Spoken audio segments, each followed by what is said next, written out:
This telecast of our signal to our off-track betting parlors is authorized by Supreme Ventures Racing and Entertainment Limited for the sole use of our licensees.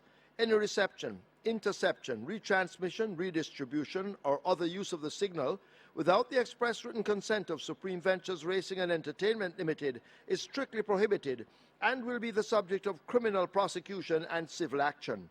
Any equipment or apparatus involved in such a use is subject to seizure and forfeiture under the law.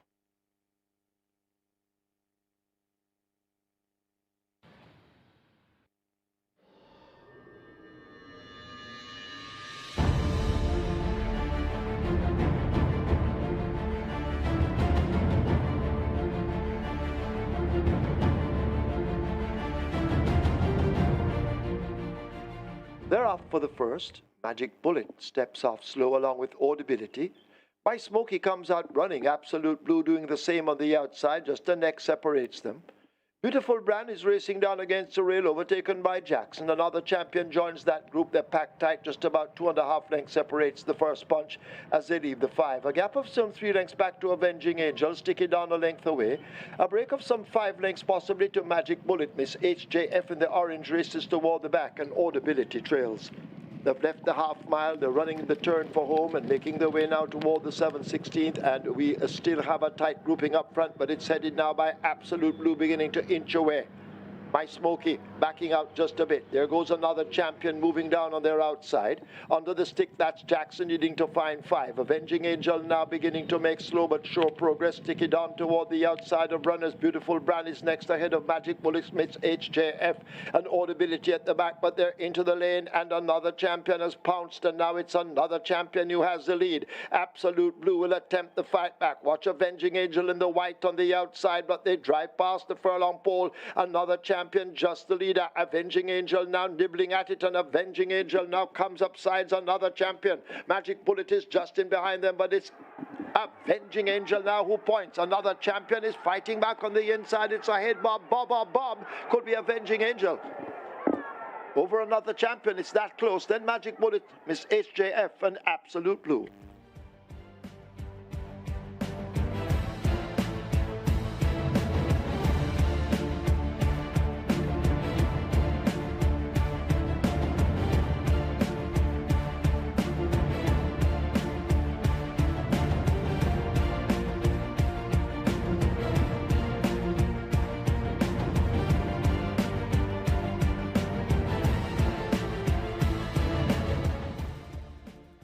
They're often racing.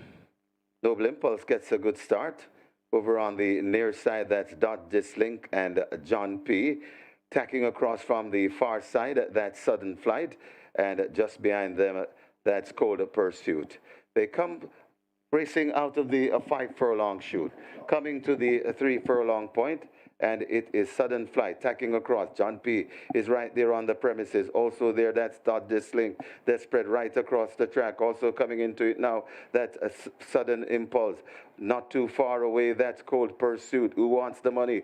They're at the top of the 2 furlong point. It's Sudden Flight and John P. fighting it out. Sudden Flight, just the leader from John P. Dot Dislink is right there too. It's a good race brewing. It's Sudden Flight still with that leader. John P. trying to fight back. Sudden Flight in front of John P. Dot Dislink is right there too. Sudden Flight be driven for all it's worth. John P. Here comes Cold Pursuit. It's Sudden Flight. Sudden Flight is in front, and Sudden Flight in action pack. Loose win this one. Cold Pursuit is second. Then comes Dot Dislink and John P.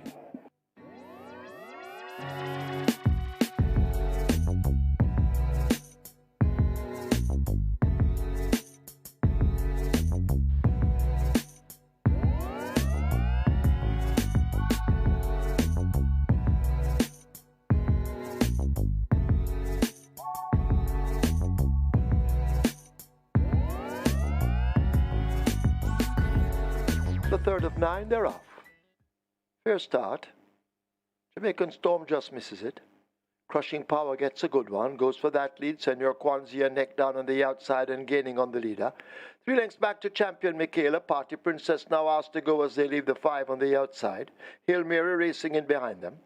A break of some 2 lengths to Avery and Diane. And last of all, it's a Jamaican Storm. A half a mile to run. Into that turn they rush. Crushing Power on the rail, just the leader by a nose. On the outside, Senor Kwanzaa, these two stuck together as if glued, and now Senor Kwanzaa opens up a neck over Crushing Power, occupying the rail and saving ground. They leave the 3. Party Princess has 5 or 6 lengths to make up. Champion Michaela and Avery Ian race just in front of Hail Mary, getting cracks at the stick, and Jamaican Storm yet to blow as they're into the lane. It is Senor Kwanzaa with the lead. Crushing Power, the great, down against the fence. The race looks to be here. Senor Kwanzaa responding to the right-hand stick. Crushing Power refusing to go away as Senor Kwanzaa, the rider, having a look behind him, now captures the rail. Crushing Power will have to be switched off it if he can toward the outside. Hail Mary and Party Princess beginning to run on. Jamaican Storm has made good late progress, but it's Senor Kwanzaa inside the final 16th. Charlton Riley and Senor Kwanzaa left them all for dead. Senor Kwanzaa by 5, maybe more. Jamaican Storm coming from the back to get second over Hail Mary. Party Princess has finished in 4th.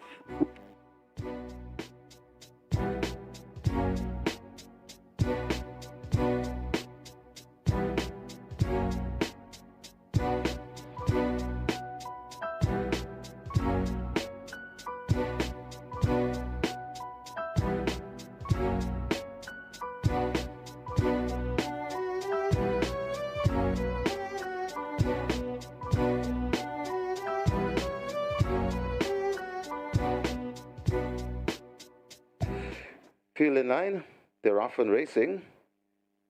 The Senator misses the break along with Esteen as they blast towards the 6 furlong point on the course. And right on the far side, Captain Phillip is quite early. They're really bunching up as Great Commander now it's the front. It's Great Commander in front, narrowly from Golden Loyalty Racing in second, right there too, and coming around, that's Money Miser as they pass the 5. Racing as a team, that's Life is Life, and here comes Ken. Behind that one, we have God Still Love Me. Then comes recovering this Mr. Senator. Captain Philip comes next. Also coming on, that's Waterman John. Behind them, that's Steen, and racing at the back of the field, that's Noisy Lady. They come toward the three, and it is now assuming the lead, Money Miser. Money Miser in front of Great Commander racing in second. Life is racing in third, right there in fourth. That's got Still Love Me under the whip, but Money Miser brings them into the lane about 4 lengths in front of On the Rail. That's Great Commander right in the middle. That is Life, but Money Miser is not messing around, and Money Miser is really pouring it on. Money Miser about 8 lengths in front of Running On. That's Life. This Mr. Senator has made a lot of progress, but he's only running for a place, as it is Money Miser and action-packed Renlows. He'll get a double on the card. This is double digits also. Racing in second, finishing second, that's Life. Mr. Senator is third. Then comes Noisy Lady, and finishing fifth, Great Commander.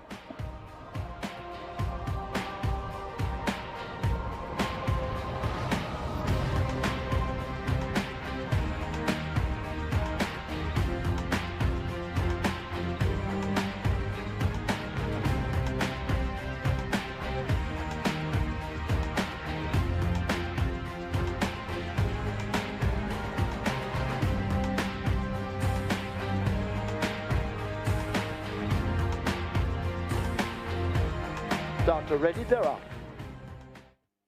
GT Boy gets a good one on the far side. Phoenix Risen racing over there in front of Brompton Alex. Take a Punt and Love Dub with that group on the far side. KP Choice is in the center, just behind KP Choice, a Whiskey.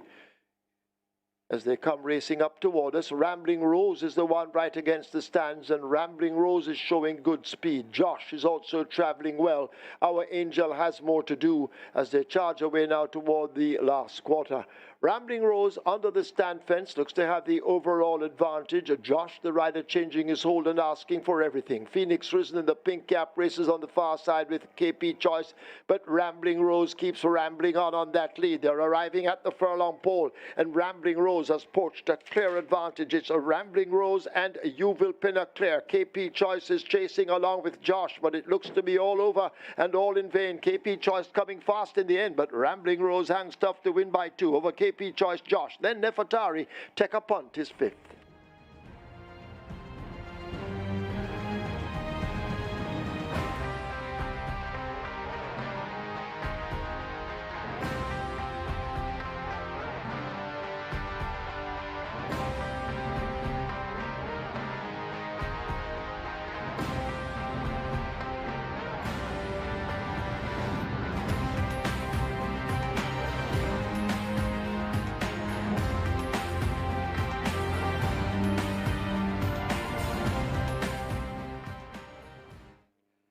They're off and racing. Snowflakes gets a flyer from gate 9. On the far side, that is Joyful making a sharp move. Also on the far side and tacking across, that's Regnant. Quite prominent in the middle, that is Vanquisher. Soul Amir is also in the middle. Also there, that is Sure Curlin, but it is Regnant, could be the overall leader. True Bravado on the defense nearest to us. So Regnant leads the group to the far side. True Bravado to the near side. Right there too, that's Vanquisher as they come inside the final furlong and a half. Regnant on the far side. Vanquisher to the near side along with True Bravado. Regnant might just have the overall lead coming to the furlong pole, but here comes JJ the Striker and Ruds the Indian trying to find a part between horses. It's JJ the Striker now hits the front from Vanquisher. JJ the Striker beats Vanquisher. Ruds the Indian, Regnant, and Sure Curlin.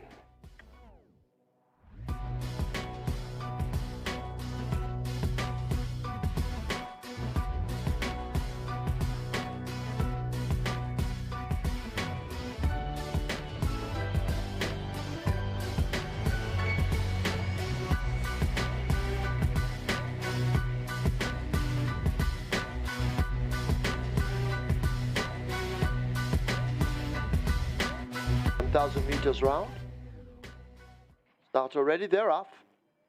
Smooth Aviator got a good break. Not So Nobler and Jack Daniel there at the back of the field. Roaring Thunder is asked to circle horses on the outside as they arrive at the half mile. Smooth Aviator just on that lead. Quickening up, Tun Luan are now moving down to challenge. Toward the inside, El Salto de Fe. The Love of God races back in fourth. Slam Dunk in fifth. Roaring Thunder races next in sixth. Then comes Noblar and Jack Daniel at the back. It's still wide open as they leave the 5/16th about to come into the lane, and Smooth Aviator attempts to go gate to wire with that lead. El Salto de Fe now asked to reel that one in, but it's still Smooth Aviator out in front under Philip Parchment as they drive toward the furlong pole. El Salto de Fe, the closest pursuer on the rails. Slam Dunk is in the center with Roaring Thunder, the Love of God out wide, but up front Smooth Aviator shows no signs of stress at all under a vigorous ride. Smooth Aviator and Philip Parchment will romp it in the end, winning by maybe 5. El Salto de Fe, possibly just second over Slam Dunk. Noblar, Roaring Thunder is fifth.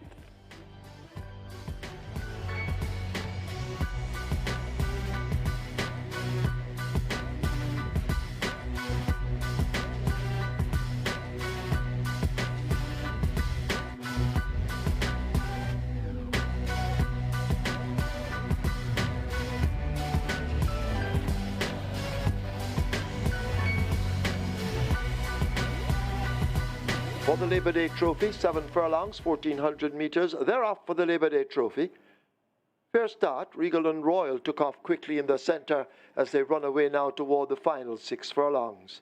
Atomica now couples up, and Atomica goes on to get that lead, leaving the 6 a length and a half to 2 lengths in front of Regal and Royal. Champion Bubbler right there in third. Down against the rail, that's Green Gold Rush as the field string out. Sweet Majesty comes next. Perfect Brew overtaking Prince Marshall. They run past the 5, and Omron outsped and outclassed at the back. They're heading toward the final half of a mile, and the filly Atomica shows on that lead and runs into the turn. Regal and Royal goes in chase, along with Champion Bubbler now asked to make gains. Green Gold Rush is several lengths off that lead. Sweet Majesty and Perfect Brew run as a team. Prince Marshall left toward the back, and Omron remains last. The filly Atomica arriving at the 5/16th in her attempt to blow these all away. Champion Bubbler left 6 or 7 lengths back in second. Regal and Royal is in the yellow, but the monstrous filly Atomica holds the advantage. A quick change of hold inside the final 3/16th, and devastating Dane Dawkins and Atomica are about to turn this into a romp. Inside the final furlong, Atomica traveling smoothly and easily in the end. 16th of a mile to run, and it's all over. Atomica has dismantled the field, comes cruising in, eased down in the end. Atomica wins by maybe 10 over Perfect Brew, then Green Gold Rush, Regal and Royal.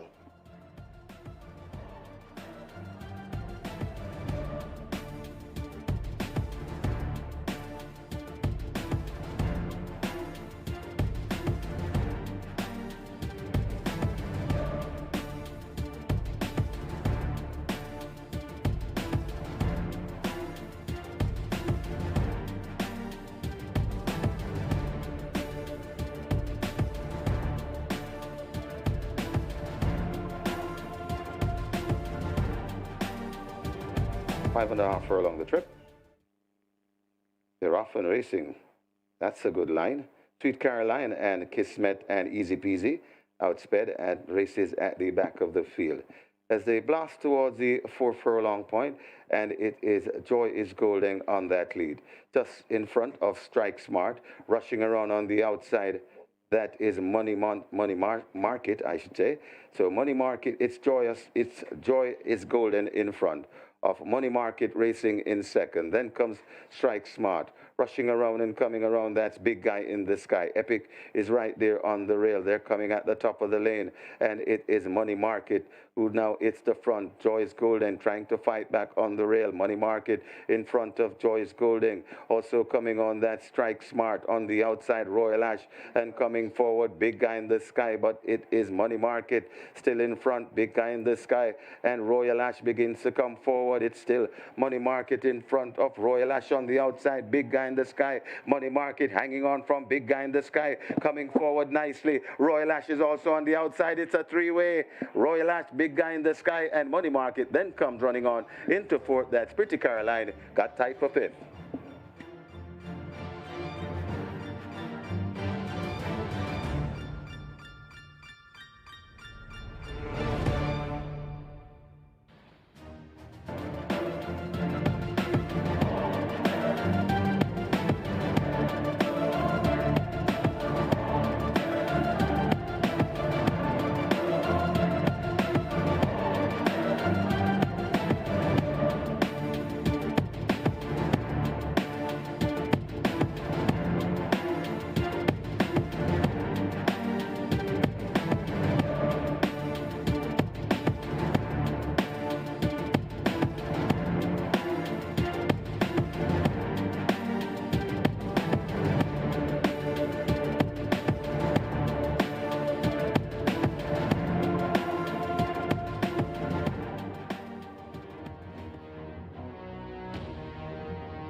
Now we ask you to stand to honor the Jamaica national anthem.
So once again, a very good morning, racing fans.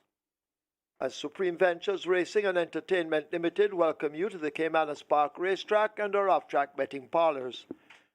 In today's first event, we offer wagering on high five. Remember, there's a carryover in the high five in excess of $281,000. And this is where we have the mandatory payout in the Reggae 6, which begins race 1. And what we now have as a carryover, $9,384,828.37. Race 2, that's where Catch 9 wagering begins. Single winner bonus in excess of $412,000. Moving on to race 3, that's where the early pick 4 and the play spot 8 begin. The early pick 4 has a single winner bonus in excess of $177,000 and the play spot 8 in excess of $372,000. In the third event, scratch number 3, Ride with the Mob. Ride with the Mob is injured. Race 3, scratch 3, Ride with the Mob, injured. Moving on to race 4, that's where the early pick 5 begins. Single winner bonus in excess of $1.469 million. Race 5 offers high five wagering, and the Twilight 6 begins. Moving on to race 6. Race 6 offers high five wagering, and that's where the late pick 5 begins. Also in race 6, scratch number 14, De Gaulle is injured. Race 6, scratch 14, De Gaulle injured. Race 7 offers high five wagering and the start of the late pick 4. Race 8, high five wagering, that's where the late triple begins. Race 9 is the Harlequin Cup. That's where the late double begins. And race 10 offers high five wagering. That's it from me for now. It's time for our racing analyst, Mr. Michael Kane. He will attempt to decipher the program. He did an excellent job the other day, tipping 9 out of 9 first choice winners. Not sure if he can do that today. Not every day is Christmas. So let's go over to Santa Claus, hoping today is Christmas once again, as he attempts to assist you to leave here with a bag of cash. Over to Mikey.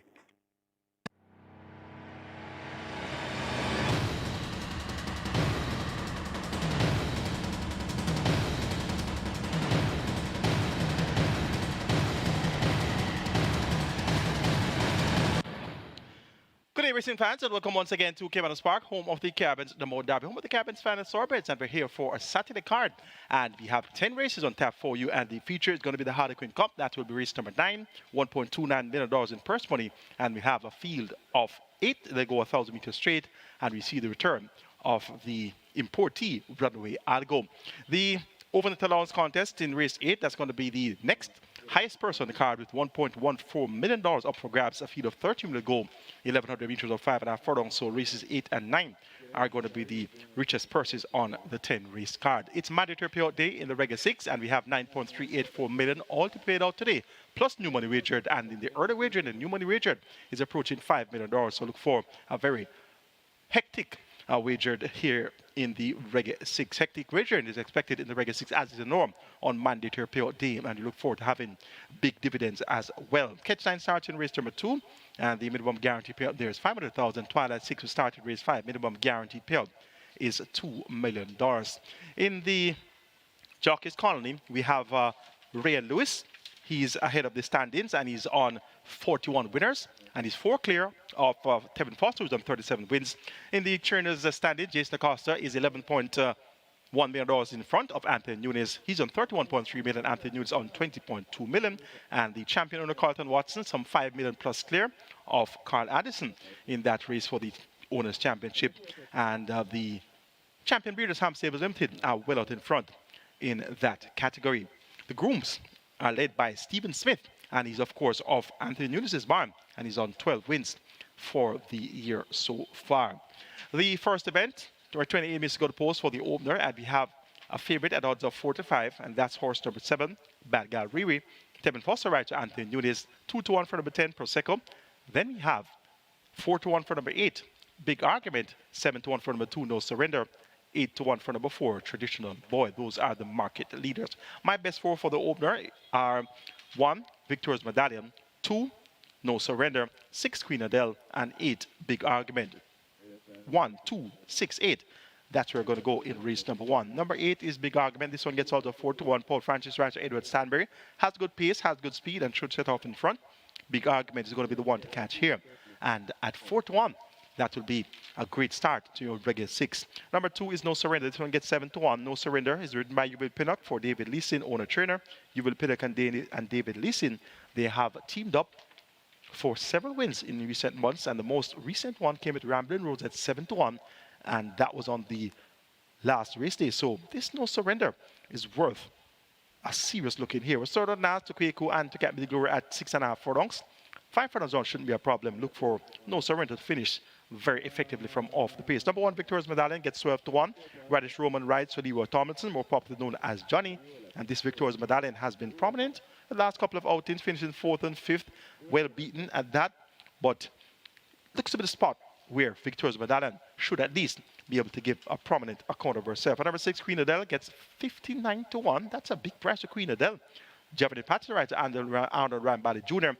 And this Queen Adele has the visor on, cheek pieces removed. Queen Adele has not been totally disgraced since stepped up to numbers of 3. Look for Queen Adele to be prominent throughout here in race number 1. Make it 8 to 1 6 in the first event, and that's Big Argument over No Surrender, Victoria's Medallion, and Queen Adele. Reggae 6 on mandatory payout day begins in the first event, and we have a very interesting looking Reggae 6 sequence. We could be having big dividends at the end of the sequence. Let's take a look at my Reggae 6 ticket for our Harlequin Cup card. Race number 1, going to go 1, 2, 6, 7, 8, and 9. Victor's Medallion, No Surrender, Queen Adele, Bad Gal Riri, Big Argument, and Morse Code. Race number 2, make it 4, 6, and 8. Just Have Fun, Clowning Around, and California Gold. Race 3, candidate number 3, Ride with Mob is a Scratch, make it 2 and 6. Sunshine Cat and Storm Valley. Race number 4, make it 3 and 8. Rasimanuel and Thalos. Race number 5, going to go 6 and 10. Wilson and Zabertome. And race number 6, the cash out leg of the Reggae 6, 1, 5, 10, 11, and 12. Adenosine, The Gifted One, Pip, Marketplace, and Ava Jalen. Cost of that ticket, $7,200. It's a mandatory payout day, and that's a reasonable investment going after over 9.384 in the jackpot, all to be paid out, plus new money wagered. Robert Darby's Reggae 6 goes 2, 4, and 7, 4, 7, and 8, 2 and 6, 1, 3, and 8, 3, 6, 7, and 10, 2, 3, and 11. Cost of that ticket, $6,480. Best of luck with your Reggae 6 wagering on our Harlequin Cup card. And remember, it's mandatory payout in the Reggae 6. And we're looking forward to a very, very big net pool after race number 1. Race number 2 is next. We'll start the catch line here. It's a restricted maiden condition race for native bred 3-year-olds who have not finished 2nd or 3rd in a non-restricted maiden condition race. They run for a purse of $990,000, and we have a field of 8 to start the catch line. My best 4 includes 4 Just Have Fun, 6 Clowning Around, 7 The Bee's Knees, and 8 California Gold. 4, 6, 7, and 8. Number 8, California Gold, is the one I like on top. 5 by Aliens on that behind from Sheer to Ben, God Still Love Me, and Mad Me Sellington. Now this from Sheer to Ben came back to run a big race in the Monday Morning Trophy, finishing a strong third, running on behind Princess Sharon. And the runner-up there was a filly by the name of All for Love. So California Gold worked well on the 21st of May, 3 furlongs in 36 flat, alongside Ability. Ability has won 2 races so far, and Ability lost for the first time when running in the Kingston Stakes. So this California Gold, alongside Ability at exercise in 36 flat, could be a cut above the opposition today. Linton Stedman rider Patrick Lynch and owner Janila Racing Stable. Number 4 is Just Have Fun. Dean Dawkins rider against Sabati showed good speed on last, but weakened to finish 6th over 4 furlong straight, beaten by Golden Syrup, Roaring Thunder, and Lamba Girl in 49 and a 5th of a second. The splits were quick, 22-2 for the first quarter, 35 flat for the 3 furlong split. Look for Just Have Fun to be having fun on the lead. Number 6, Clowning in the Round, Jamar Jackson rider Stephen Todd was 4th by 14 and a quarter lengths behind Sensational Move, who was an 11 and a half length winner. So not too far behind the runner-up Roaring Thunder and the second runner-up Captain Philip. Clowning in the Round has worked fairly well, 6 furlongs in 118.2 on the 20th of May, and on the 13th of May strode 6 furlongs in 121.2. Look for Clowning in the Round with Jamar Jackson, more popularly known as Back Juice, in the saddle to be for the place here. On number 7, the Bee's Knees, ready to get on last in that same Golden Syrup Run Thunder Lamba Girl event. Finished 5th, just 3 and a quarter lengths in arrears. Delroy Bahari is replaced by Anthony Allen in the saddle for Hall of Fame trainer Richard Azan. The Bee's Knees is worthy of serious consideration here. A fairly open-looking second event. The form lines not very encouraging, working with number 8, California Gold, to get the better of number 4, Just Have Fun. Then 6, Clowning Around, and 7, the Bee's Knees. Catch 9 starts in race 2. Minimum guarantee pay of 500,000. The Catch 9 jackpot is 412,000 plus. Here's a look at my Catch 9 ticket for the 10 race card. In the second event, going to start off with 4 and 8. Just Have Fun, California Gold. Race number 3, make it 2 and 6. Sunshine Cat and Storm Valley. Kindly note that number 3, Ride It Bob, is a non-runner. Race number 4, make it 3 and 8. Rassi Mallard and Thalos. Race 5, 6 and 10, Wilson and Zabertome. Race 6, 1, 5, 10, 11, Adenosine, The Gifted One, Pip, and Marketplace. Race number 7, we're going to go 3, 5, and 6. He's a Lion, Salud, Roach the Warrior. Race number 8, I'm banking number 1, Brinks. Race number 9, the Harlequin Cup, 1, 3, 5, Madden Sunshine, Runaway Algo, and Duke. And race number 10, we're going to close the Catch 9 with 4 and 6, Ultimate Machine, and A Gift from Ben. Cost of that ticket, 5,760. Rubber Derby, Sketch 9, goes 4 and 7, 2 and 6, 1 and 3, 3, 6, 7, and 10, 1, 2, and 11, 1, 3, 5, number 1, a single, and that's Brinks. Then number 3 in the Harlequin Cup, Runaway Algo, another single. And in race 10, 2, 4, and 9. Cost of that ticket is 4,320. Best of luck with your Catch 9 wagering on the Saturday card. Race number 3 is actually starter early pick 4 here, as well as the play spot 8. Both have a minimum guarantee paid of $250,000. The single winner bonus in the play spot 8, 372,000 plus, and the single winner bonus in the early pick 4, 177,000 plus. Scratch number 3, Ride at the Mob, we're down to a field of 6. They'll go 1,300 meters. It's for the 250 down to 200,000 claim level, and they run for a purse of 680,000. 1, 2, 6, and 7. That's going to be my best 4. Golden Emperor, Sunshine Cat, Storm Valley, and In the Blood. 1, 2, 6, and 7. The one on top for me is number 2, Sunshine Cat. Was third and last by 5 lengths to Ricky Ricardo and Whatever. That was at 7.5 furlongs. Cuts back by a furlong to 6.5 furlongs. Runs for the first time for new trainer Tyrone Prince. Tevin Foster picks up the mount. Sunshine Cat, first time of the claim, looks to be in a good spot to be able to deliver a capital bid for her new connections. Number 6 is Storm Valley, was third, just 3/4 of a length behind Nina Dorada and Sir Frederick, and that was on Monday. Quick turnaround now. Shane Richardson maintains a mount for Joseph Thomas. Storm Valley can very well land himself into the winner's enclosure. Number 1, Golden Emperor, claimed by Errol Sabrati recently, has raced twice at nuns of 3 level and came back at the 250 level on last. Well beaten behind Garincha, Uncle Wal, and In the Blood. Golden Emperor has customer equipment returned. Vita and Tongue Tie, as well as a figure eight, is on now. So look for Golden Emperor to be a lot more focused for this assignment. And number 7, In the Blood, raced on the 20th of May last week, Saturday, was served by out of 13 lengths to Garincha and Uncle Wal. Lay 6 will move for this assignment. Marshall Porter maintains the mount for trainer Ralph Porter. So the Porters team up here with In the Blood will keep In the Blood on the right side, hoping that he'll behave himself when it's time to go into starting gates. He tends to use up a lot of energy fighting off the gate handlers before he decides to enter those starting gate. The order of preference for me, 2, 6, 1, and 7. Sunshine Cat to get the better of Storm Valley, Golden Emperor, and In the Blood. Race number 4 is next. We start the early pick 5 here. A field of 8 will go 1,000 meters straight. It's for the 750 road, 600,000 claiming level. They run for a purse of 840,000. And here is where the early pick 5 begins. My best 4 includes 1, Stranger Danger, 2, Hugao Samaya, 3, Ras Emmanuel, and 8, Thalos. 1, 2, 3, and 8. That's where we're going to go in race number 4. Number 3, Ras Emmanuel, second by a short head on the 25th of March, beaten by Magical Mood. Scratched on the intended outing of the 29th of April, deemed lame. That was at the $1 million claiming level. Steps down to 750 and has been working well with 47 flat for 4 straight by 101 flat on the 20th of May. Ray Lewis, Rider champion during Jason Acosta and champion under Carlton Watson. Ras Emmanuel, my idea of the horse to beat here in race number 4. Number 8, Thalos, has good speed, and this one you're trying to make all the running. Linton Sedman rides to trainer Fernando Geddes.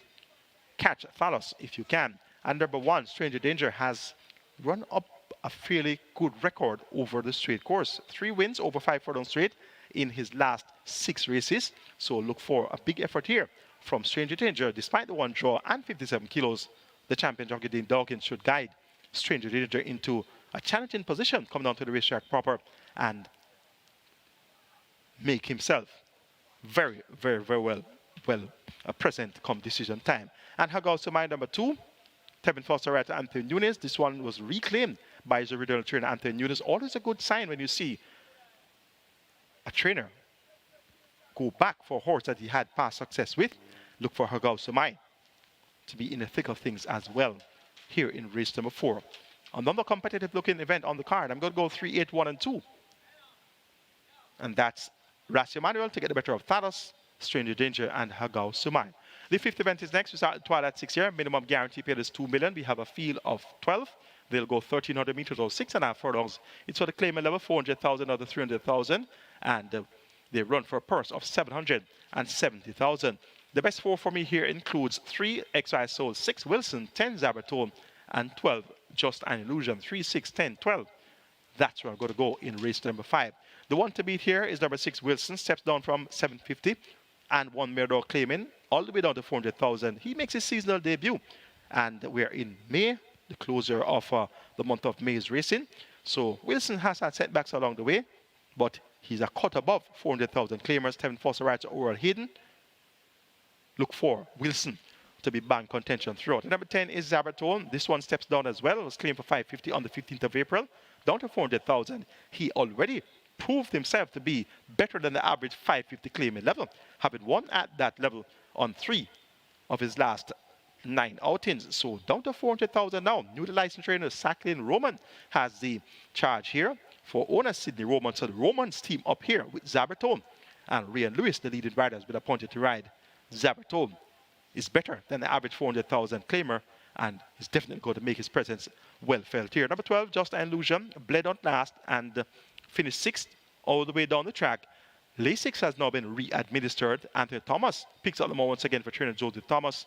Just an Illusion has good speed and will be forward place here. Look for Just an Illusion to be bang in contention from the word go. And XI Soul number 3, third on the last 2 outings. This one is quite consistent, finishes on the frame 8 or 9 out of 10 starts and just doesn't get the win. Maybe today's the day we see XI Soul being right there at the winning post in front by a narrow margin. A big maybe that. Roger Hughes rides, so trainer Gary Griffiths and owner Philip Azar. XY Soul must be kept in all calculations. Make the numbers in order of preference. So race number 5, 6, 10, 12, and 3. Wilson to get the better of Zabertone, Just an Illusion. and XY sold. 206 starting race number 5. Here's a look at my 206 ticket for our Saturday card. In the 5th, going to work with 6 and 10, the 2 down in class horses, Wilson and Zabertone. Both are trained by new licensed trainers. Owen Hayden, the trainer of Wilson, and Sacklin Roman, the trainer of Zabertone. Race number 6, going to go 1, 5, 10, 11, and 12. Adenosine, the Gifted One, Pip, Marketplace, and Ava Jalen. Race number 7, make it 1, 3, 5, and 6. Blade, he's a lion, Salud, and Rosa the Warrior. Race number 8, and banking number 1, Brinks, the money truck. Race number 9, the Harlequin Cup, make it 1, 2, 3, and 5. Madeline Sunshine, Press Conference, Runaway Algo, Duke. Race number 10, make it 4, 6, 9, and 13. Closing the card with Ultimate Machine, A Gift from Ben, Grace to the Maid, and Sizzling Sister K. Cost of that ticket, $6,400.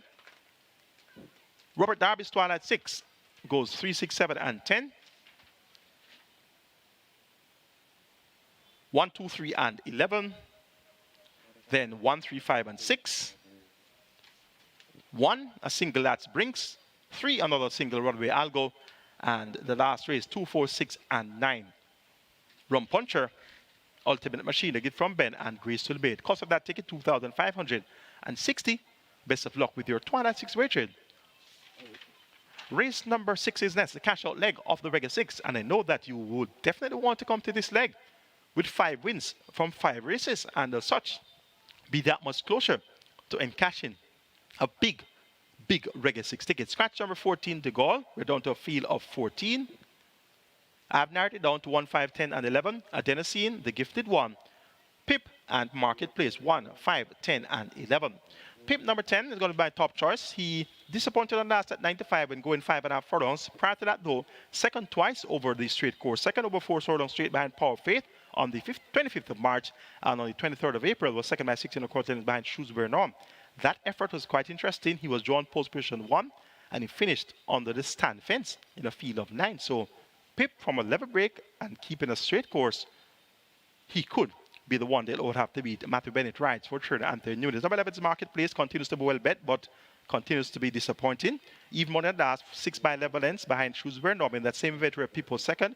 Pip has beaten Marketplace on the last 2 outings when finishing second over the straight course. On the 25th of March, Marketplace was 5th by 4 3/4 lengths behind Power Faith, and Pip Marketplace has continued to work well on the 17th of May, 4 furlongs straight in 47.2. On the 23rd of May, 3 furlongs straight in 36 flat. So let's keep our fingers crossed that Marketplace can reproduce her exercise reports come race time. And number 5 is the Gifted One. Makes a re-entry run here. Last race on the 25th of March was 4 by 3 3/4 lengths behind Lord Berkington. Fantastic and Jaguar, ridden that day by A.C. Grant. Seldomly called apprentice A.C. Grant was aboard, and this, the Gifted One, only beaten 3 3/4 lengths. So with Jordan Bard picking up the mount, 51 kilos is going to be the weight here. The Gifted One has worked well, 3 furlongs in 36.2, 3 furlongs in 36.1. The Gifted One is blessed with early speed, and that will see her right up there from the word go. And number 1 at Adenosine, Rain Loose rides for trainer Enos Brown. This one also blessed with early speed, but have to do it from the inside draw, though in a field of 14. Look for Adenosine to be trying to tack across, and hopefully he'll cause no interference, and hopefully he'll be in a striking position, leaving that 2 furlong point, and that could very well see him holding on grimly towards that final drive to the wire. An open cash out leg of the regular 6. I'm going to go 10, 11, 5, and 1 as my order of preference. Pip to get the better of Marketplace, the Gifted One, and Adenosine.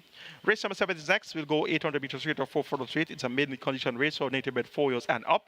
They run for a purse of 700,000. Late pick 4 starts in the 7th. I like 1, 3, 5, and 6 as my top 4. Blade, he's a lion, Salud, and Rosa the Warrior. Rosa the Warrior number 6 is going to be the top choice here. Dean Dawkins ride for Anton Smith and Mr. JPS. Rosa the Warrior was third on last over 5.5 furlongs to Oh So Long and Millennium Star. Look for this Rosa the Warrior to be in the thick of things from the word go. Salud has led but has weakened in her races. 4 furlongs straight. She can't complain. So if she can't hold on at 4 furlongs straight, I don't know what is the next distance to recommend Salud at. Number 3, he's a lion, makes a debut. He's by Lion Tamer out of the Vanida Mare Candace, owned and bred by Owen and Solomon Sharp Train. Owen Sharp, Kawisi Gentle has been asked to ride. He's a lion will have Lasix for the debut and blinkers on. This one is expected to do well. And Blade number 1 was well whispered last week, but a scratch deemed sick, back quickly, and the whisper has now become a shout. Blade is expected to win first time of asking. Lasix on, figured on Rayon Blake for newly licensed trainer Donovan Clark, more popularly known as DC. You can expect Blade to be very sharp here in race number 7. Make it 6-5, 3-1. In the 7th event, Rosa the Warrior over Salud, he's a lion, and Blade. The 8th event is next. Restricted overnight allowance for horses who have not won an overnight race lifetime. 13 declared to go postwards.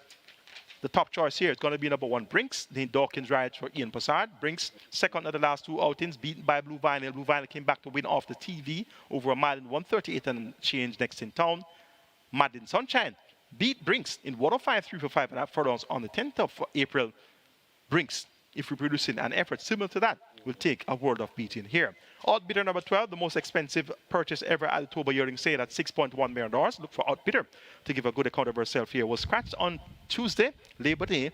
In that event, won by Atomica, the Labor Day trophy. So clearly, the idea here is to have Outbidder in a less exacting position that you see her having a better chance. Ray Lewis rider Jason Acosta and Carlton Watson. Power ranking, Tevin Foster rider Richard Azan. And this power ranking has worked like a well-oiled machine for some time now. A minute and 4:55 straight on the 15th of April. On the 29th of April, a minute and 2:55 straight. And on the 20th of May, a minute and 3/5 for 5 furlongs straight. All mornings he did 47 flat for the half-mile time in those workouts. So power ranking, working like a well-oiled machine.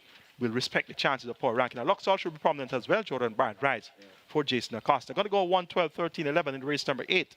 Brings out Bidder, Power Ranking, and Luxall. The 9th and penultimate is a Harlequin Cup. A field of 8 will go 1,000 meters straight. 1, 2, 3, 5. Madden Sunshine, Press Conference, Runaway Algo, and Duke. Those are my best 4.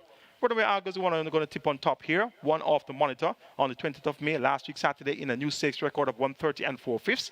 That was for 7.5 furlongs. Cuts back to 5 furlongs straight. Not the best trip for Runaway Algo's running style. He's a strong pace horse, a very strong pace runner. Not an out-and-out sprinter. So let's see if this 5-series trip will be to his liking. The visor has been fitted by most improved trainer Dale Murphy, working with Runaway Algo based on last week's big run in stakes record. But a quick turnaround, 7 days after doing so great and cutting back in distance, equipment change. A lot of variables here for Runaway Algo. Madden Sunshine is a real fast runner. And from this one draw, will definitely be tacking across. And one thing's for sure, while Runaway Algo may be caught flat-footed coming out of the start and get at 5 furlongs straight, Madden Sunshine certainly won't. She won in 105 3 for 5.5 furlongs, beating Brinks and Freedom Street on the 10th of April. Once she reproduces an effort similar to that, she'll take some catching here. Press Conference won 2 times in his last 4 races, and both wins came at 5 furlongs straight. He did it with 57 kilos each time at the overnight level.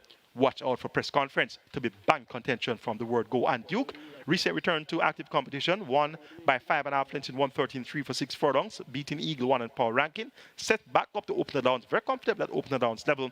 Dane Dawkins maintains them out here for Gary Sabati and the Success Farm. Duke can definitely capitalize in the Harlequin Cup. Make it 3-1, 5 and 2 in race number 9. Runaway Algo, Madden Sunshine, Duke, and Press Conference. The 10th and final event, we close the curtains with a field of 13. They'll go 1,200 meters. It's a restricted allowance 4 nature bred 4 and up, nuns of 3, and importees 4 years and up, non-winners of 2. They run for a purse of 750,000. Of the 13 runners declared to go postward, my best 4 includes 4 Ultimate Machine, 6 I get from Ben, 9 Graceful Maid, and 13 Sizzin' Sister K. 4, 6, 9, 13. That's going to go in race number 10. The one I like on top is number 4, Ultimate Machine. Roger Hughes rider Robert French won his first 2 races, second by 2 lengths behind Outbidder. Outbidder, of course, the most expensive yearling purchase ever of $6.1 million. So when you get beaten the first time in your career and you lose to a $6.1 million horse, you know that you have lost absolutely no marks in defeat. In addition to that, this Ultimate Machine was deemed lame when finishing second by 2 lengths after leading for the first 5 furlongs in that 6 furlong contest. So this Ultimate Machine has been well reprogrammed by Robert French. Roger Hughes is sticking to the as if glued. Ultimate Machine is going to be my top choice here. I give from Ben number 6, my second choice. Jordan Barrett rides for trainer Fitzgerald Richards. Third on the last 3 outings. Well bet on 3 occasions, 4-5, 5-2, and 8-5. A gift from Ben will be well bet once again and could get much closer here. Grayson made second by a short to Brompton Alex on last at 5.5 furlongs. A lot more speed present here. She will be prominent, but it won't be a simple task. But we keep her on the right side, given the strength of that last performance. And number 13, Season Sister K, led for 5 furlongs in a 7 furlong contest. 6 by 8 lengths in the end to Sunset Silhouette, Real Boss, and Monsieur Blue. Season Sister K cuts back in distance to 6 furlong. Radish Roman rides Gear Sabrati and the Success Farm team up here. Let's see if Season Sister K can hang on a lot longer in the night pan over 6 furlongs. Make it 4, 6, 13, 9, my order of preference in race number 10. Ultimate Machine over A Gift from Ben, Season Sister K, and Gracefully Made. That's my analysis of the 10 races we run here today at Caymanas Park, and I sincerely hope that that analysis will help you to better make your selections and be a winner when the dust is clear after the running of race number 10 today. Mandatory payout day in the regular 6, we have 9.384 million to be paid out. Right now, 8.8 million wagered, so it's going to be a big net pool.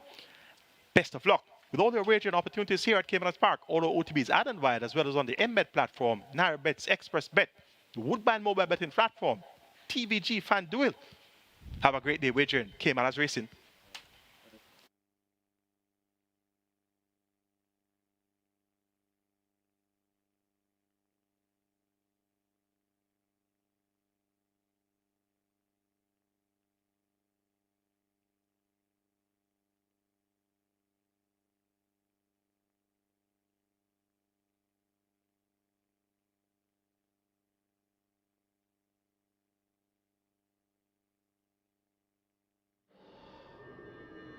Your attention, please.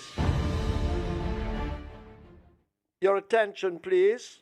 Please note, Amith Robles down for the day. Trainers who had booked the services of Amith Robles, please make other arrangements and contact the stewards. Robles down for the day.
Remember, gambling is just a game. Choose to gamble responsibly. Set a budget, avoid chasing losses, and stop gambling when you reach your money limit. For gambling help, call RISE 888-991-4146. A message from the Betting, Gaming and Lotteries Commission.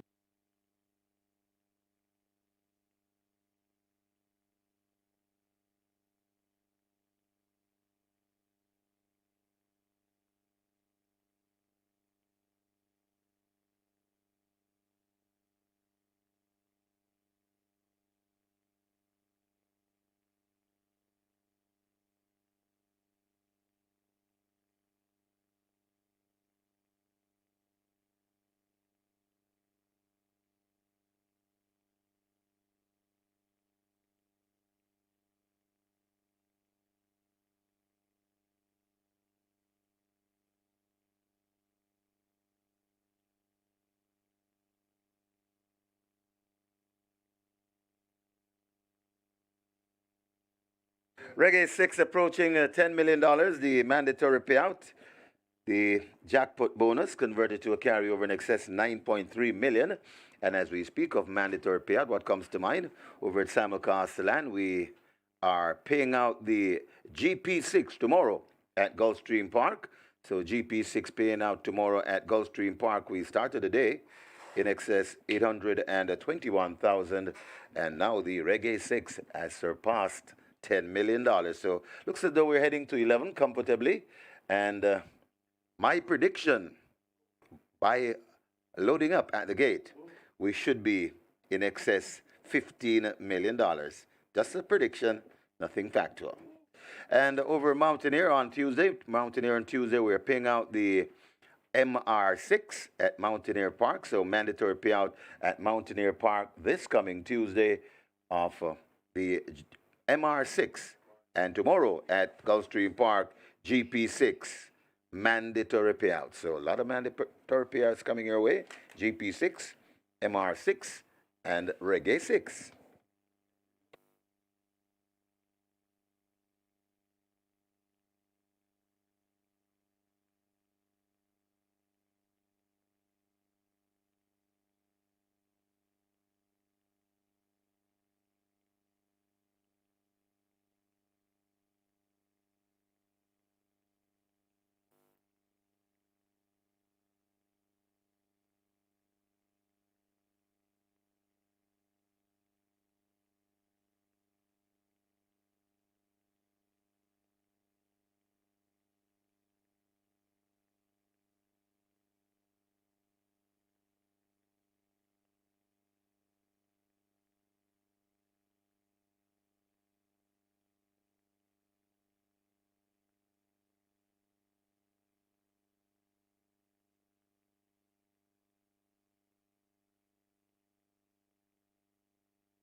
Horses take the track for the first. This is a restricted allowance 4 for native bred 5-year-olds and up, non-winners of 3, and imported 5-year-olds and up, non-winners of 2.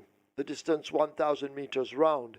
Number 1, Victoria's Medallion, make the weight 51.5 kilos. 3, China Music, 51. 6, Queen Adele, 51.5. 7, Bad Gal Riri, 52. 9, Morse Code, 52.5. 10, Prosecco, 49.5. Wagering on a double event, Exacta, Quinella Trifecta, Superfecta High 5. Remember the High 5 has a carryover in excess of 281,000. It's on its way to 350,000 and climbing. This is where the Reggae 6 begins. The jackpot now turned into a carryover in excess of $9.384 million, and the Reggae 6 is heading for 12 million. The early triple on its way to 600,000. 6 minutes, get your bets on.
And time to look at the betting boards for another Saturday afternoon of action-packed fun at Caymanas Park Racetrack.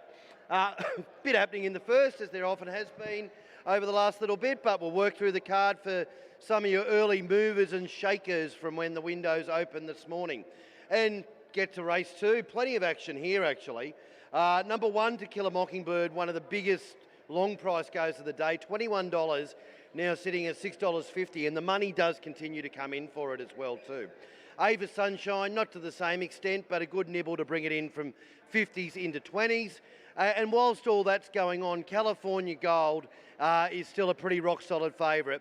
Enough money to move it from $1.70 to $1.60, and that's with some good money from other runners. So there is good solid support to say California Gold it's day to day and looks very well placed to do so. Moving along to race 4, Ras Emanuel, again, looks like being a very, very solid favourite. We opened up at $1.70, enough money, good string of good sized bets, $50,000, $100,000 bets, to bring it in $1.70 to $1.55. Just good, solid betting for that.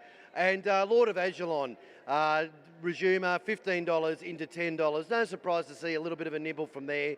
Connections don't mind having a bet, and they have had a bet, bringing it in from $15 into $10. Moving to race 5, very interesting betting race. Zabratome, for the Roman family, who've been great supporters of fixed odds and a great family here at Caymanas Park. First starter for Sack Roman, Zabratome. They have come to back it, $2.20 into $1.90. Very solid support, and we expect more. But Wilson's also been well backed and sort of subsided that. If Wilson wasn't backed, Zabratome would be into almost $1.50. But enough money for Wilson to keep Zabratome out. $3 into $2.60 for Wilson, and that's also some good signals for him. Marketplace is your official best backed runner of the day in race 6. $6.50 opened up, just wave after wave after wave for money. It's now $2.70 and your favourite in race 6. So there's $6.50 into $2.70 for Marketplace. Moving along to probably one of the more interesting runners of the day. Blade obviously was here 2 weeks back, got sick, didn't make it. But there's enough money to support to say that that ailment is well and truly gone, and a very good go and very good signs for a first starter. $2.20 into $1.60, effectively halving its quote there, and that is good signs for a horse with Blade's profiles naturally. Race 8, Brinks holding his own, short price favourite again, $1.70. Money for Luxol, no surprise there, that usually happens, 7 into $5.50. And Runaway Algo is another short price favourite, $1.60. Hasn't moved either way, but enough money to keep him at that rock solid $1.60 quote for the feature event of the day. Then we move to the first race. We've got Bad Girl Leary, much shorter than the tote. About $2.20 on the tote, $1.75. So not a lot of value on the fixed odds boards for Bad Girl Leary, the Russian roulette horse. Well, I think we all know it's got the ability to win, but just got to get out of the gates. So, but we've gone with ability as opposed to fingers crossed at the gates. If it jumps, it wins, we think anyway. So we've got it a bit short. But the good news for that is it is a spoil for everything else. Every other runner is a better price than the tote currently on the board. So if you want to work around the favourite, 1, 2, 3, 4, 5, 6, 8, 9 and 10, all a better price on the fixed odds boards. Who has been backed? Victoria's Medallion, good go. Equal best, pushing now for, excuse me, pushing now for the best go with Marketplace all day. $31 into $6.50. And out of the favourites, might seem a bit strange. We opened big argument $3.40, got out to $6.50 or thereabouts. Didn't really take many bets on it, but out of the more favoured runners, it is now the best back runner. When it reached that price, we started taking some money for it. So as you can imagine, we're not taking a huge amount on the favourite, with it being so much shorter than the tote. But just repeating, every other horse on the board is better than the tote. So if you want your value, find your fixed odds boards, and good luck in the first and good luck with the day. That's the wrap. Race 1, Caymanas Park.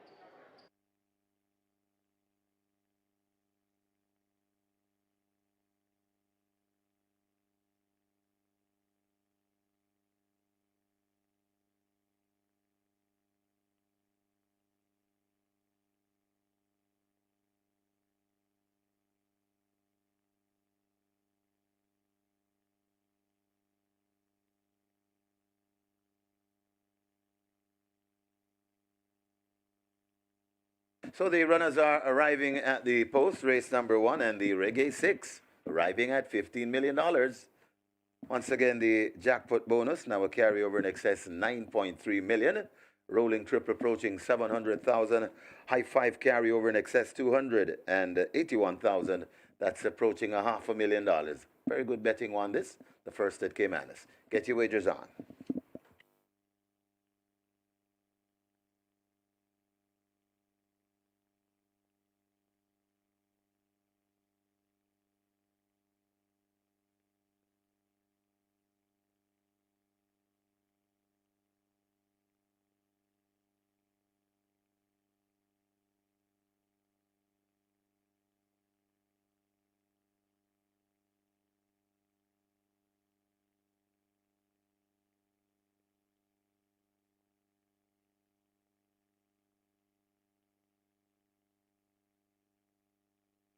Your attention, please. Number 3, China Music, now a scratch in the first event. Scratched at the gate on the advice of the vet. Scratch 3 at China Music. You need to get your wagers on now, as the Reggae 6 is on its way to 15 million. The early triple on its way to 700,000 and the high five making its way to 500,000. Remember the carryover and the high five. It's certainly worth some money. 281,000 plus in the high five. And of course, the Reggae 6 is going to pay a whack of money this afternoon. So you can't lose if you place a bet and take a chance. If you win, you're going to be very happy.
So money coming in, high five on its way to 600,000. Remember that carryover, 281,000.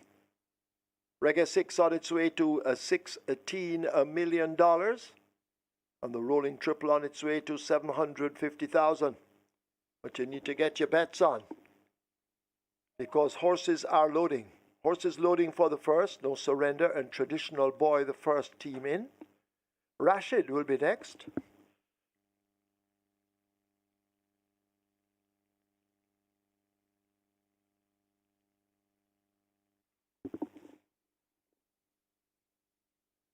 So we have the first three in. Queen Adele will join them shortly, walking to 6. Rider off Victoria's Medallion. She'll wait to load at 1. Morse code goes into 9. As they run Victoria's Medallion toward gate 1. In she goes. And up will go the rider, that's Radish Roman. Prosecco goes in at 10. We wait on Bad Gal Riri and a Big Argument. Big Argument to load at 8. Goes in. Final one coming up to gate 7, Bad Gal Riri in. This is a quick dash, 5 furlongs round. Starter ready. This is the first of 10. Bad Gal Riri, possibly holding up the start. Now all the way in. Starter ready. Bad Gal Riri acting up, so too Big Argument. Rider of Big Argument standing in the gate.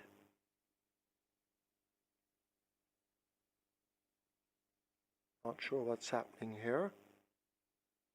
Rider may have got a knock. So he'll climb up once more.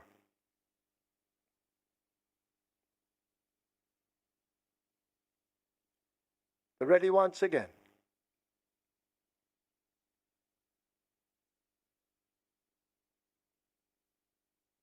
They're off. Morse code and Prosecco the slowest to leave.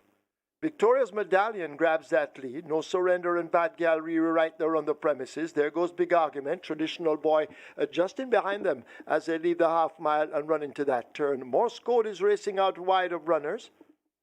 Prosecco looks to have made some good progress and is possibly just 4 lengths off that lead. Queen Adele races second from the back and Rashid is last. They've left the 3. They're about to arrive at the 5/16th in the first event. Several horses in with a chance. 4 across the track. No Surrender, the grey nearest to the rail. Bad Gal Riri in the white, racing just on the outside. Victoria's Medallion is asked to make ground down against the fence. Prosecco is on the extreme outside, but it's still a wide open affair. Who will win from here? Prosecco is widest of them all. No Surrender near the rail. Right against it, Victoria's Medallion. But they drive up toward the final 16th. It is No Surrender and Uville Pinnock who have poached a 2-length advantage. No Surrender will not surrender the lead and wins by a length and 3/4. Victoria's Medallion looks to be second over Queen Adele. Then Prosecco Traditional Boy is back in 5th.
So this hot jockey and a trainer combination eating up the park here at Caymanas Park.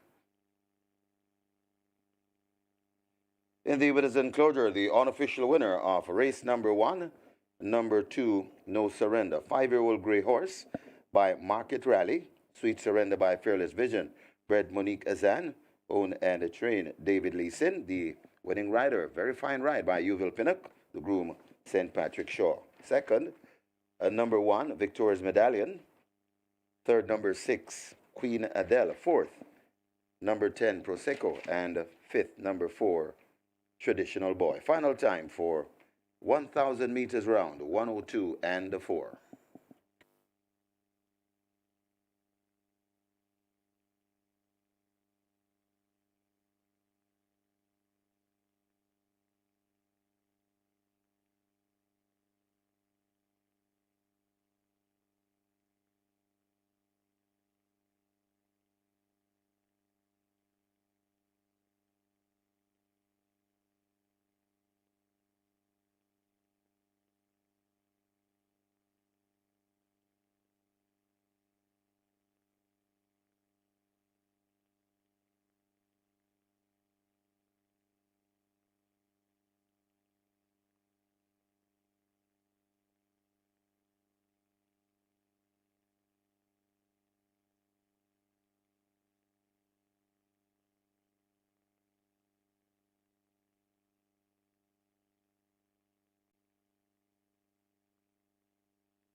Your attention, please. Jockey Tevin Foster asked to go now to the storage room. Tevin Foster wanted in the storage room. Medallion grabs that lead. No Surrender and Bad Gallery right there on the premises. There goes Big Argument. Traditional Boy just in behind them as they leave the half mile and run into that turn. Morse Code is racing out wide of runners. Prosecco looks to have made some good progress and is possibly just 4 lengths off that lead. Queen Adele races second from the back and Rashid is last.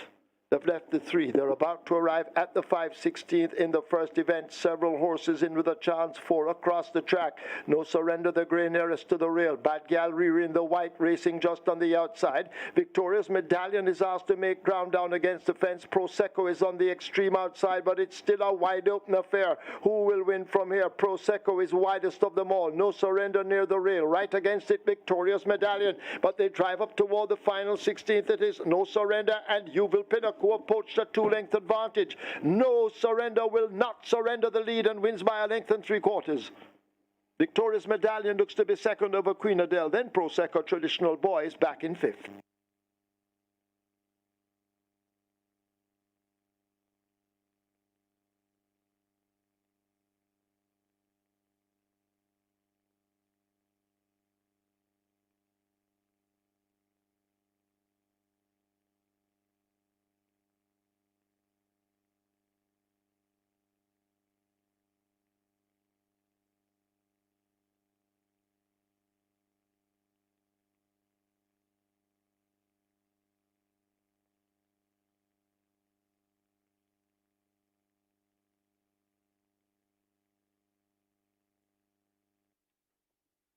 Result of the first now official.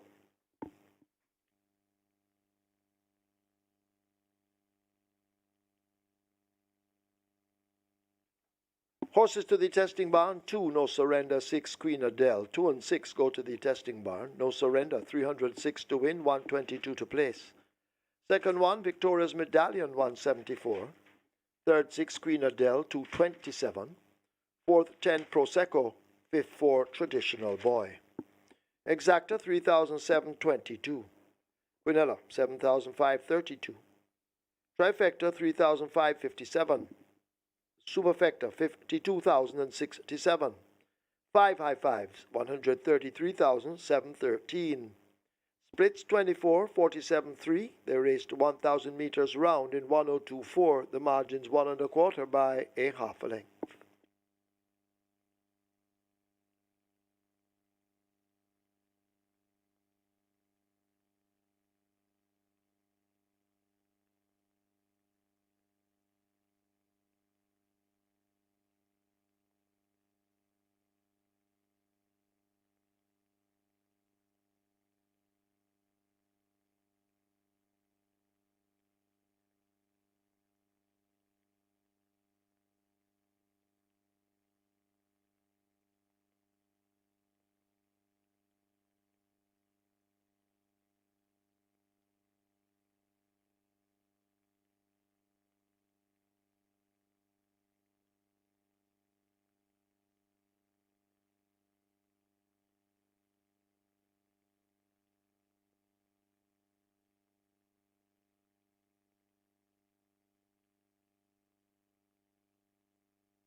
So, ladies and gentlemen, that's the third place sprint on your screen.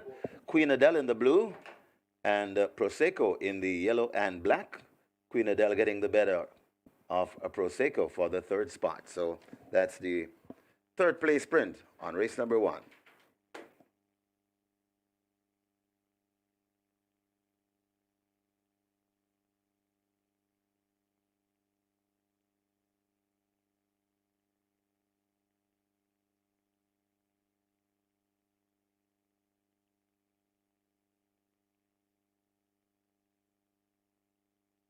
Ready, set, and bet. The new way to wager at Caymanas Park, anywhere, anytime. Avoid the hassle and go mobile. No download required. day. MBet, the smart way to bet.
Thank you very much, producer, and big up there to your Sir Michael Kane, tipping 9 winners from 9 races on Monday, May 22nd, 2023, all first choice selections. I sincerely hope that you were a big winner on Monday, the 22nd of May, and the Regular 6, Catch 9, Twilight 6, all tipped in those 9 winners from 9 races, 100% strike rate there, and that's as great as it'll get on a race day for any racing analyst on the planet. Race number 1 went to my second choice, and that was No Surrender at odds of 5-1. You will pinnacle the side fraternity be listening. I told you about that combination. They have been quite potent, winning some good races at good prices. They had a win with Ramblin' Road at 7-1 the previous race day, and they win here today on the first leg of the Regular 6 at 5-1 with No Surrender. No Surrender was very early today, and would have proven to be the strongest inside the final 2 furlongs. So the numbers I gave you there for race number 1 were 8, 2, 1, and 6. And the race came back 2, 1, 6, and then number 10. So the exacta in those numbers returned 3,722. The Quinella Plus, listen to this, the Quinella Plus of those numbers came back at 7,532. So you boxed the 4 numbers I gave you, 1, 2, 6, 8. You'd have been in the exacta 3,722. The Quinella Plus, 7,532. The trifecta, $3,557, and that would have been good enough guide for you to hit the superfecta, which returned 52,067. All you needed was to have the well-touted Prosecco on those numbers, and you would have been in the winnings. And the high five came back at 133,000 plus.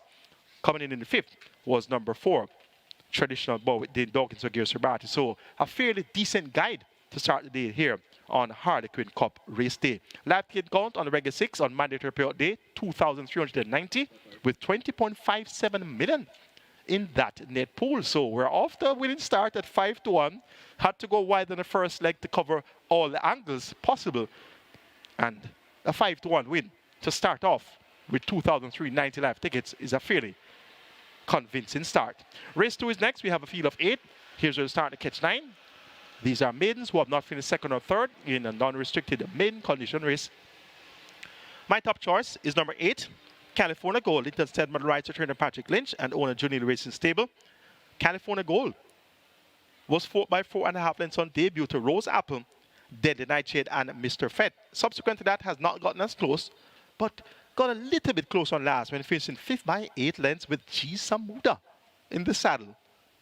That came behind From Sheer to Bend, God Still Love Me, and May Sellington. From Sheer to Bend came back to finish 3rd in the recent Monday Morning Trophy. God Still Love Me has come back to run twice. Now, the clincher here is the exercise report of the 21st of May. Galloped 3 furlongs in 36 flat with ability. Ability won his first 2 races. He won in 14-2 for 6 furlongs on debut, and he came back in 112-4 for 6 furlongs second time out. His first defeat came in the Kingston behind Mojito. So California Gold, working 36 flat with ability, should really dismiss the opposition here, and as such opens up at 1-9 with Linton Stedman in the saddle for trainer Patrick Lynch and owner Junil Racing Stable. Number 4 is Just Have Fun. This one gets 9-1. Dane Dawkins drives against Sabati. Showed speed on last, but weak to finish 6th over 4 furlongs straight. Not much speed present here based on the past performances. So look for Just Have Fun to possibly be having fun from in front. Number 6, Clowning Around. 4th on last by 14 lengths behind an 11th winner. Sensational Move. Ruin Thunder was 2nd. Captain Phillip was 3rd. Clowning Around has looked better to exercise. 6 furlongs in 1:18.2 on the 20th of May. 6 furlongs in 1:21.2 strode on the 13th of May. Clowning Around looks a lot better focused for this assignment and should be in the thick of things where it matters most. And the Bee's Knees, number 7, Anthony Allen replaces Delroy Bahar in the saddle for trainer Richard Hassan. He's a Hall of Fame trainer. The Bee's Knees was quietly fancied on last at 3-1. Well, actually, well fancied at 3-1. Quietly fancied on debut at 9-1, then 5-1 next in town. So the Bee's Knees has little to complain about in this spot. And as such, we respect the chances of the Bee's Knees. That 36 flat work alongside ability should put pay to all and sundry here. So we take number 8, California Gold, to get the better of number 4, Just Have Fun, then 6 Clowning Around, and 7, the Bee's Knees. Catch 9 pool is at 600,000, minimum guarantee paid is 500,000, and the jackpot stands at over 400. and 12,000. Best of luck with your catch 9 wagering and stand by for your fixed odds update. You'll get that soon after the horses take the track for race 2.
Horses take the track for the second. This is a restricted maiden condition race for native bred 3-year-olds who have not finished second or third in non-restricted maiden races.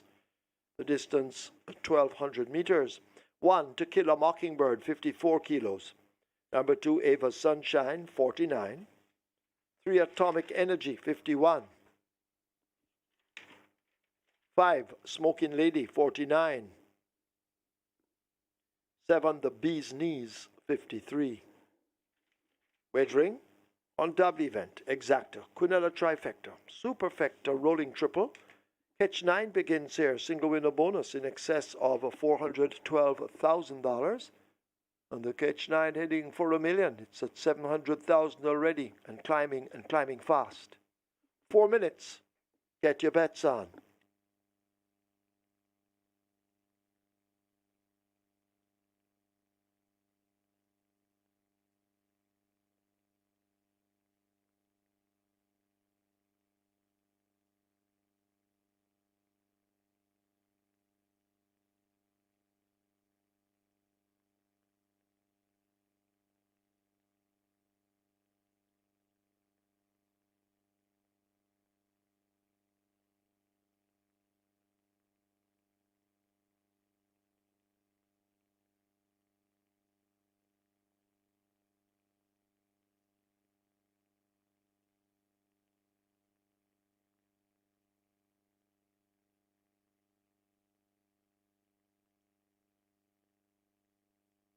Your attention, please. In today's 7th event, number 3, He's a Lion, goes with no whip.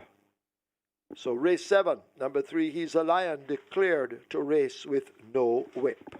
Please make a note of that.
Race number 2 at Caymanas Park on the fixed odds board, and obviously a very short price favourite in California Gold. We're $1.40 versus $1.20 tote.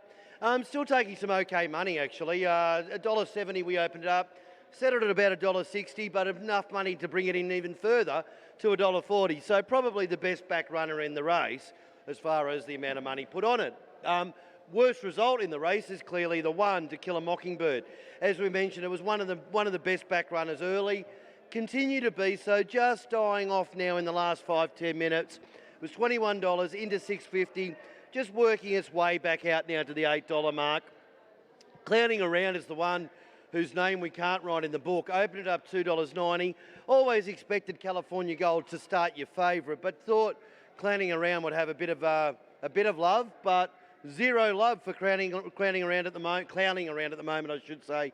$2, what did I say? $2.90 out to $5.50 and begging for support. Basically, all of the other ones there, 2, 3, 4, 5 and 7 are all really, really good prices compared to the tote. So if you wanted to play around the favourites, you're getting great value for the alternatives. That's pretty much the story, race 2, Caymanas Park.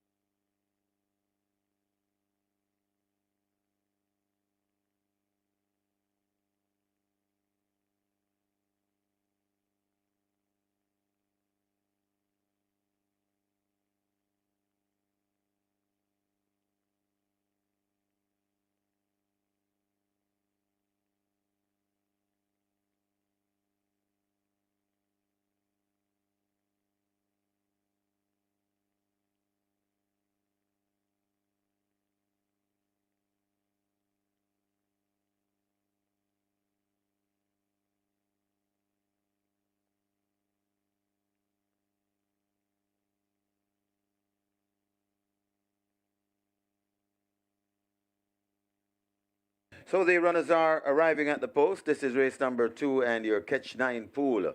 Getting close to $1 million. It's heading to 900,000. And the jackpot bonus once again in excess 412,000 rolling triple. That's a nice figure. It's approaching 400,000. Get your bets on. And just reminding you, tomorrow and on Sunday simulcast, Gulfstream Park mandatory payout on the GP6. So we should be seeing a figure close to $1 million that will be converted to a carryover of sorts. So automatic carryover in the Gulfstream Super 6, maybe $1 million, maybe even more. So that's for tomorrow. On Tuesday, MR6, that's Mountaineer Park. Mandatory payout route will be going for the mandatory payout at Mountaineer on the MR6. So 2 mandatory payouts date to look forward to. That's tomorrow at Gulfstream, mandatory payout on the GB6. And on Tuesday, Mountaineer Park, mandatory payout on the MR6. Get your bets on. Runners arriving at the post. Hurry and make your wagers. We're getting close to $1 million.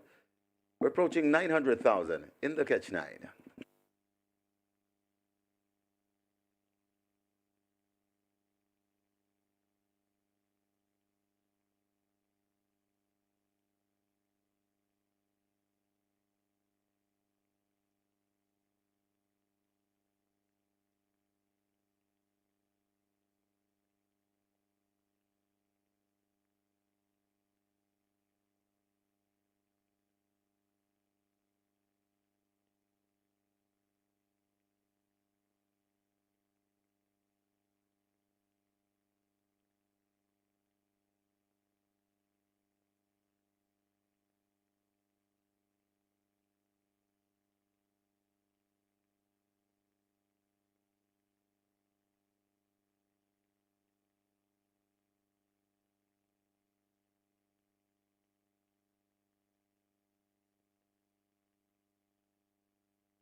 Closing up the front of the gate for the start of race number 2, and the catch 9 is cruising, heading to $1 million. We're now at 850,000 and climbing, so we're almost at 900,000, and the rolling triple approaching 450,000. They're closing the gate for the loading up process.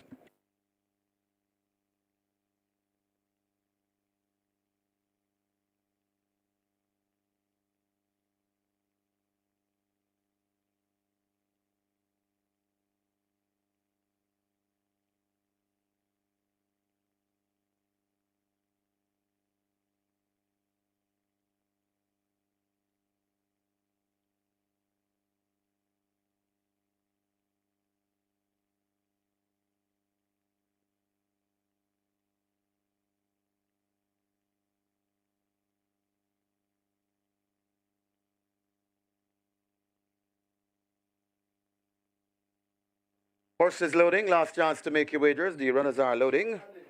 Ava Sunshine is in at 2. Atomic Energy is the next one. Just Have Fun loads at 4.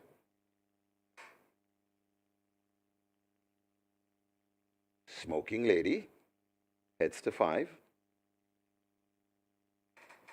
So very last chance to get a piece of this catch 9. Only $5 per line. Very affordable. Rider comes down from Clowning Around. That's Jamar Jackson. That one may load without the rider.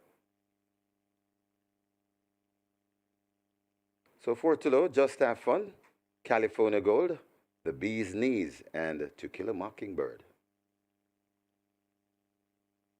Clowning Around is clowning around out there. Rearing. As the starter's assistant trying to get this one close to the gate for loading. Clowning Around goes in. Jackson will climb aboard. We're down to 3.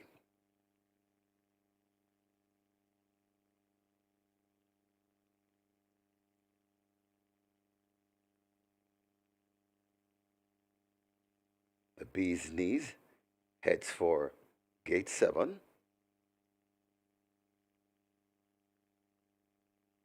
Hesitates a bit. To Kill a Mockingbird, turning sideways. And I think the final one will be California Gold.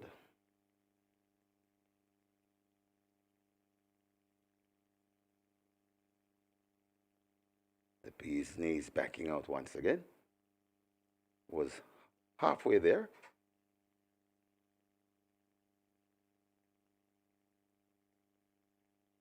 So the Bee's Knees giving you additional wagering time. It's limited though. The Bee's Knees goes in. We're down to 2.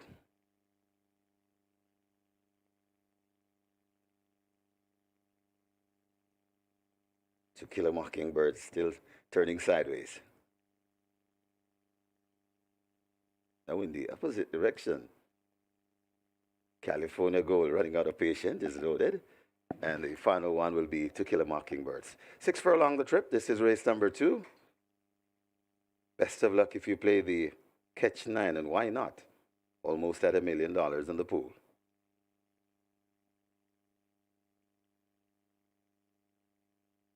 To Kill a Mockingbird with Abby Hable is in. Michael Sims is ready.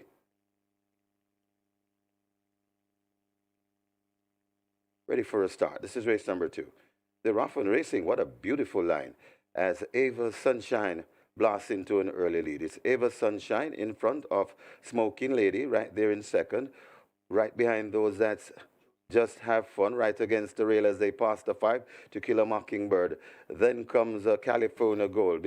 Beside California Gold, that's Atomic Energy and the trailing pair of the Bee's Knees and Clowning Around. They pass the 4, and it is To Kill a Mockingbird who now assumes the lead. In front of racing in second, that's Smoking Lady. 2 lengths away before we come to Ava Sunshine. California Gold going down dangerously into third now. Right there in fifth, that's Atomic Energy. Clowning Around begins to get busy. The Bee's Knees needs to find more, and racing at the back, Just Have Fun. They're at the top of the lane. To Kill a Mockingbird now attacked by California Gold on the outside. California Gold and To Kill a Mockingbird goes on with it, but California Gold may just have the overall lead, but To Kill a Mockingbird not going away. Also coming on, that's Ava Sunshine once again. Watch the Bee's Knees coming right against the rail, but it is California Gold in front. To Kill a Mockingbird is right there too, but California Gold and Lethal Linton Stedman in control. California Gold beats the Bee's Knees, To Kill a Mockingbird. Then he gets tied for fourth.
In the winners enclosure, the unofficial winner of race number 2, number 8, California Gold, a 3-year-old bay colt by Lion Tamer, Lucifer by Miracle Man, bred O'Neill Phillips, own Janelle Racing Stables.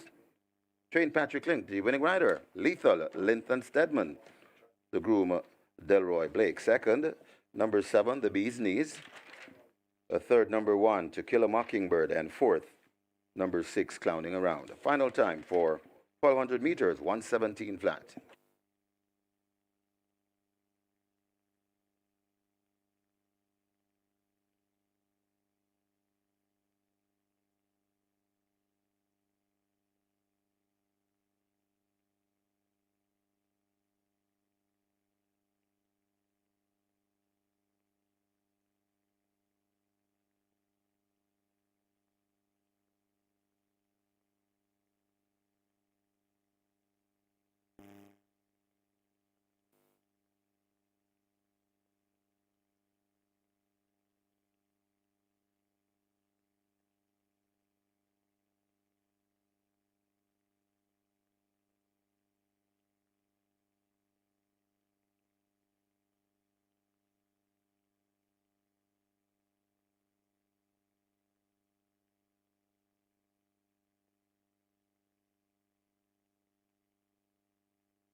ready for a start. This is race number 2.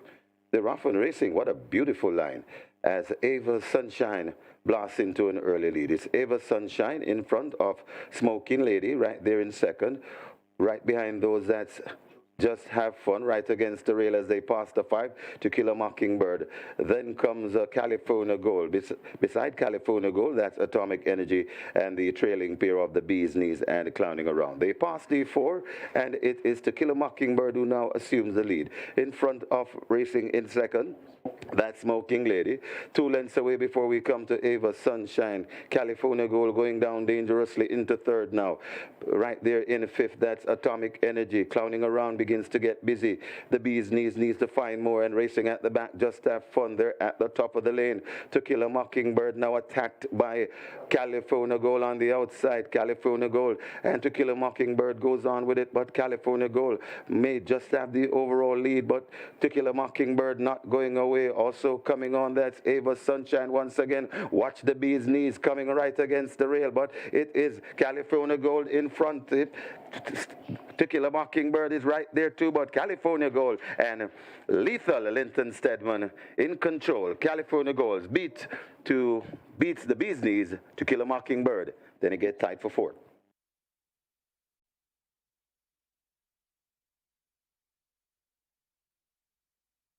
Result of the second now official. Horses to the testing barn. 6 Clowning Around. 8 California Gold. 6 and 8 go to the testing barn. The winner, California Gold, 70 to win, 54 to place. Second 7, the Bee's Knees, 71. Third 1, To Kill a Mockingbird, 117. Finishing fourth, 6 Clowning Around. Double event, 920. Quinella, 330. Exacta, 291. Trifecta, 411. Superfecta 1,137. The splits are 23-2, 48-1. They raced 1,200 meters in 117 flat. The margins 2 1/4 by 1 1/2.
So coming up on screen is the photograph for the fourth place. Went to number 6, closest to us. That's Clowning Around, getting the better of number 3, Atomic Energy. So that's the fourth place sprint on your screen.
The favorite California Gold gets the win.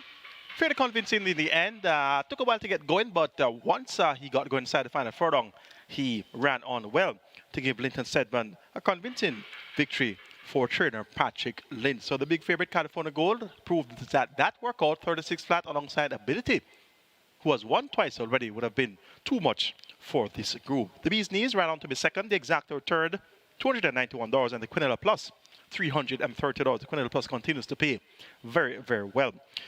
Live ticket count on the Reggae 6 on mandatory payout day, 2,108. So we started off at 2,390, and the big favorite wins, and over 200 tickets have gone to the wayside. So interesting results after the second leg of the Reggae 6 on mandatory payout day. 20.5 million is intact in that net pool. 745 tickets have started off in the catch time with 680,000 plus in that net pool.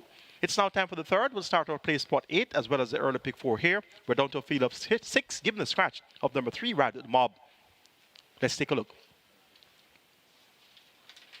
Number 2, Sunshine Cat, is the big favorite at 1 to 5, and my choice, 7 Foster Ride to Tyrone Prince. This one was recent claim on the 29th of April for 250,000. Third up by 5 lengths behind Ricky Ricardo and Whatever. Back here on the identical 250 tag, and looks to be the type that should be able to get the job done here. Number 6 is Storm Valley, ran on to be third on the 22nd of May. That was last Monday. Behind Nina Dorada and Sir Frederick. That was over 5.5 furlongs, now gets a furlong longer to travel. Shane Richardson maintains a mount for trainer Joseph Thomas. Storm Valley was making his first start in 4 months, and he would have stripped a bit fitter. Storm Valley clearly has the capabilities of getting the job done here on the quick turnaround from Monday to today, Saturday. 6 to 5, the clear second choice in the betting. Number 3 is Ride at the Mob, a scratch, so that one stays home. And we're down to a field of 6. The revised placings, the revised numbers rather, for this event is 2, 6, 1, and 7. That's my revised order of preference, 2, 6, 1, and 7. And the third choice here is Golden Emperor gets 18 to 1. Where the huge ride to Earl Anthony Lucas Sobrati claimed 3 starter back for 250,000. Has raced twice under the care of Anthony Sobrati and was 4th by distance and last, beaten by Garincha, Uncle Wal, and In the Blood. Golden Emperor has the customer visor and tongue tie refitted. He races well in the visor, tongue tie, and figure 8, so look for Golden Emperor to be making some good headway from off the pace. And number 7 is In the Blood. Ran fairly well last week by the standards of his past performances. He's always way behind. But last time out, he finished 3rd, all beaten a field of 5. Beaten by Garincha and Uncle Wal, that same event where Golden Emperor finished in 4th. So this In the Blood was some 5 lengths clear of Golden Emperor. Marshall Porter maintains the mount for trainer Ralph Porter. Late 6 removed from In the Blood. In the Blood always acts up very stubbornly at the gate. And we'll see if he'll have a change of heart today In the Blood. If he does, he should go home earning once again. Make the numbers for race number 3, 2, 6, 1, and 7. Sunshine Cat over Storm Valley, Golden Emperor, In the Blood. Early pick 4 pool is at 400,000. Your place for 8 pool is at 600,000. Riders of call has been given. Horses will take the track momentarily. Stand by for your fixed odds update, and you'll get that soon after the horses parade on the racetrack for the third.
Horses take the track for the third. It's for 3-year-olds and up. It's a claiming event, 250,000 to 200,000 the tag. And these are for horses. This is for horses who have not earned 160,000 since January 27, 2023. The distance 1,300 meters. Scratch 3, ride with the mob injured. Number 4, Smooth Criminal. Make the weight 51.5. 6, Storm Valley 52. Wagering on double event, exacta, trifecta, rolling triple. The early pick 4 begins here. The single winner bonus in excess of 177,000. Play spot 8 begins here. Single winner bonus in excess of 372,000. Early pick 4 heading for 500,000. Play spot 8 heading for 700,000. 2 minutes. Get your bets on.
Number 3 at Caymanas Park, and not a huge amount of action here with a small field and a couple of shorties. But we'll start with the favourite. Sunshine Cat is the best back runner in the race. Opened it up around about the $1.60 mark, got as short as $1.40. Now just working its way back out to $1.50. But as I said, not a lot of action in this race, but for what it is the best backed runner. The money for Sunshine Cat, reverse for Storm Valley. Really not writing its name in the book. The fluctuations aren't as severe as they probably would be just because of the low volume we're holding in this race. $2.20 was Storm Valley's opening price, getting out to $2.50. But the key to both of them is, if you want to play the favourites, they are both better than the tote board at the moment on the fixed odds boards. Rest of them, a little bit of a spray around for Estelita. We often get money for Estelita, but nothing really much to talk about. But really, not a huge betting race here. Sunshine Cat, $1.60, rock solid favourite into $1.50. Storm Valley, $2.20 out to $2.50. If you're looking at it as a heads and tails race, the punters are saying it's number 2, Sunshine Cat.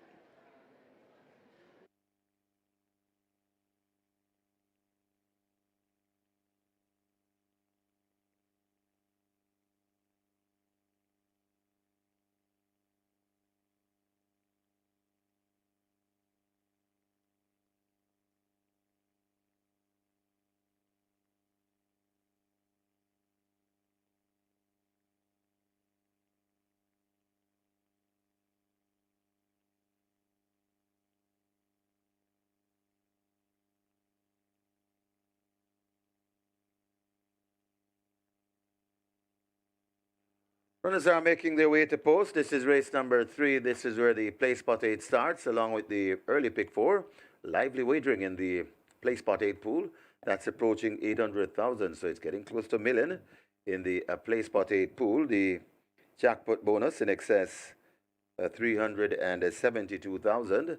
And the early pick 4 on its way to 600,000 with a jackpot bonus in excess 177,000. Get your bets on. The runners are arriving at the post.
So they're closing up the front of the gates for this, the third event, 1,300 meters, 6.5 furlongs.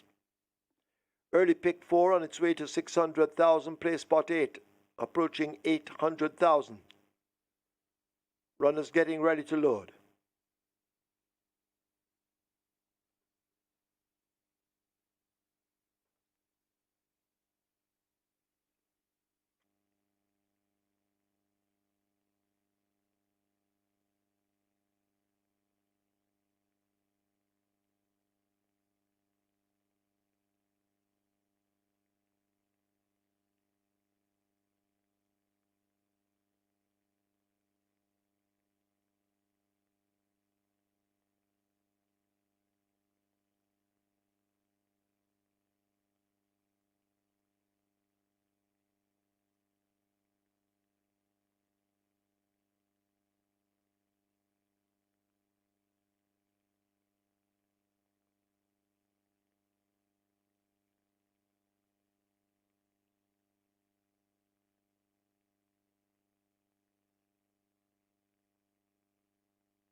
So number 4, Smooth Criminal,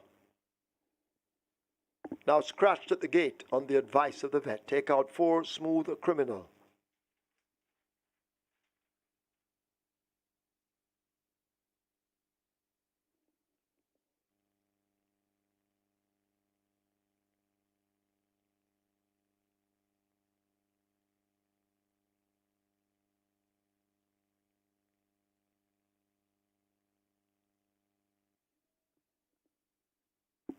So loading up, about to begin.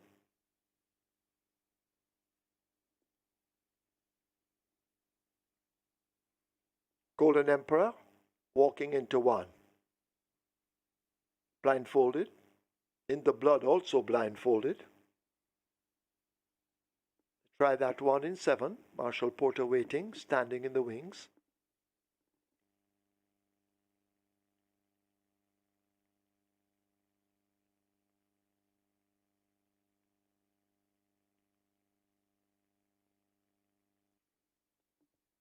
So In the Blood goes in. Here is Estelita walking to 5. In the Blood most of the way in, I should say. Storm Valley coming up. To load at 6, Shane Richardson.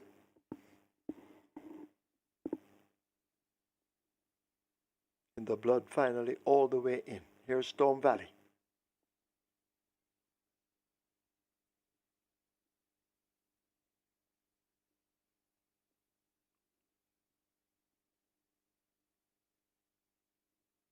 So we wait on Storm Valley and Sunshine Cat. 5 runners. In goes Storm Valley. Here is Sunshine Cat. Sunshine Cat is in. Field in line. 6.5 furlongs. 1,300 meters. Starter ready. They're off. Golden Emperor comes out at the back. Estelita took off quickly. Storm Valley. These two bobbing heads for the lead as they slip past the 6. Sunshine Cat is a length in behind them. A break of 1.5 lengths to Golden Emperor, and In the Blood under a niggle at the back of the field. They go toward the final 5/8. They're there now, and out in front Storm Valley now has the lead by 1 length and a long tail. Estelita fading back in second. A break of some 3.5 lengths to Sunshine Cat. Golden Emperor is there, and In the Blood tailing off. They're into the half-mile turn. They're approaching the 7/16, and it is Storm Valley and the apprentice Shane Richardson attempting to steal the show, slipping off by some 6 lengths. Estelita now being urged to get closer as they leave the 3. Sunshine Cat is under a ride back in 3rd. Golden Emperor running in 4th, and last of all, it's In the Blood as the field string out and come into the top of the lane. Storm Valley in complete control at the top of it. The rider now becoming a busy man, changing his hold as they arrive at the final 3/16, and Storm Valley is away from them. Sunshine Cat in the distance running in 2nd. Golden Emperor not responding to the right-hand stick, and it's switched now to the once again to the right as they're inside the final 16th, and it is all Storm Valley and Shane Richardson beginning to tie up a bit, but they've poached a commanding advantage, and there'll be no stopping Storm Valley. Storm Valley wins by 6, maybe more. Golden Emperor 2nd. Sunshine Cat 3rd. In the Blood is 4th. Estelita 5th and last.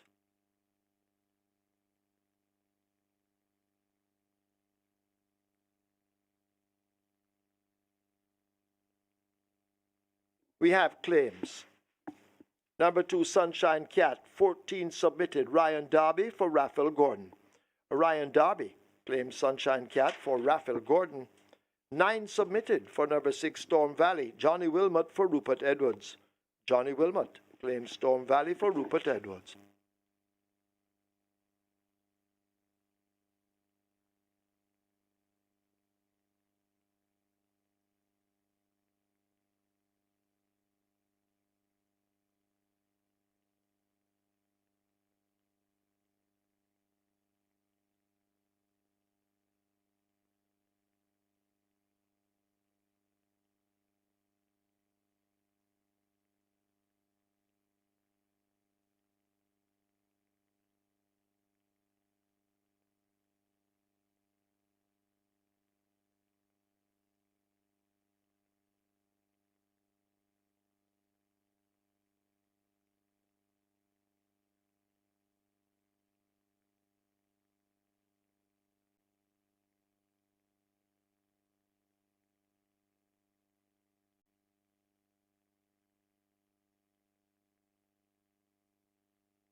In the winners' enclosure, the unofficial winner of race number 3, number 6, Storm Valley, the 9-year-old Dark Bay horse by Stormcraft, That Girl by Alicius, bred Lakeland Farms Limited, owned and trained Joseph Thomas, the winning rider, Shane Richardson, the groom, Ian Johnson. Second, number 1, Golden Emperor. Third, number 2, Sunshine Cat. And fourth, number 7, In the Blood. Final time for 1,300 meters, 1:24 and a 3.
Starter ready. They're off. Golden Emperor comes out at the back. Estelita took off quickly. Storm Valley, these two bobbing heads for the lead as they slip past the 6. Sunshine Cat is a length in behind them. A break of a length and a half to Golden Emperor, and In the Blood under a niggle at the back of the field. They go toward the final 5/8. They're there now, and out in front, Storm Valley now has the lead by a length and a long tail. Estelita fading back in second. A break of some 3.5 lengths to Sunshine Cat. Golden Emperor is there, and In the Blood tailing off.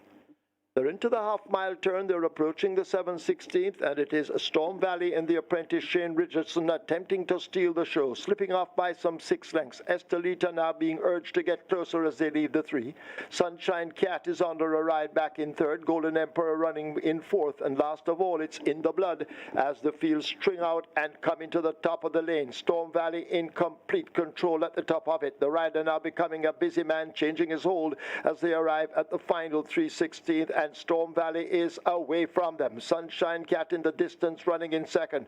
Golden Emperor not responding to the right-hand stick, and it's switched now to the once again to the right as they're inside the final 16th, and it is all Storm Valley and Shane Richardson beginning to tie up a bit, but they've poached a commanding advantage, and there'll be no stopping Storm Valley. Storm Valley wins by 6, maybe more. Golden Emperor second. Sunshine Cat third. In the Blood is fourth. Estelita fifth and last.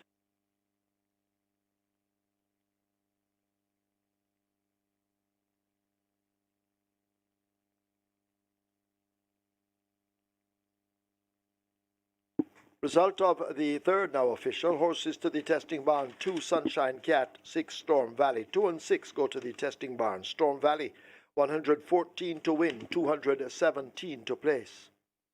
Second one, Golden Emperor 258. third 2 Sunshine Cat, fourth 7 in the Blood. Special double with 4 Smooth Criminal, the very late scratch, $52.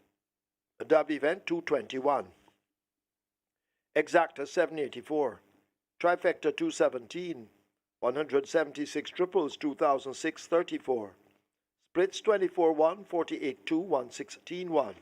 They raced 1,300 meters in 124.3. The margin 7 3/4 by 3.5.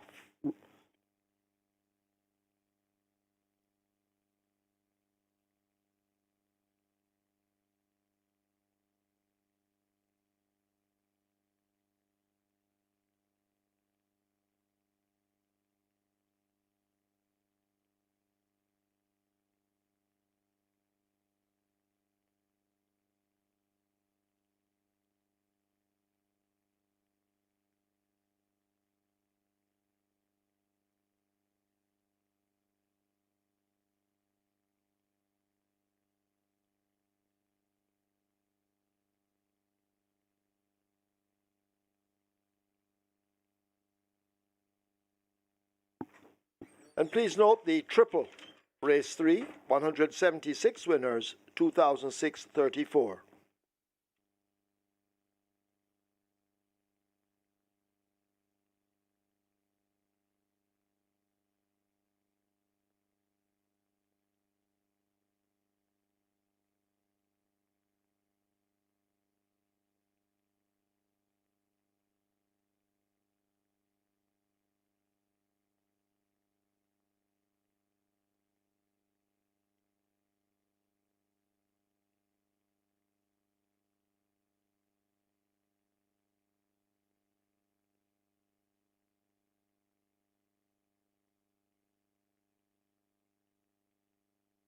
Remember, gambling is just a game. Choose to gamble responsibly. Set a budget, avoid chasing losses, and stop gambling when you reach your money limit. For gambling help, call RISE 888-991-4146. A message from the Betting, Gaming and Lotteries Commission.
So just a reminder to owners and trainers, confirmation for the 49th running of the Jamaica 1000 Guineas, a native bred 3-year-old futurity.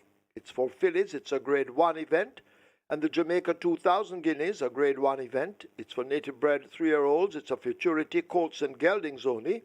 Scheduled for a Saturday, June 3 and a Sunday, June 4, 2023, closed today, Saturday, May 27, in the racing office.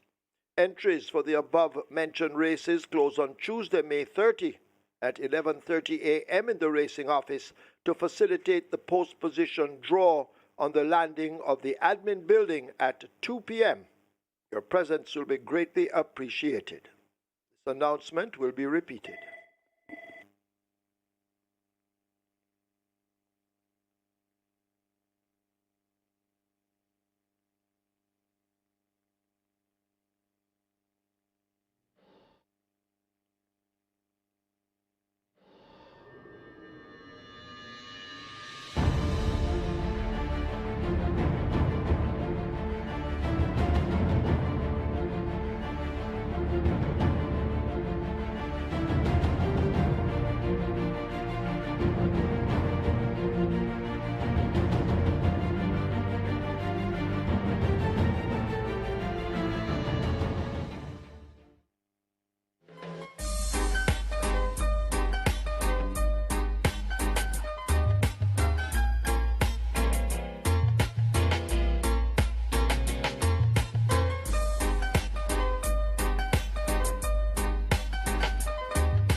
Storm Valley blows away the opposition in race number 3. Shane Richardson, therefore, owner trainer Joseph Thomas, a very convincing victory by Storm Valley.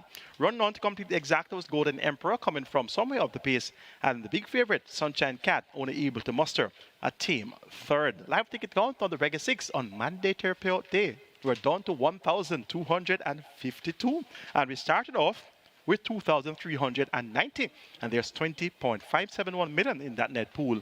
Interesting times ahead for the remaining 3 legs of the Reggae 6. Catch 9 has 228 tickets with 686,000 in that net pool. It's now time for race number 4, which starts our early pick 5. A field of 8 will go 1,000 meters straight. It's for the claimant level, 750,000 down to 600,000. The top choice here is going to be number 3, Ras Emmanuel. Ray Lewis rides for champion trainer Jason Lacosta and champion owner Carlton Watson. Was second by a short head at the $1 million claimant level on the 25th of March, and that came behind Magical Mood. Was deemed lame and a scratch on the 29th of April on the next intended outing. That was at the $1 million claimant level. Steps down to 750, has worked extremely well. On the 20th of May, went 5 furlongs rated 101 flat by 47 flat, and in every an 11-year-old going lights out at exercise. On the 13th of May, Ras Emmanuel went 102.2 for 5 furlongs straight by 48 and a fifth of a second. So the screws were tightened on the 20th of May at exercise for this assignment. Rain Lewis comes in 54 kilos. That's 3 kilos lighter than the last time Ras Emmanuel raced with 57 kilos, and Robert Haldane. So 3 kilos lighter for Ras Emmanuel. He opens at 1-9 and is clearly the horse to beat here. Number 8 is a very speedy Thalos. Was beaten by Ras Emmanuel and Das in that same Magical Mood event. Showed speed for the first 3 furlongs, but weakened rapidly to finish 7 by 13.5 lengths. Thalos should be a lot more comfortable from this outside draw and could be the one they'll all have to catch. Linton Stedman had a win in race number 2 with California Gold. He's looking for a double. Thalos gets good support at 5-2, so the stable confidence is fairly high in the chances of Thalos, and he's clearly going to be the one to catch from the stand side draw. Number 1, Stranger Danger from the inside post. He has a very good record over the straight course in recent times. 3 wins over 5 furlongs straight. 1 win at the Minador Claimant level on 28th of January. Beaten Versatile Vision by a short head. Stepped down to 750 and won again. 5 3/4 lengths clear of Denby Life. And once again at 750 level, over 5 furlongs straight, he won by a length of 3/4, beating Hagao Sumai and Old King Cole. So Stranger Danger, no stranger to the straight course, no stranger to winning. And for the record, Stranger Danger won his first 9 races. His first loss came behind his illustrious stablemate, She's a Man Eater. So Stranger Danger, no stranger to winning. 18-1 is great value for Stranger Danger. Number 2, Hagao Sumai, reclaimed by his original trainer, Anthony Nunes, was second by a length and 3/4 to Stranger Danger on the 8th of April over 5 straight at 750 level. Stepped back among restricted company Nonza 3 on the 29th of April. Didn't do much behind Phoenix Risen, but is back on attack now. And Hagao Sumai should be a prominent factor throughout. Make the numbers for race number 4, 3, 8, 1, and 2. Ras Emmanuel to get the better of Thanos. Stranger Danger, Hagao Sumai.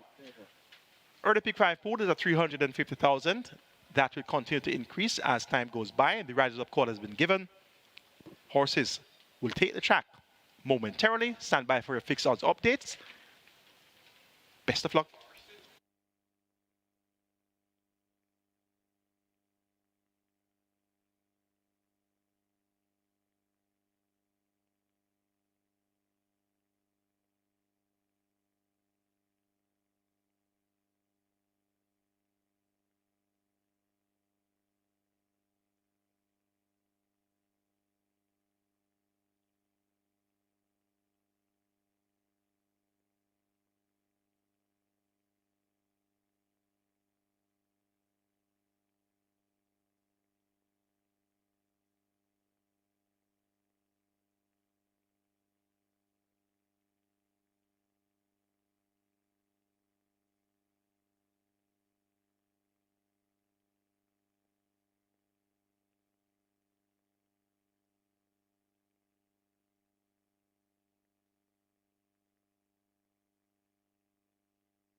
Horses take the track for the fourth. It's for 3-year-olds and up, a claiming event, 750,000 to 600,000 the tag. The distance, 1,000 meters straight. Number 4, Air of Fire, make the weight 52.5. 6, Denby Life, 50. 8, Thalos, 54.5. Wagering on double event, Exacta, Quinella Trifecta, Superfecta, Rolling Triple.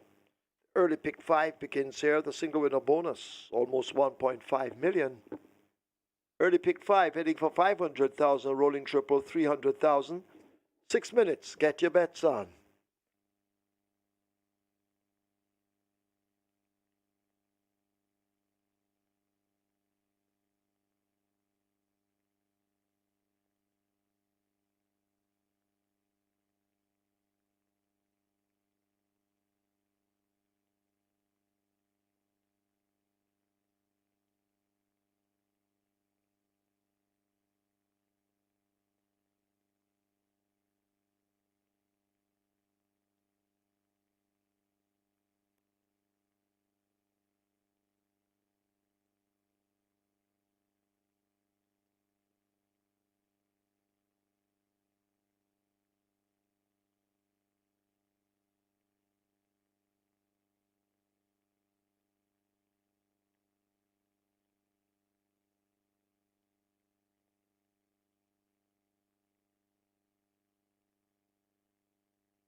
Race number 4 at Caymanas Park, and another shorty in Rasa Manual. We're $1.55 on $1.08 tote, so there's plenty of value there if you wanted to take on the, or back the short price favourite, I should say. Naturally, that's stuffing up our overs and a lot of the other runners, but it is still quite competitive if you wanted to play around the favourite. He is holding his own in the market. We opened up $1.70, enough money to bring it into as short as $1.40. But as the race gets closer, just working its way back out now to $1.55. Lord of Agilon is the worst way in the book. The connections often do back their horses. $15 we opened, came into as short as $7 and holding its place there. It was $10 after the first wave of money, but another couple of spins here and there have seen it keep its spot at $7 on a pretty much longer tote, but it's definitely the worst way in the book. And Thalos is getting a little bit of a nibble down the bottom, holding its mark around the $4 mark. Opened up a little bit longer than that. $4.60 I think was the price, into $4 and just sort of meandering around there. But again, a race of not a huge amount of action. Favourite rock solid, good market signals for a first upper for Jason DaCosta. Lord of Agilon, best backed runner, and Thalos holding its market as holding its position in the market as a decent second pick. But that's pretty much the story of race 4 at Caymanas Park.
So runners heading to post. This is race number 4. This is where the early pick 5 begins. Pick 5 pool approaching 600,000, and a very nice jackpot bonus attached, almost 1.5 million. We also have a rolling triple that's approaching 350,000. Get your bets on. Runners heading to post.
Closing up the front of the gates for the start of race number 4.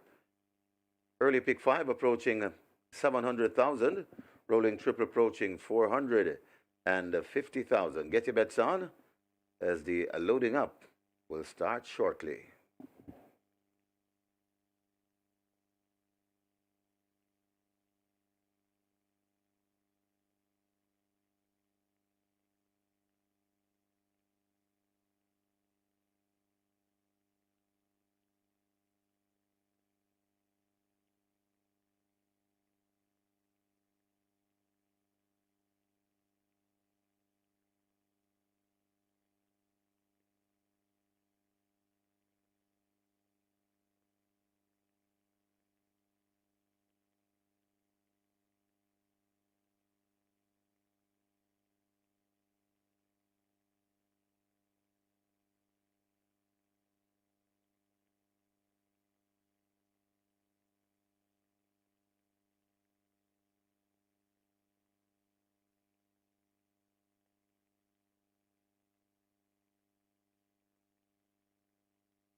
Horses loading, last chance to make your wagers. Stranger Danger, the first one in. Aerofy is next at 4.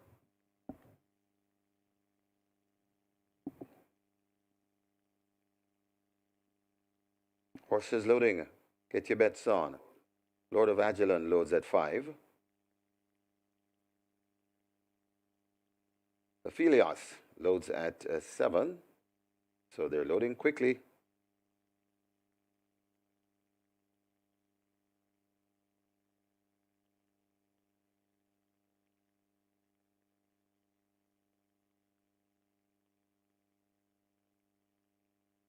Ras Emmanuel loads at 3. Then Belai follows at 6.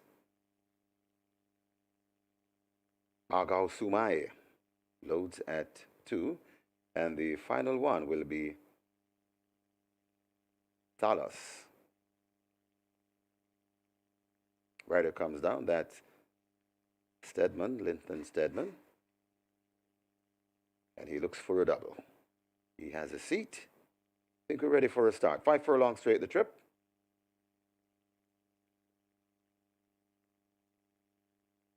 Action in gate 8. They're off and racing.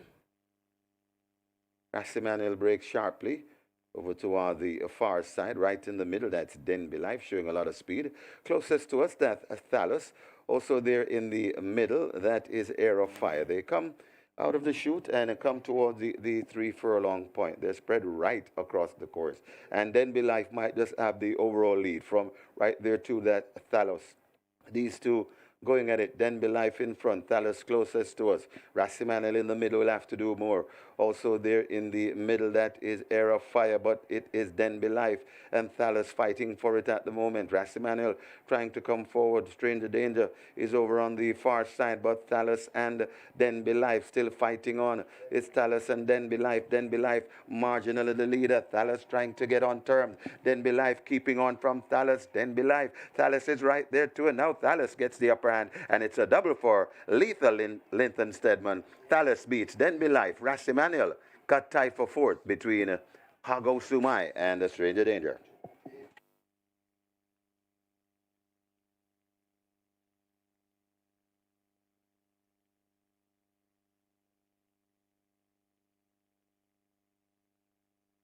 We have claims in the fourth event. We have claims. Number 1, Stranger Danger. 2 claims submitted. Percival Hussey claims a Stranger Danger for Philip Hazar. Percival Hussey claims Stranger Danger for owner Philip Hazar. 1 claim submitted for number 2, Hagao Sumai, David Lee Sin for Zelfa Ricketts. David Lee Sin claims Hagao Sumai for Zelfa Ricketts. 16 claims submitted for number 3, Ras Emmanuel, Greg Fennell for Lawrence McKinley. Greg Fennell claims Ras Emmanuel for owner Lawrence McKinley.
In the winners enclosure, the unofficial winner of race number 4,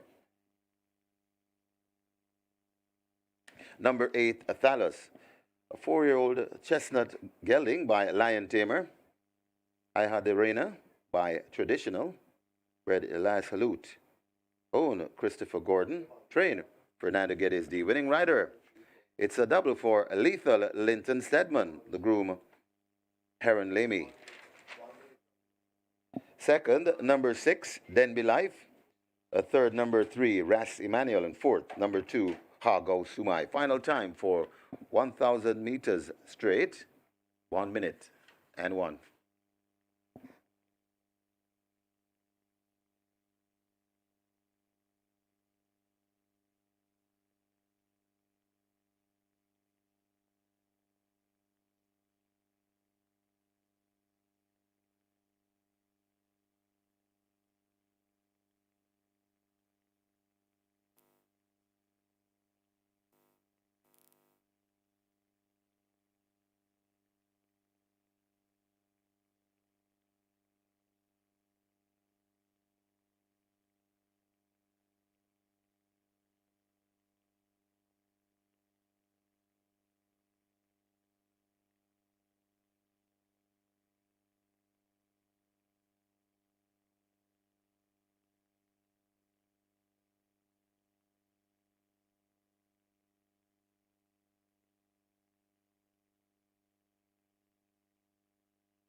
They're often racing. Manuel breaks sharply over toward the far side, right in the middle. That's Denby Life showing a lot of speed. Closest to us, that's Thalus. Also there in the middle, that is Air of Fire. They come out of the chute and come towards the 3 furlong point. They're spread right across the course. And Denby Life might just have the overall lead from right there to that Thalus. These two going at it. Denby Life in front. Thalus closest to us. Rassimanel in the middle will have to do more. Also there in the middle, that is Air of Fire, but it is Denby Life and Thalus fighting for it at the moment. Rassimanel trying to come forward. Stranger Danger is over on the far side, but Thalus and Denby Life still fighting on. It's Thalus and Denby Life. Denby Life marginally the leader. Thalus trying to get on terms. Denby Life keeping on from Thalus. Denby Life. Thalus is right there too, and now Thalus gets the upper hand, and it's a double for Lethal Linton Stedman. Thalus beats Denby Life. Rassimanel cut tie for fourth between Hago Sumai and Stranger Danger.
Result of the fourth, now official. Horses to the testing barn. 6, Denby Life. 8, Thalus. 6 and 8 go to the testing barn. 8, Thalus. 170 to win, 54 to place.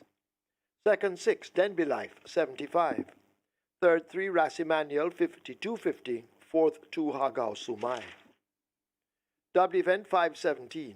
Quinella 3001.22. Exacta 2007.12. Trifecta 1001.12. Superfecta 4107. 276 triples 1001.39. Splits 23.2, 46.2. Final time 1000 meters straight 1 minute and 1/5. The margin's 2 by 3/4.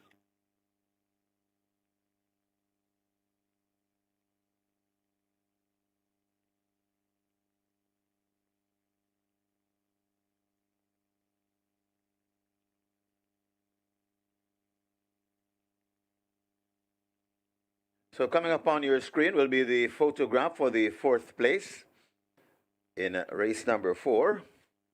Went to number 2. Ago Sumai getting the better of Stranger Danger over on the far side. So that's the 4th place sprint on your screens.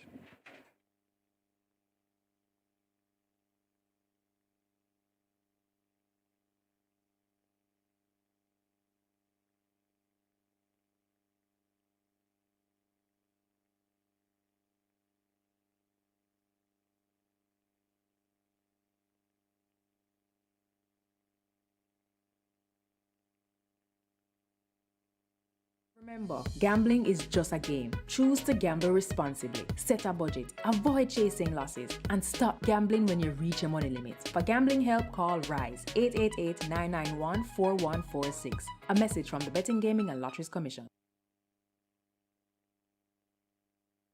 Just a correction to the time, race 4. The final time, the correct one, 1:01 flat. 1 minute to 1.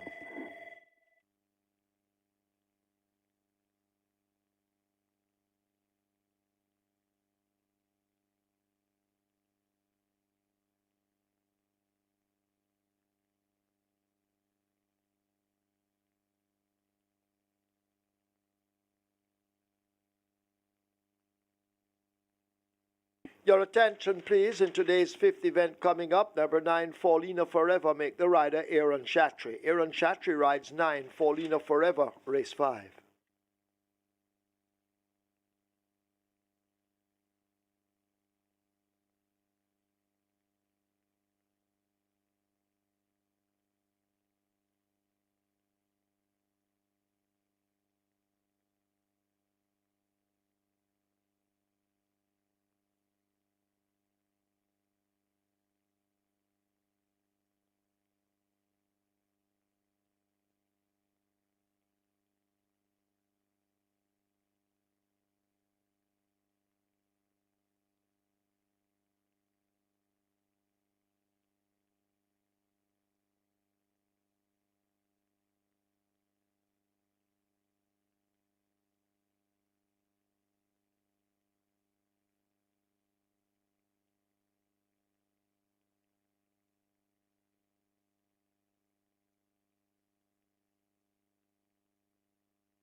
Your attention, please. Race 4, number 2, Hagao Sumai. The claim now void. Void the claim for number 2, Hagao Sumai, race 4.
Thalos gives Linton Stedman a double on the card. He scored in race 2 with California gold for trainer Patrick Lynch, and he hits the jackpot again in race number 4 with Thalos for trainer Fernando Geddes.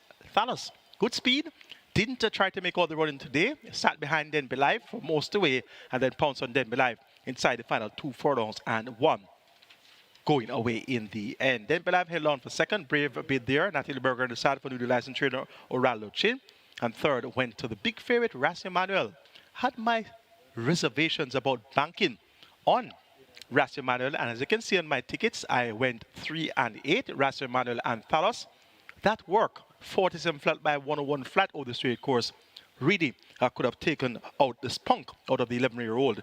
And he was flat-footed all the way through the 5 furlong straight distance today. But maybe next time in town, Ras Emanuel can get the job done. Live ticket count of the Reggae 6 on mandatory payout day is 513 with $20.571 million in that net pool. And my ticket is still alive. The catch 9, 115 tickets are intact with 686,000 plus in that net pool. And my catch 9 ticket is still intact as well. So looking forward to having a good day. 2 legs remaining on the Reggae 6, 5 and 6, races 5 and 6. The Twilight 6 starts in the 5th. And this looks to be an interesting 5th event. My top choice here is the Downing class, number 6, Wilson.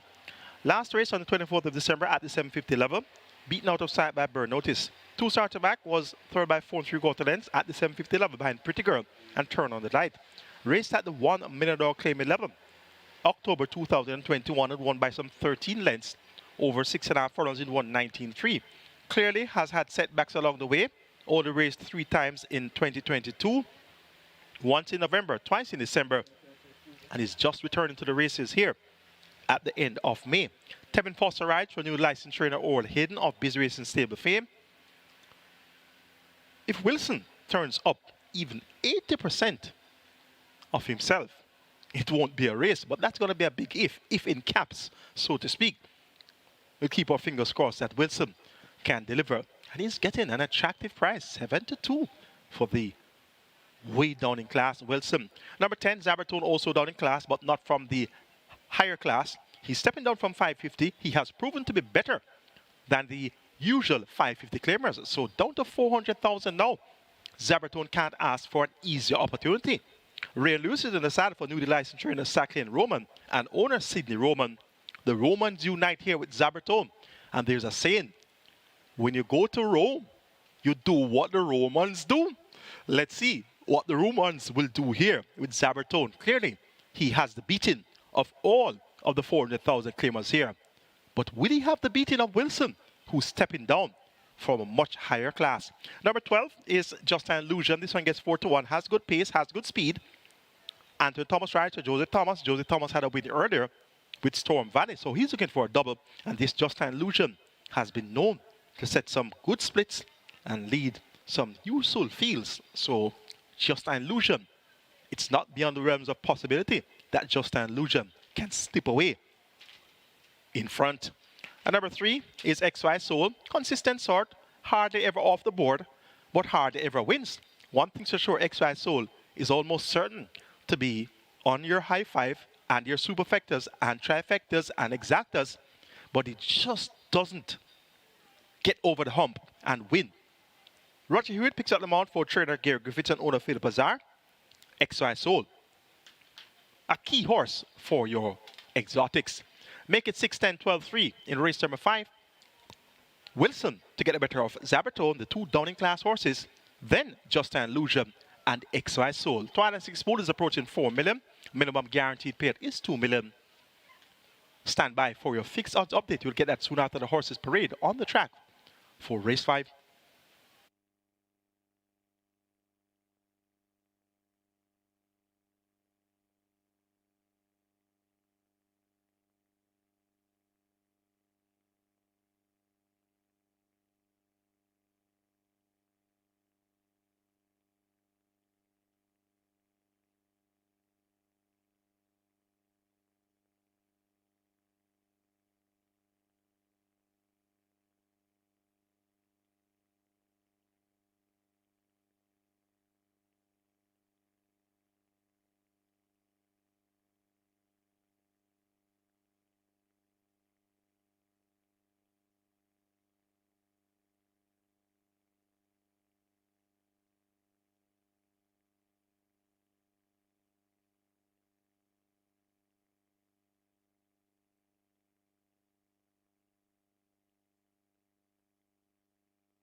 Horses take the track for the 5th. It's for 3-year-olds and up, an optional claiming event, 400,000 to 300,000 the tag.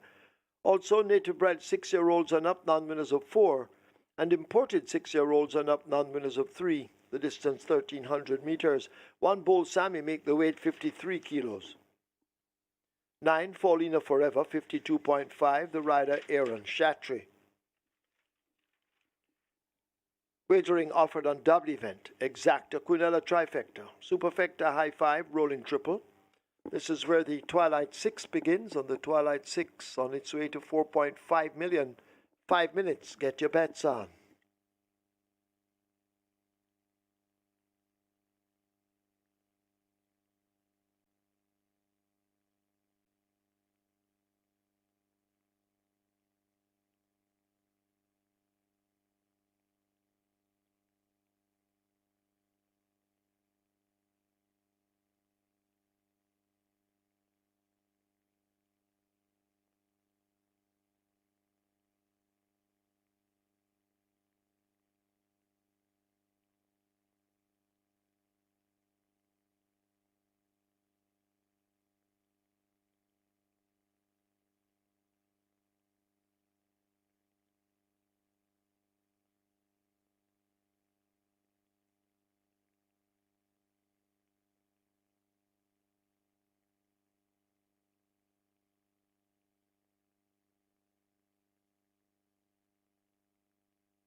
And race number 5 at Caymanas Park. It's a little bit of a 1 and 2 and burn the rest, but that's how it looked a few minutes ago, but developing a little bit different in the last 5 or 10 minutes or so. We'll start with your favourite Zabratome.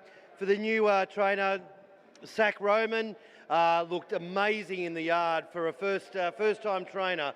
He's really turned that horse out in exceptional order. $1.75 seems a pretty good price compared to the tote. It's been good, solid without being over the top. Probably expected a little bit more to it, but we have kept it safe because, and we will continue to keep it safer the way that it paraded, that's for sure. But $1.75, pretty much on par with the tote. When we did the first cross, mentioned Wilson was also well backed early. He was opened up $3, came into $2.60, but that wave just stopped dead. As you can see, just keeps winding its way out. Every flush through Wilson is now getting longer and longer, getting out to $4.40 now, but still pretty good price compared to the tote. $3.30 the tote, $4.40 Wilson. If you want to get some of that, you've got a great value there. Outside of that, the punters are playing around. We've had some really good place bet on XY Soul at about $2.20.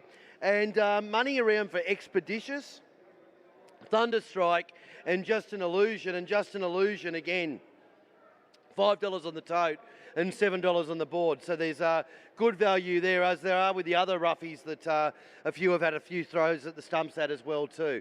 But summing it up, it really is, Zabratone is a decently back favourite without being over the top. Wilson is out the gate. And probably the one making the run now is Just an Illusion down the bottom. But that's pretty much the story. Race 5, Caymanas Park.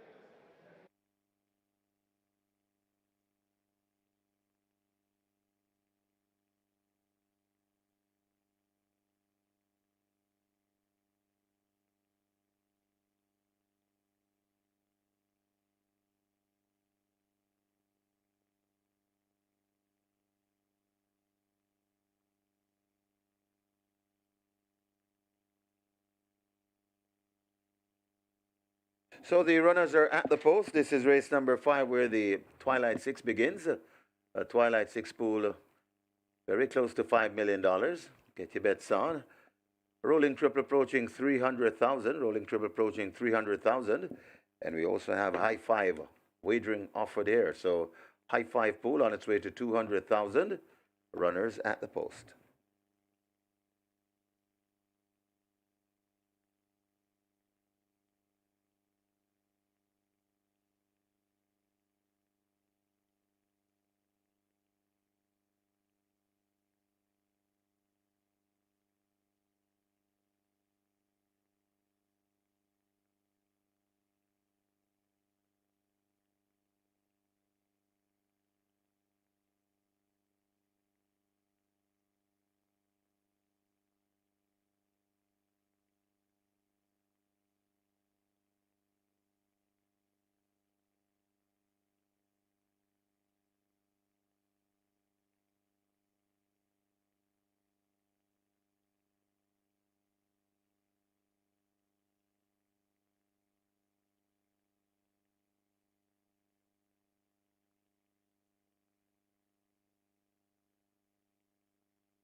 Your attention once again, just a reminder, confirmation for the 49th running of the Jamaica 1000 Guineas Grade 1, native bred 3-year-old Futurity, fillies only, and the Jamaica 2000 Guineas Grade 1, native bred Futurity for 3-year-olds, colts and geldings only, scheduled for Saturday, June the 3rd, and Sunday, June 4, closed today, Saturday, in the racing office.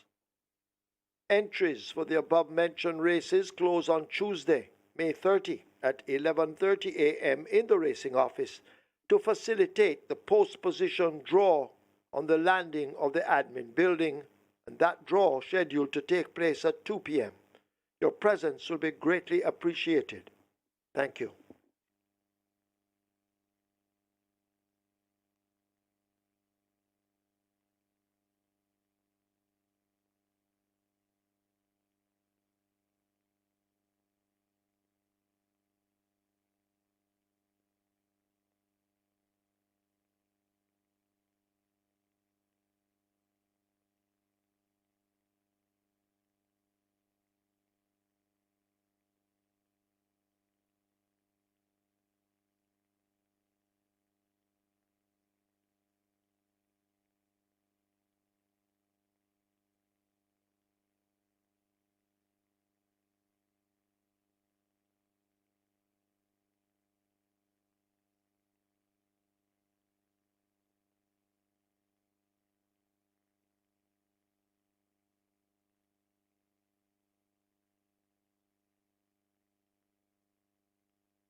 Last chance to wager. Horse is now loading. First one in Bold Sammy.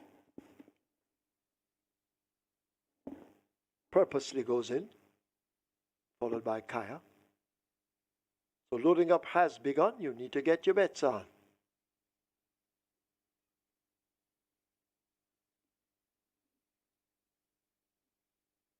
So we wait on the next one.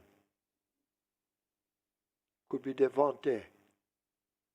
Walking to 7. Devonte is it. Expeditious being led to 8.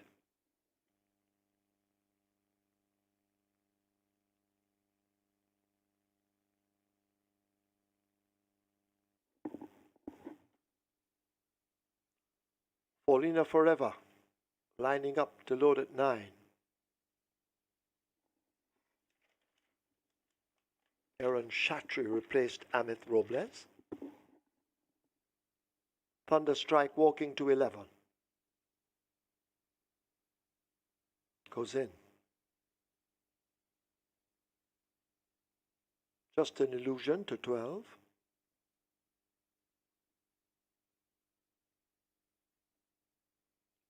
So loading up, well underway. Gorgeous Gift being led to 4.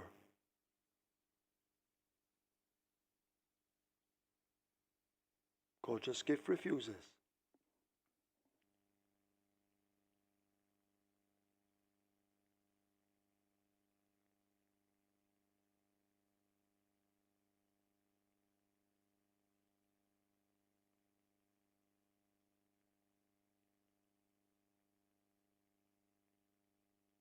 XY Soul joins them. Here's Wilson. Wilson will load at 6. Zabratone at 10. Field in line, 1,300 meters, 6.5 furlongs. Starter ready. They're off. First start, purposely an XY Soul along with Kaya race at the back. Just an Illusion as they lead the 6, sprints out and gets the lead by more than 2 lengths. Zabratone is in chase in second. Wilson is running in third, possibly 4 lengths separates that grouping. Bold Sammy chases them. Devonte the Grey and Expeditious run together. There's XY Soul now beginning to make a move toward the inside. Toward the outside in the blue, that's a Thunderstrike as they're arriving at the half mile. Kaya now beginning to make ground along with Paulina Forever and Gorgeous Gift. Forget Purposely. They've left the 7/16th. They make their way now toward the final 3, and Zabratone rests the lead. Just about a long neck in front of Just an Illusion. Wilson asked to bubble to the boil in behind them and stalking them as they pass the 5/16th. Bold Sammy is under a ride needing to make up lengths. Devonte the Grey races up next and Kaya is on the rail, but it is Zabratone in front at the top of the lane, leaving the quarter pole behind. The rider now becoming busy and using the stick in the right hand. Wilson is out wide and drifting all over the place. They run toward the final furlong, and it is Zabratone out on that lead. Bold Sammy now closing up with Purpose down against the rail. Wilson continues to run just in behind the leader, but it's Zabratone. Here is Bold Sammy now coming with a rush against the fence, and Bold Sammy assumes the lead close home. Bold Sammy will take it and win it from Zabratone. Then Wilson, Kaya. Devonte is 5th.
In the winners' enclosure, the unofficial winner of race number 5, number 1, Bold Sammy.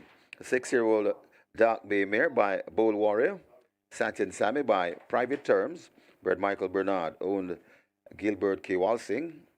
Trained Cashbird K. Walsing, the winning rider. Anthony Allen, the groom, Patrick Tyne. So stand by for placings and the final time.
So placings on race number 5, the winner number 1, Boulder Sammy. Second, number 10, Zabertone. Third, number 6, Wilson.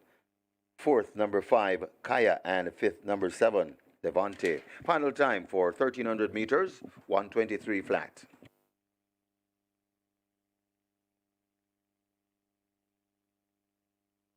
And a half furlongs.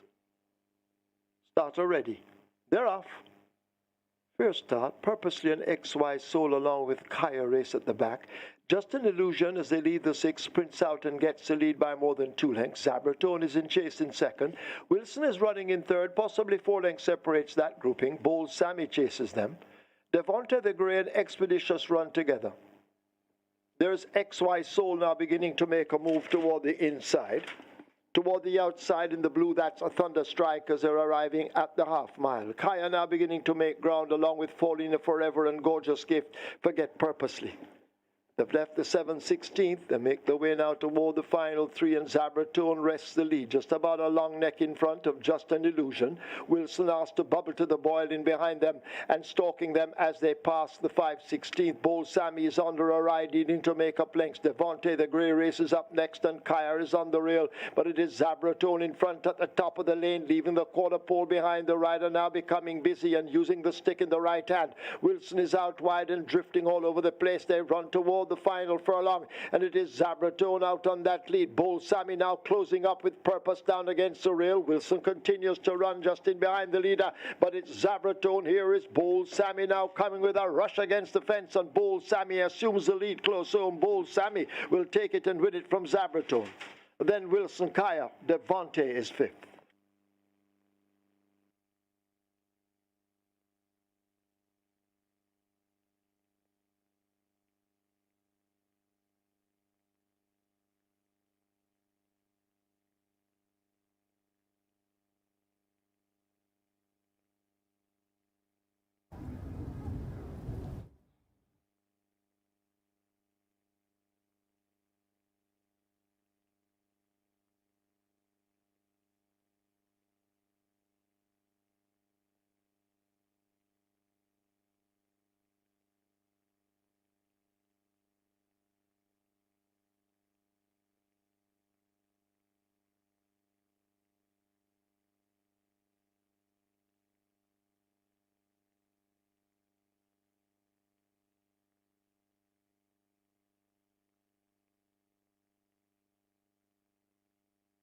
We have claims.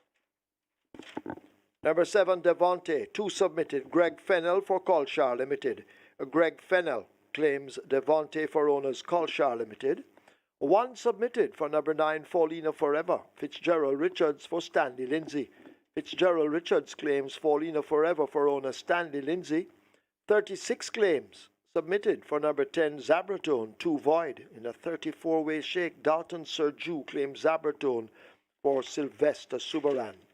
Zabratone claimed by trainer Dalton Serju for Sylvester Subaran.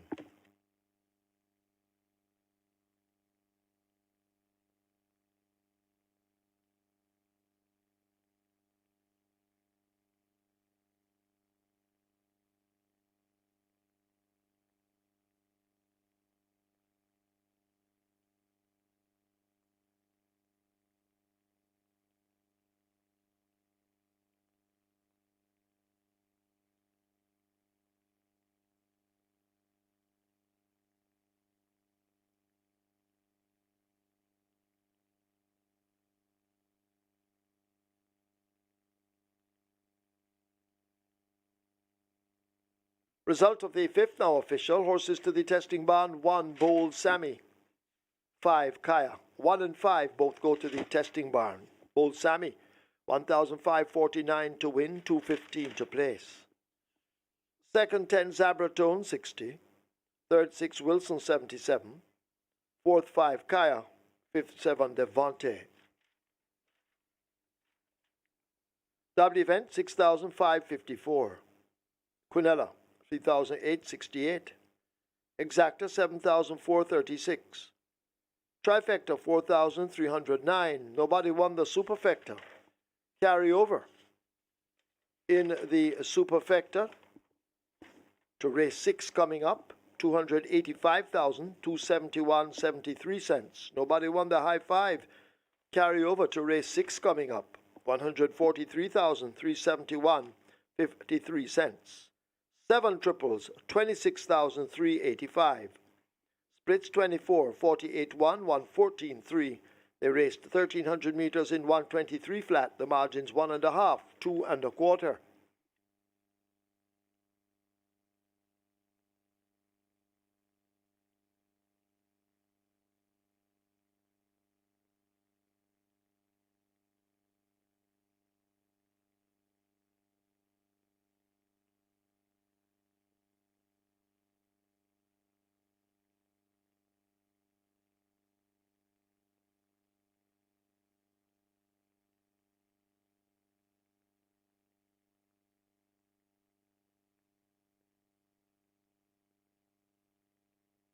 Ready, set, and bet. The new way to wager at Caymanas Park, anywhere, anytime. Avoid the hassle and go mobile. No download required. Sign up today. And bet, the smart way to bet.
What would mandatory payout day in the regular 6 be without an upsetter?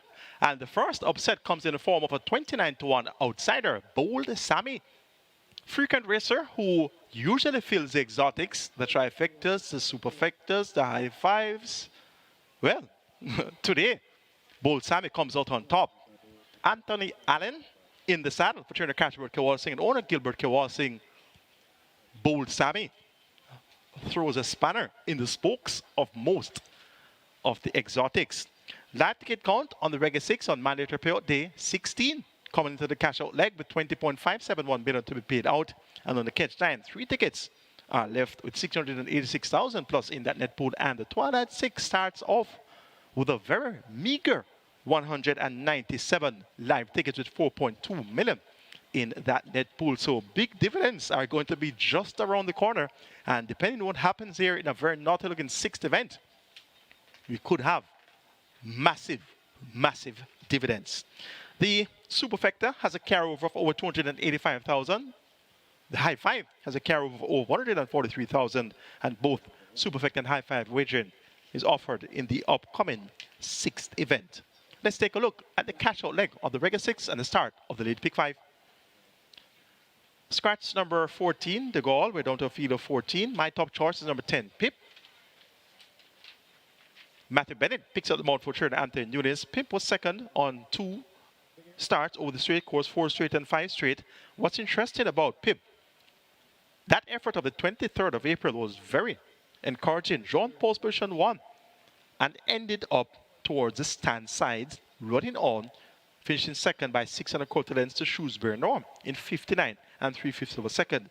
Came around the bend on the 13th of May, went off at 9-5, the favorite, but just didn't fire at all. Got a sharp break, but nothing afterwards. Back over the straight course now. We'll get a strong pace ahead of him here. I'm expecting Pip to be challenging for the lead inside the final furlong. And once he gets a clear path, he could come out on top. Number 11 is Marketplace. Continues to be well fancied. Actually, the lukewarm favorite now at 5-2. Went off at even money on last, 2-5 prior to that. But didn't justify the support at all. Continues to look well at exercise in the morning. 47.2 for a half mile on the 17th of May. Went 36 flat on the 23rd of May for 3 furlongs. Roger Hewitt picks up the mount, replacing Tevin Foster in the saddle for trainer Robert Pearson and owner breeder Christopher Wellington. Number 5 is the Gifted One. Has great speed. Ran 4th on last, 3 3/4 lengths in arrears to Lord Birkington, Wowtastic, and Jaguar. Jaguar's come back to win since. And what's important to note is the choice of rider on last on the 25th of March, AC Grant.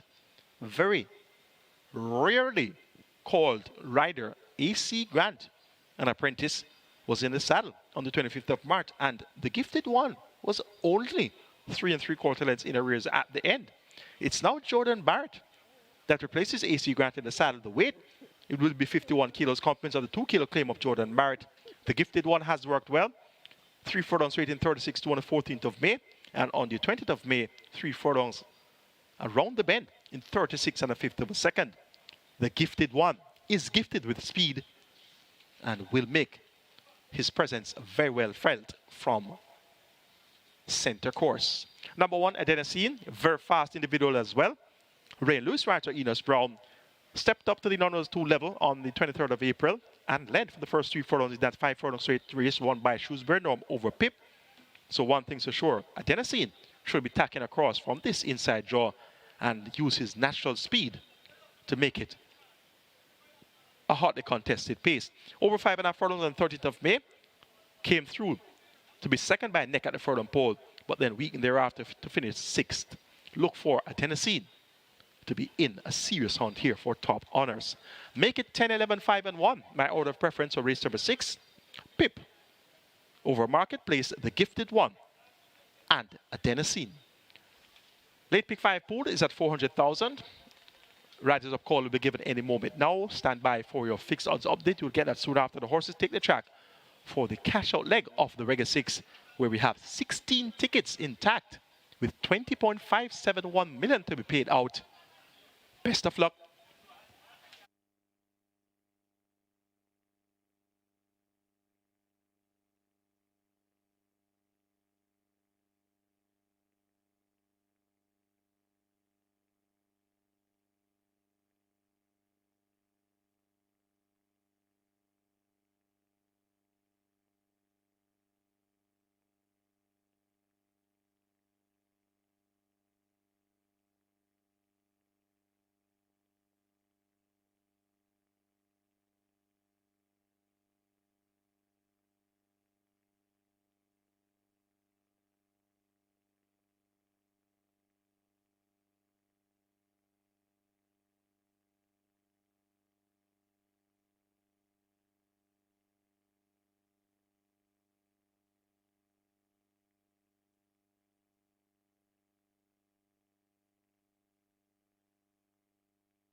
Horses take the track for the 6th.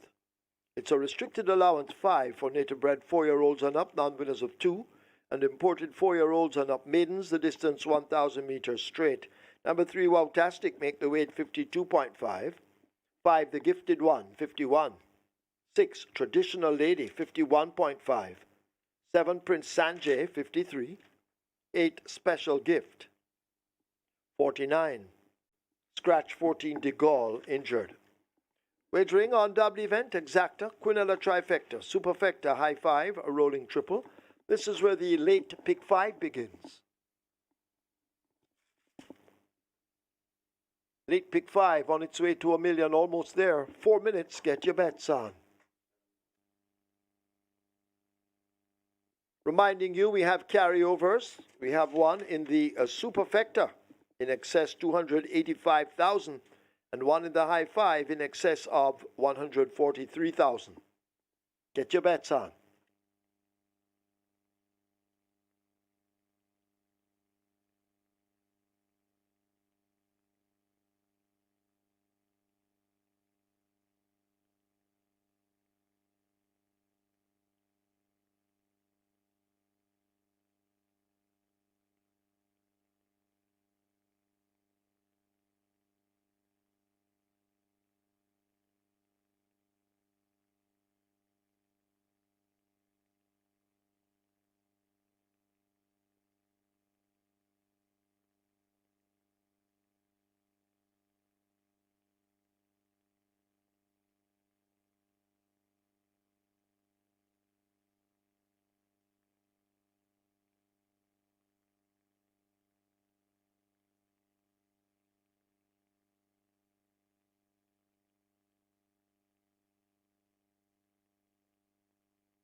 Runners making their way to post. This is race number 6 where the late pick 5 begins. And late pick 5, all the rage. It's approaching 1.2. 1.2 million. That's where we're going in the late pick 5. Rolling triple approaching 400,000. And we have 2 lovely carryovers to tell you about. Superfecta carryover in excess 285,000. That's approaching 400,000. High 5 carryover in excess of 143,000. That's approaching 400,000. So get your bets on here. 2 carryovers, the late pick 5 all the rage, and the rolling triple keeps on rolling. Just saw a graphic a while ago with the Reggae 6 net pool in excess $20 million.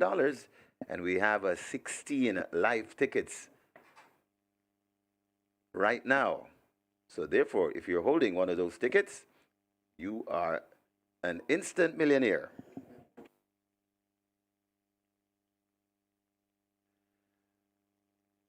So being that this is a mandatory payout, if we don't get 6 of 6, we'll be paying on 5 of 6, 4 of 6, and so forth. So get your bets on here in the 6th, and best of luck if you're holding one of those valuable tickets in the Reggae 6.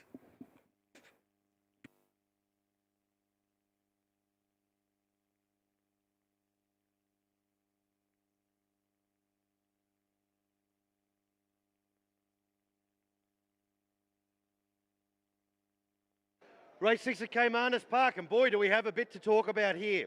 We'll start with Marketplace, officially declared this morning as the best back runner of the day. That's still, obviously those bets were all on, so it still holds to a certain extent, but there's lots of extra action happening here. It's still a bad way in the book, still strong enough money for it to be $6.50 opening price. Now pretty much your rock solid favourite at $2.80. But it doesn't stop there. Gifted One is now the best back runner in the race and one of the best back runners of the day. $7, $7.50 early, bang, crunch, wallop late into $3.80, and is clearly the worst way in the book now. Pip was starting to get a bit of momentum, lost it a little bit. $4 into $3.60. We're just keeping our foot on it a little bit, but definitely the other two have been taking a lot more money than Pip has, markedly more money than what Pip has. Then we get to a couple of the outsiders, which are Squeak, $81 into $18. And some really good bets on Squeak at the big price. And outside of that, that's pretty much it from the betting point of view. But what you're seeing now is that with some money for Marketplace, with Pip holding its spot, just getting out to $3.80 now, Pip, and the Gifted One for all of that money and also the money on Squeak, every other runner on the tote is almost double the odds. So if you want to back anything outside of the shorter price runners, the prices on these horses, as I said, are close to double it. Look, you look at a Dedesign, $8 versus $20. Jungle Boogie, $9 versus $30. Wowtastic, $16 versus $26.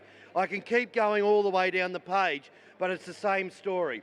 The moral of that story is, if you like something outside of the favourites, massive, massive, massive prices on the fixed odds boards. There's still some pretty good prices for the favourites as well too. Plenty of options, plenty of layers to this race. Good betting race. Race 6, Caymanas Park.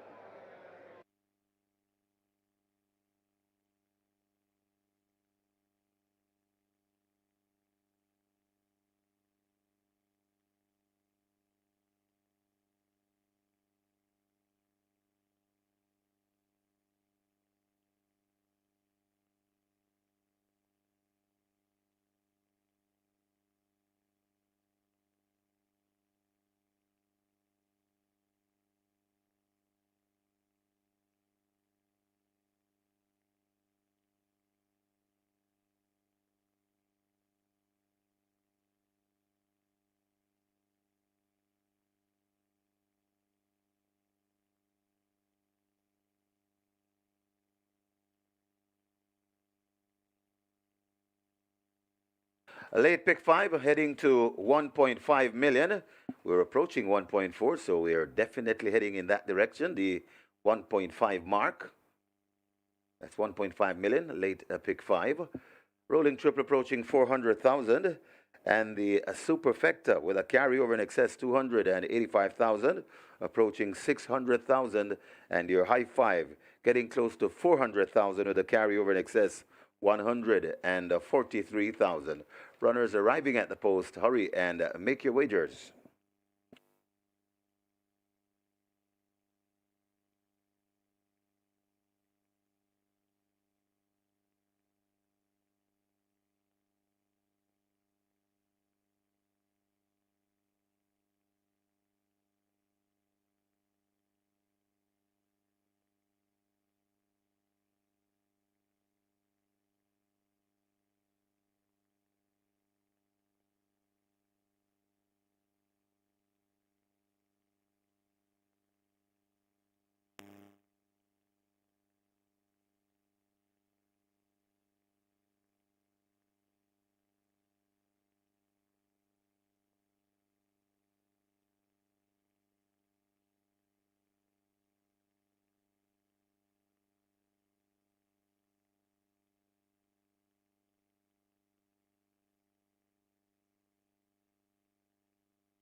So nearly 1.5 million in the late pick 5, rolling triple, approaching 450,000, and they're closing the front of the gates. Don't forget, we have two lovely carryovers. The Superfect has a carryover in excess 285,000. The pool arriving at 700,000.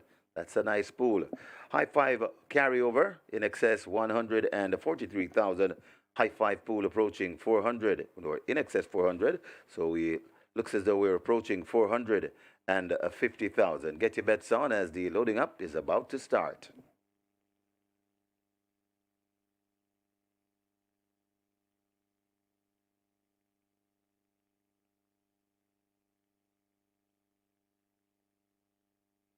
So in excess 20 million, the net pool for the Reggae 6.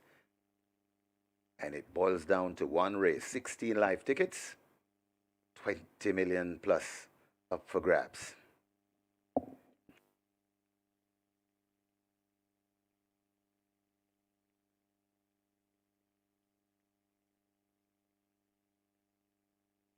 And as always, we want to wish you the best of luck on closing the Reggae 6. Richly rewarded, that we know. Looks as though the loading up about to start. They have opened gate number 1. That's where adenosine comes from, as they're trying with Jungle Boogie. Jungle Boogie goes in, so the loading up has started.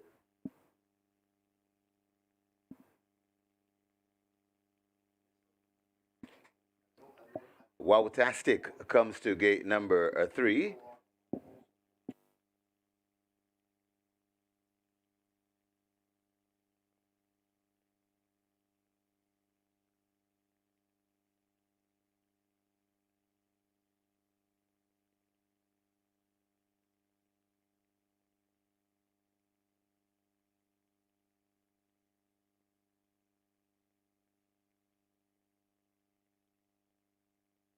Prince Sanjay loads at 7. Late pick 5 heads to $1.6 million.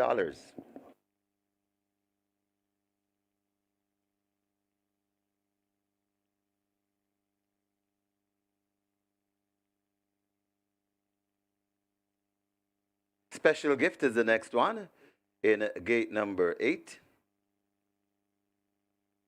Squeak comes to 9.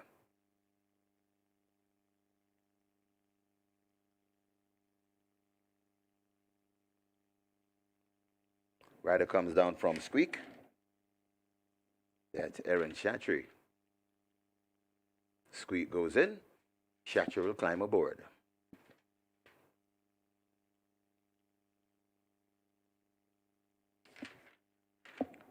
Rider off Ava Jalen. That's Awesome Anthony.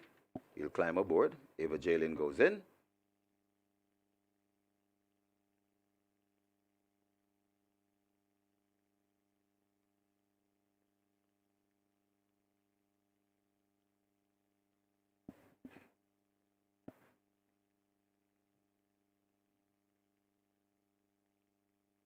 So Squeak is in. Traditional Lady loads at 6.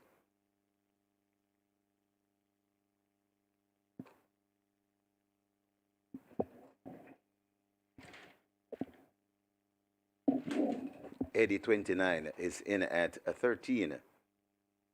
Print Quality in at 15. Pip loads at 10.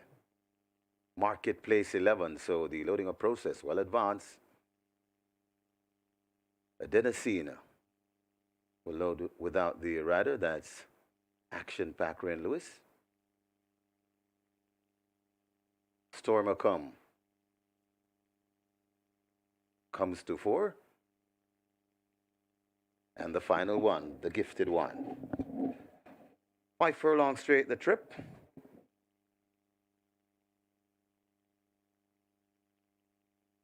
They try with the gifted one once again. Second time the charmer. The gifted one in. 5 furlong straight the trip. Ready for a start. They're off and racing. Prince Sanjay breaks winging in the middle. Also there, that's the gifted one. Closer to us, that's Eddie 29. Prominent print quality also there. Pip is in the mix as well. Over on the far side, tacking across, that's Adenosine. And Adenosine now races dead center of the track. Over on the far side, that's Stormacom. And right with Stormacom, that's Jungle Boogie. Also there in the mix, that is a special gift as they come out of the 5 furlong chute and come onto the racetrack proper. And it is Adenosine.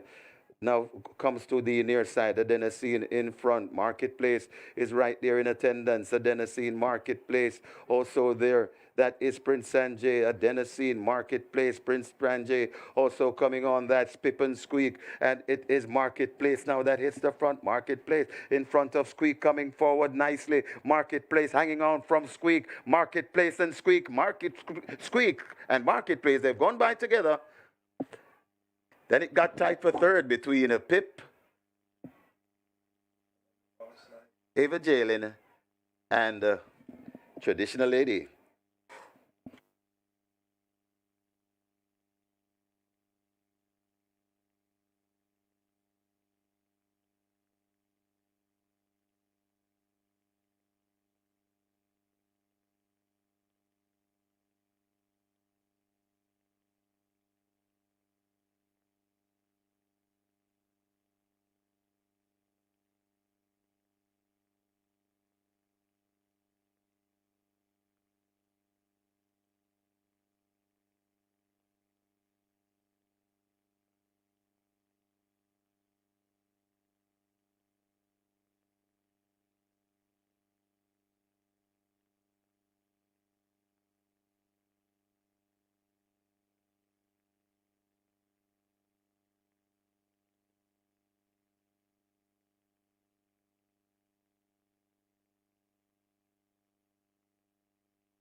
So it was Marketplace in the photo, just getting the better of Squeak by a nose. Very exciting finish this race number 6. In the winners enclosure, the unofficial winner of race number 6, number 11, Marketplace. 4-year-old Bay a filly by Market Rally. Miss Emily by Legal Process. Bred and owned Christopher Wellington. Trained Robert Pearson. Skillfully handled by the winning rider, Roger Hewitt. The groom, Jacob Harris. Second, the number 9, Squeak. Third, number 10, Pip. Fourth, number 12, Ava Jalen. And fifth, number 6, Traditional Lady. Final time for 1,000 meters straight, 1:01 and 4. Please note there's a steward's inquiry. Steward's inquiry, hold all tickets, please. Steward's inquiry.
furlong straight the trip. Ready for a start. They're off and racing. Prince Sanjay breaks winging in the middle. Also there, that's the gifted one. Closer to us, that's Eddie 29. Prominent print quality also there. Pip is in the mix as well. Over on the far side, tacking across, that's Adenosine. And Adenosine now races dead center of the track. Over on the far side, that's Stormacom. And right with Stormacom, that's Jungle Boogie. Also there in the mix, that is a special gift as they come out of the 5 furlong shoot and come onto the racetrack proper, and it is Adenosine. Now comes to the near side. Adenosine in front. Marketplace is right there in attendance. Adenosine, Marketplace also there. That is Prince Sanjay. Adenosine, Marketplace, Prince Sanjay also coming on. That's Pip and Squeak, and it is Marketplace now that hits the front. Marketplace in front of Squeak coming forward nicely. Marketplace hanging on from Squeak. Marketplace and Squeak. Squeak and Marketplace, they've gone by together. Then it got tight for third between a Pip, Ava Jalen,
Reminding you once again, number 3, He's a Lion in the 7th event goes with no whip. Race 7, number 3, He's a Lion declared to race with no whip.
So have a look at your screens for the photograph for the first place.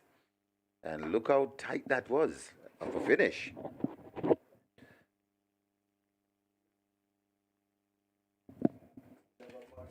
Marketplace.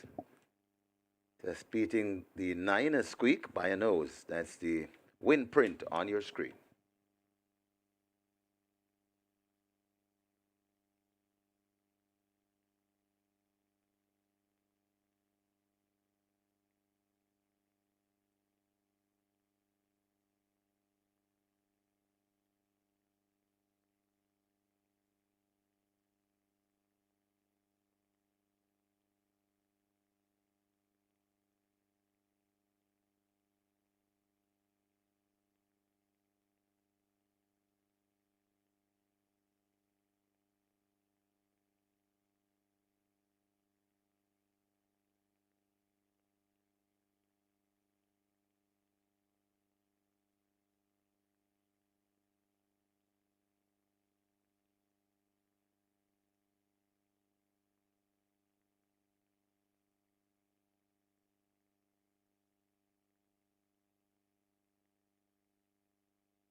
Your attention, please. Second to pass the post, number 9 Squeak, disqualified for causing interference and intimidation to number 12 Ava Jalen in the vicinity of the 300-meter mark. So the new placings, the winner remains first 11 Marketplace, second now goes to 10 Pip, third 12 Ava Jalen, fourth 9 Squeak. Traditional lady number 6 remains fifth. Have a look at your monitors for a replay of the incident.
Horses are on the track for the 7th. It's a maiden condition race for native bred 4-year-olds and up over 800 meters straight.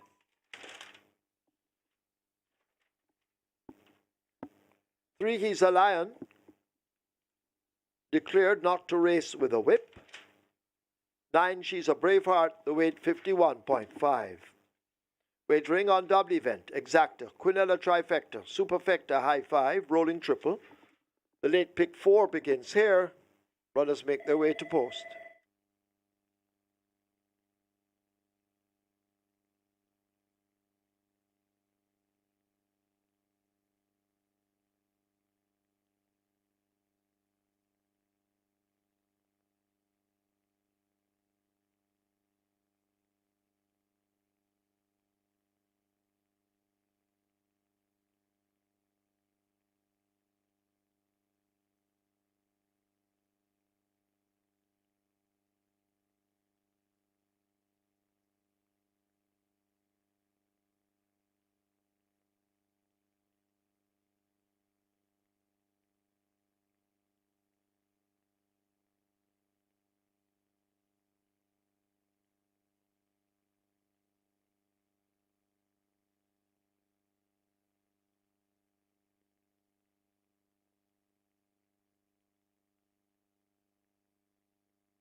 Result of the 6th now official. Horses to the testing barn, 10 Pip, 11 Marketplace.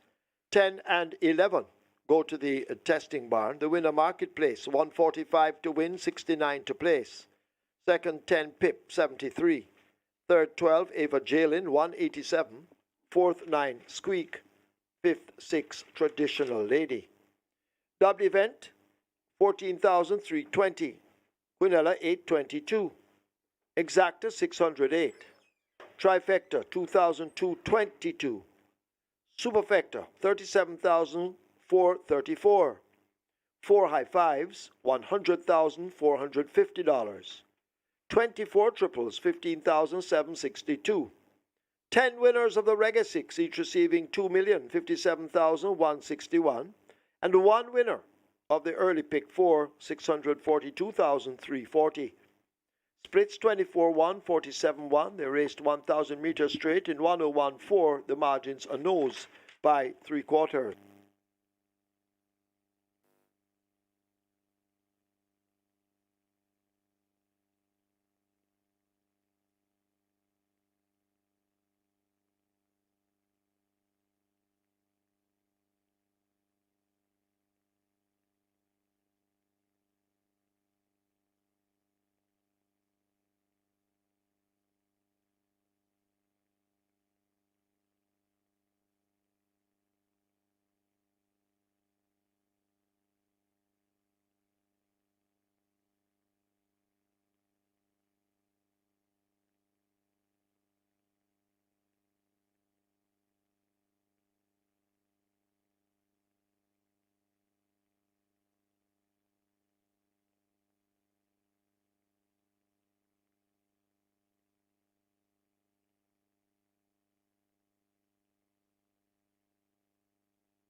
Congrats to the 10 winners of the Reggae 6 on mandatory payout day. $2,057,161 in payouts there. One ticket intact on the catch 9, 124 tickets are intact on the Twilight 6. Let's go straight over to Dallas. Let me tell you straight up though before I head to Dallas. My top choice here is Rose of the World number 6 to get a bit of number 5, Saddle. Then number 3, He's the Lion, and number 1, Blade. Let's hop over to Dallas and hear what's happening on the fixed odds for race number 7. Race 7, Caymanas Park. Thank you, Michael. Strange looking race. Very strange. Strange, firstly, because not often do we see at Caymanas Park the short price favourites basically getting all the action. And that's pretty much what we're seeing here with Blade. $2.20 we open it up, into $1.50, just getting out now a shade to $1.60. But pretty much back to the exclusion of all others in the race, which is quite a strange thing to see such strong support for a favourite at Caymanas. But definitely, obviously, Blade had a false start, excuse me, 2 weeks ago. Bouncing back here, the money is saying no problems, ready to go, let's go Blade.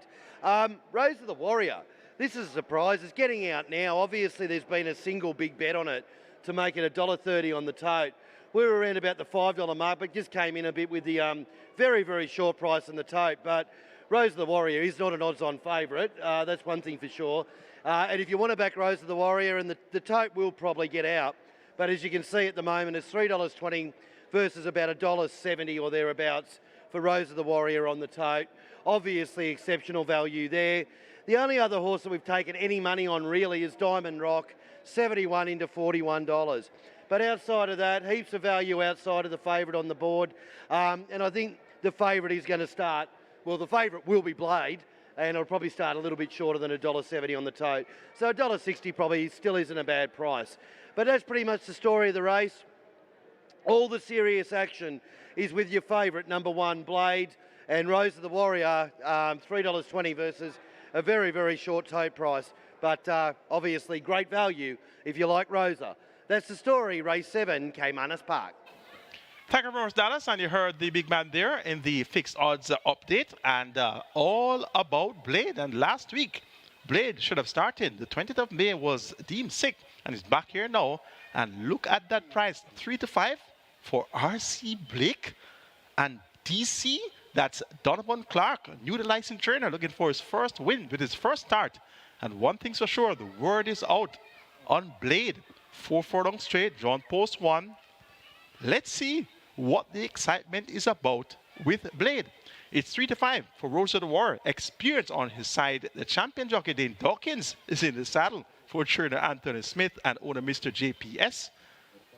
It's now post time for the 7th.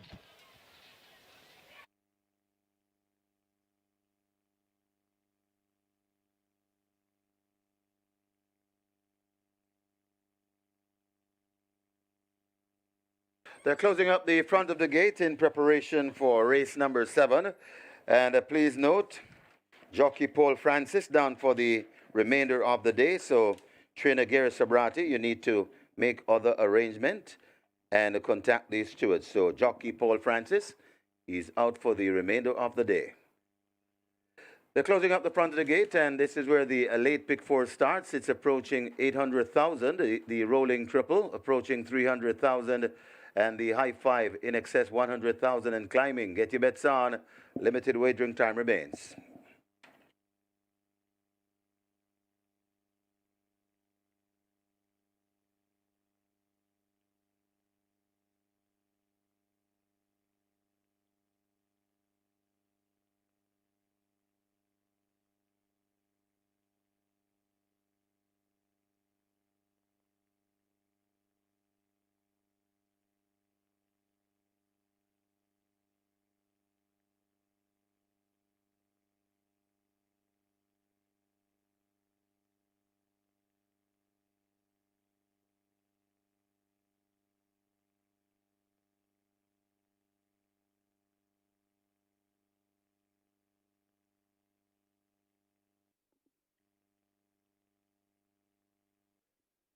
Loading up, about to begin, as the rolling triple heads for 350,000 and the late pick 4 on its way to 900,000.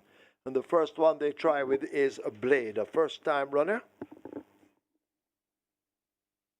A Blade looks to be in.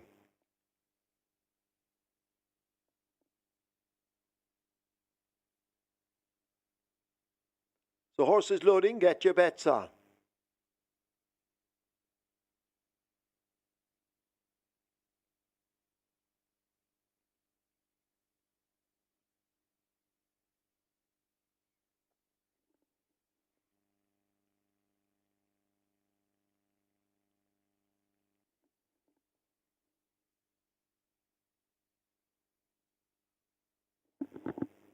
They'll try with Caveman at gate 2.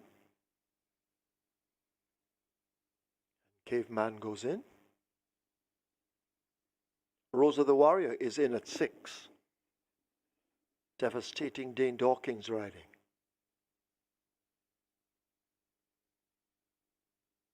Diamond Rock coming into 7. She's a Braveheart. Is in at 9.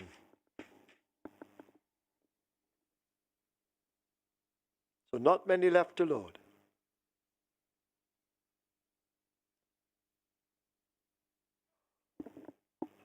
Salud Minus Tevin Foster loads at 5. Foster will climb up.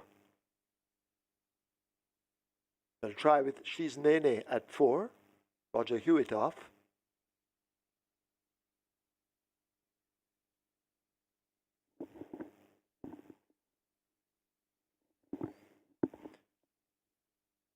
So She's Nene a bit problematic at the moment.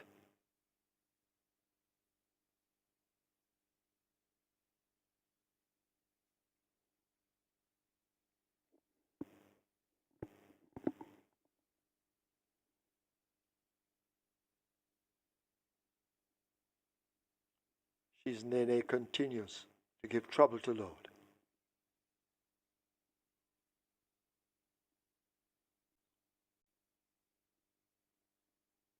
But we're getting there. And now she backs away.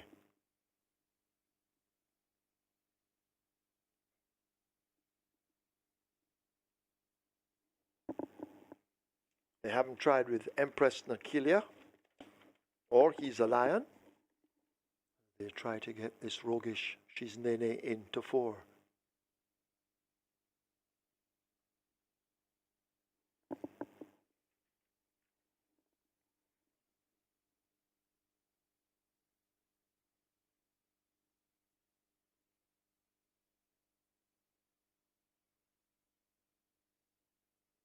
So they've opened the front of gate 4.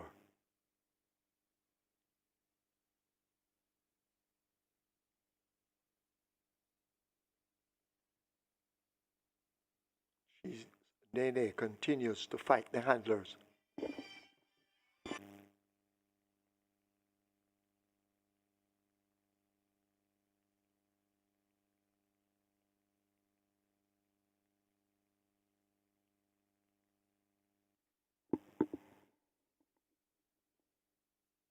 So She's Nene is in. They try with the last one. He's a Lion. He's a Lion looks to be in. 800 meters straight, 4 furlongs. Field in line. Starter ready. They're off. Rosa the Warrior gets a good start. As they're sorting themselves out, racing nearest to us, Empress Nakilia is showing some good speed. Diamond Rock right there on the premises.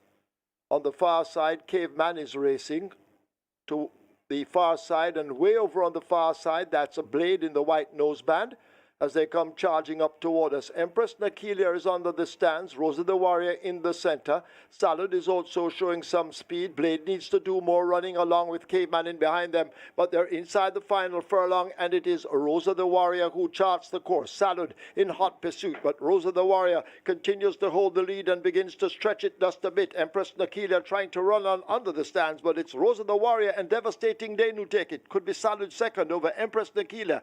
Then She's Nene and a Diamond Rock in a photo.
In the winners' enclosure, the unofficial winner of race number 7, number 6, Rosa the Warrior.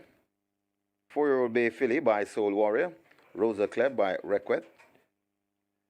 Bred Everglades Farms Limited, owned Mr. JPS. Train Anthony Smith, the winning rider, the champion jockey. Devastating Dane Dawkins, the groom Vinroy Hall. Second, number 5, Salud. Third, number 8, Empress Nakilia. Fourth, number 4, She's Nene. And fifth, number 7, Diamond Rock. Final time for 800 meters straight, 48 and 2.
They're off. Rosa the Warrior gets a good start. As they're sorting themselves out, racing nearest to us, Empress Nakilia is showing some good speed. Diamond Rock right there on the premises. On the far side, Caveman is racing to the far side, and way over on the far side, that's a Blade in the white noseband as they come charging up toward us. Empress Nakilia is under the stands, Rosa the Warrior in the center. Salad is also showing some speed. Blade needs to do more running along with Caveman in behind them, but they're inside the final furlong, and it is Rosa the Warrior who charts the course. Salad in hot pursuit, but Rosa the Warrior continues to hold the lead and begins to stretch it just a bit. Empress Nakilia trying to run on under the stands, but it's Rosa the Warrior and Devastating Dane who take it. Could be Salad second over Empress Nakilia. Then She's Nene and a Diamond Rock in a photo.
Result of the 7th now official.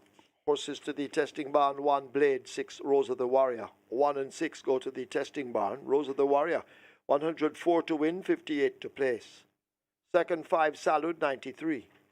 Third 8 Empress Nakilia, 127. Fourth 4 She's Nene. Fifth 7 Diamond Rock. Double event 425. Quinella 592. Exacta 364. Trifecta 659. Superfecta 4,701. 10 high fives, 8,256. 10 triples, 26,629. The split was 24, the final time, 800 meters straight, 48.2. The margins 4 by a short head.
May I have your attention, please? Race number 8, we have a rider change. Number 2, the head cornerstone, make the rider Sadiki Blake. Sadiki Blake rides number 2, the head cornerstone, here in race number 8. And coming up on your screen is the photograph for the second place. There it is. Second went to number 5, Salud, getting the better of number 8, Empress Nakilia. That's the second place sprint on screen.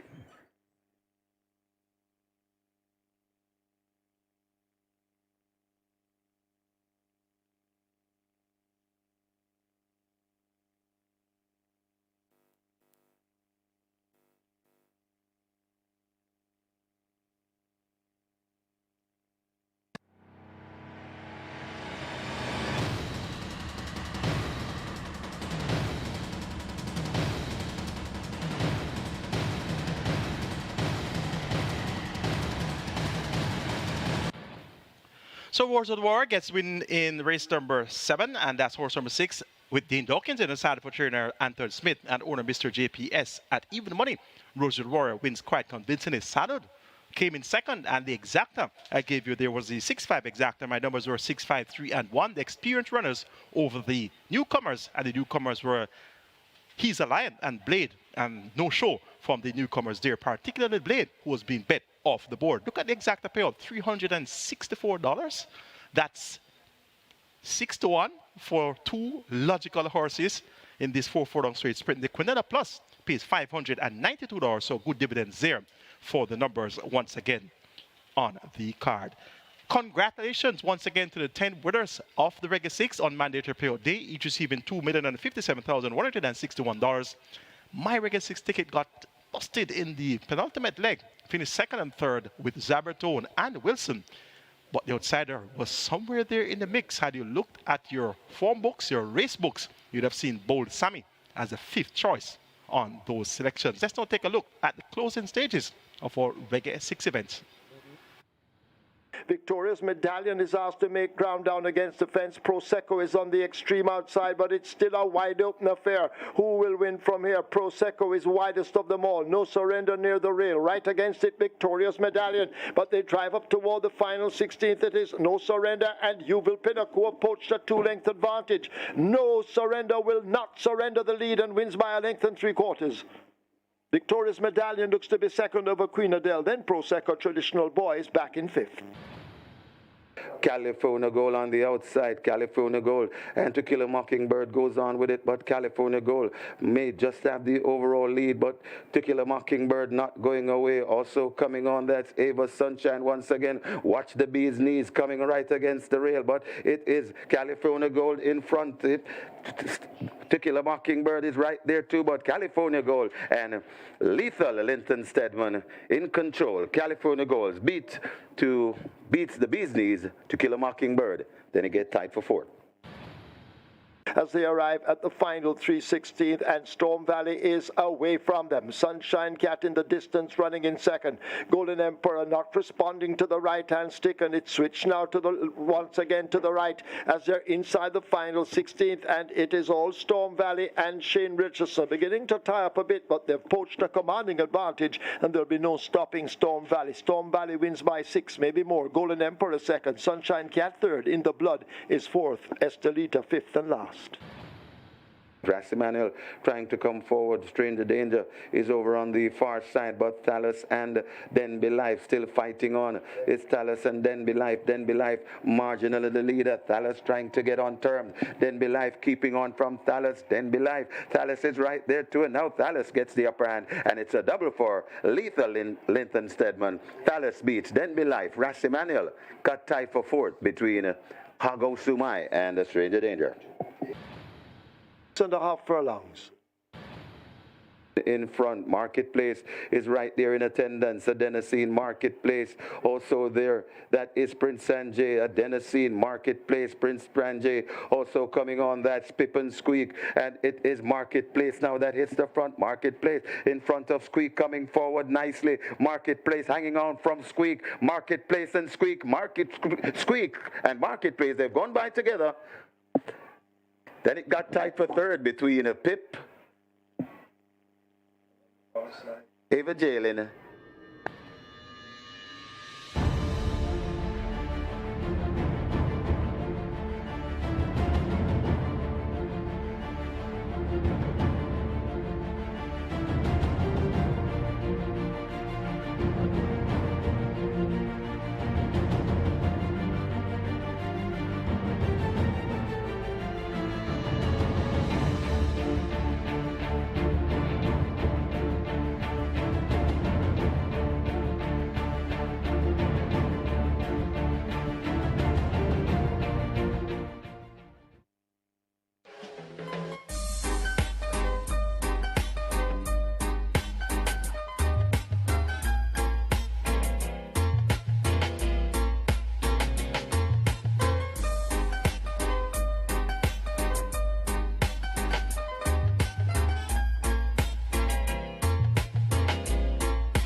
Congratulations once again to the 10 winners of the Regular 6 on mandatory payout day.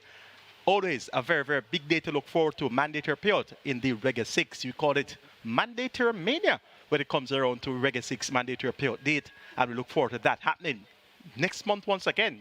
Towards the back end of June, that should be when we'll have another scheduled mandatory payout in the Regular 6. The late triple will start here in race number 8. We have a field of 13. They're getting ready to take the chat, so let me tell you quickly. My top choice is Brinks number 1, Dale Dawkins for Ian Passard. Clearly the horse to beat here. He's at 1-9, hard to deny on paper. He'll have to come away from that inside draw, though, in good order, and he'll have to get a clear path. Hopefully no horse will come down from the outside and bog him down. And once he gets a clear run, he should take a world of beating. Towards the outside is Outbidder, number 12 at 20-1, Ray Lucidis Lacosta. This one was a scratch on Labor Day, back on a quick turnaround. Look for Outbidder, the most expensive yearling ever at the Toba yearling sale at $6.1 million in purchase price. Look for her to continue to pay her way here, and she should get a very good run from this outside draw. Power Ranking continues to work well. He gets a big price of 13-1. Tevin Foster for a Hall of Fame trainer, Richard Azan. Power Ranking working extremely well and should give a good account of himself. The next horse of interest is going to be number 11, Luxol, and Importee. This one is the actual second choice in the betting at 6-1, behind the 1-9 favorite, Brinks. And Luxol has Jordan Barrett for Jason Acosta, working well, 5.5 furlongs at 108 flat. That came on the 21st of May. Look for Luxol to turn in a decent effort here in race number 8. They all have to try and beat the money truck, Brinks. I'm going to take number 1, Brinks, to get the better of number 12, Outbidder, then 13, Power Ranking, and 11, Luxol. Stand by for your fix-out update. You'll get that soon after the horses parade for race 8.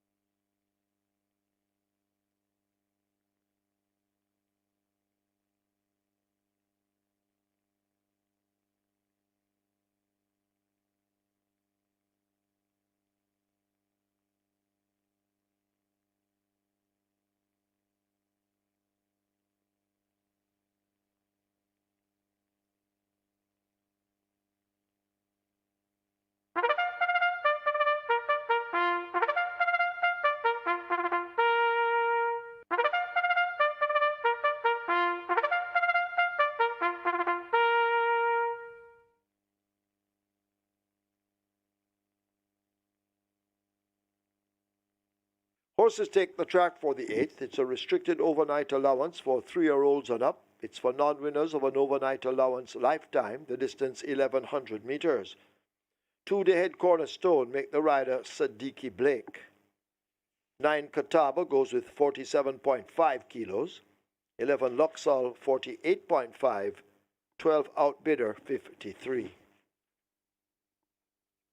Wagering on double event, Exacta, Quinella Trifecta, Superfecta High 5. This is where the late triple begins. It's heading for 600,000. 3 minutes. Get your bets on.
So the runners are making their way to post, and this is where we have the $1 million triple, the late triple. We normally get a pool of such.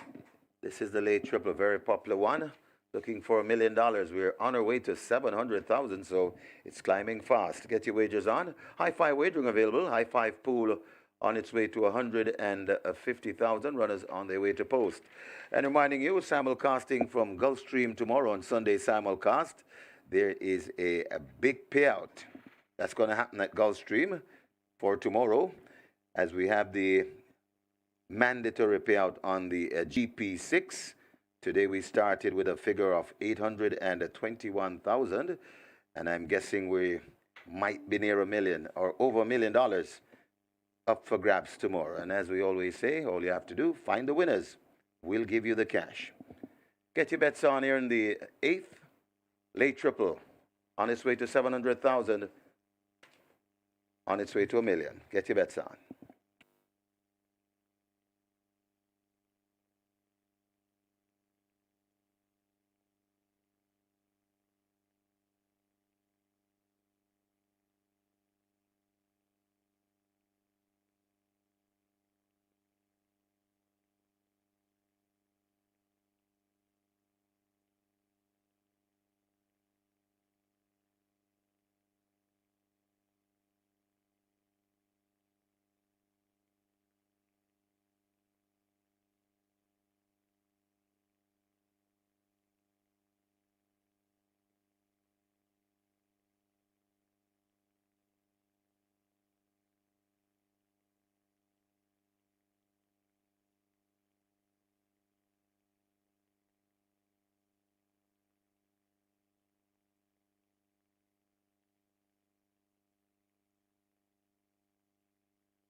Race number 8 at Caymanas Park, and we have another shorty in Brinks, $1.20 the tote, $1.60 your fixed odds board, so obviously overs there. I'm not going to make the comment that it's too short in the previous race. After Rose the Warrior, I said shouldn't be an odds-on favourite and won by 400 lengths hard held, so seeing him well. Anyway, we play on, that's racing. Great character building game, isn't it? Anyway, $1.60 Brinks versus $1.20 tote. And I'll mention Luxol as well, $3.80 well under the tote here on the fixed odds boards, $6.30. The reason being Luxol is the best back runner in the race. $7 we open it up at, now into $3.80. And actually taking more money than Brinks is, literally more money, not just comparative with the prices. So Luxol clearly the best back runner. Brinks is the next best back runner, holding enough to hold a very, very solid $1.60 position. That's for sure. But pretty much hardly anything else for anything else. So it's really a two-way street here, or two-way traffic. Brinks $1.60, $3 Luxol. Most of the others are drifting out from what their opening quotes were. Most of them are a little bit tighter than that. So again, the story of the race, if you wanted to look for alternatives around the two favourites, you're going to get some pretty big numbers there on the fixed odds boards for the longer shot. So summing it up, Brinks is a solid favourite at $1.60, fractionally better, or double the odds on the tote, I should say. And Luxol definitely the best back runner. But that's the story of the race. Not a lot to say because it's really about two horses. Race 8, Caymanas Park.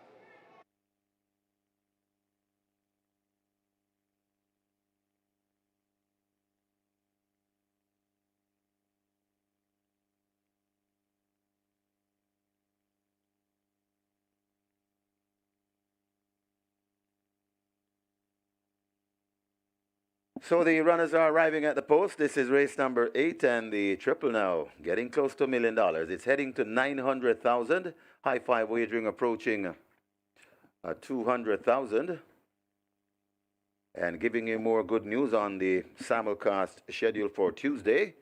Mountaineer Park, we are paying out the MR6 at Mountaineer. So mandatory payout on Tuesday at Mountaineer Park, the MR6. Paying out everything. And tomorrow on Sunday simulcast, Gulfstream Park, that's where the action is. Gulfstream Park, GP6, paying out everything as well. So that's the situation for tomorrow and Tuesday on our simulcast schedule. Right now we're at the final triple, late triple. Get your bets on. We're getting close to $1 million. We always get there. So this is a chance to redeem yourself if you're not cashing any tickets so far.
$1 million. We're in excess $1 million. So we're heading to 1.1 million in the late triple. And they've closed up the front of the gate. So the wagering time, very limited. Got to wager now. Horse is about to start the loading process.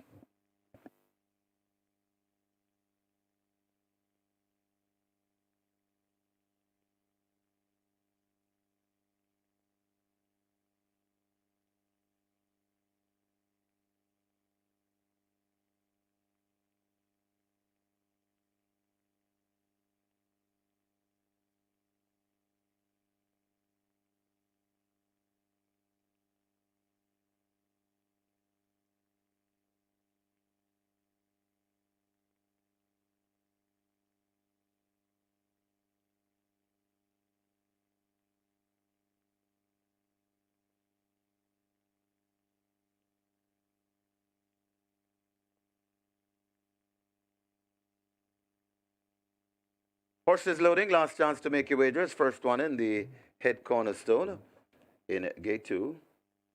Ring Charmer goes in at 3. 5.5 for a longer trip. We're now heading to 1.2 million in the late triple.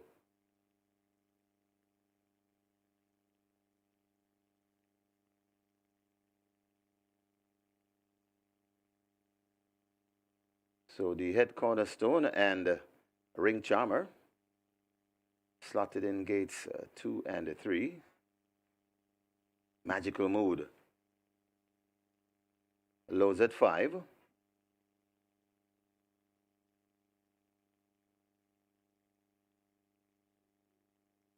Big Daddy led to 6, goes in quietly.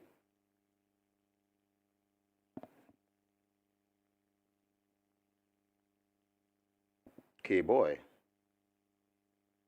lows at 7. Catawba comes to 9.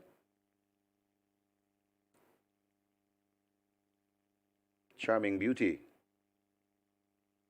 loads at 10. Luxall heading to gate 11. Outbidder will be next at 12. Then we have Baton Rouge, Power Ranking, Freedom Street, and Brinks. Power Ranking goes in at 13. We're down to 3.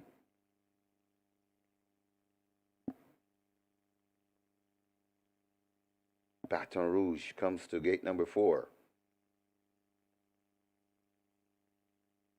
Rider comes down from a Freedom Street. That's Awesome Anthony Thomas. Freedom Street goes in.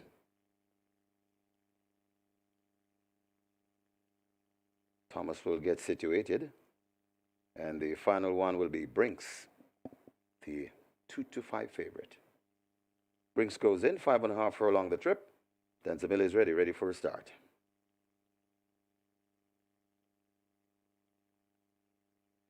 They're off and racing. Not a bad line. Outbidder and K-Boy and Luxall left at the back of the field. As rushing through, that's Baton Rouge. Baton Rouge takes them to the half mile. Baton Rouge about 2 to 3 lengths in front of Catawba. Right on the outside, that's Power Ranking. Right in the middle, that's Freedom Street. Here comes Luxall overtaking Magical Mood. Outbidder begins to recover as well. Charming Beauty going down. The head cornerstone comes next. Then comes Brinks. Not doing too much at the moment. Big Daddy comes next. Then comes Ring Charmer and tailing out badly, really badly. Just coming to a walk now. That is K-Boy. They're at the top of the lane, and it is Baton Rouge in front, hounded by the Cavalry. Baton Rouge still in front of Power Ranking coming forward on the outside, the head cornerstone. Baton Rouge taking them to the furlong pole, but here comes Freedom Street and Power Ranking. Baton Rouge is gritty and fighting hard. Baton Rouge still in front, but here on the outside, the head cornerstone flying on the outside, and the head cornerstone gets there ahead of Power Ranking, and Freedom Street got tight. Baton Rouge back into 4th, and I think Brinks may have completed her high 5.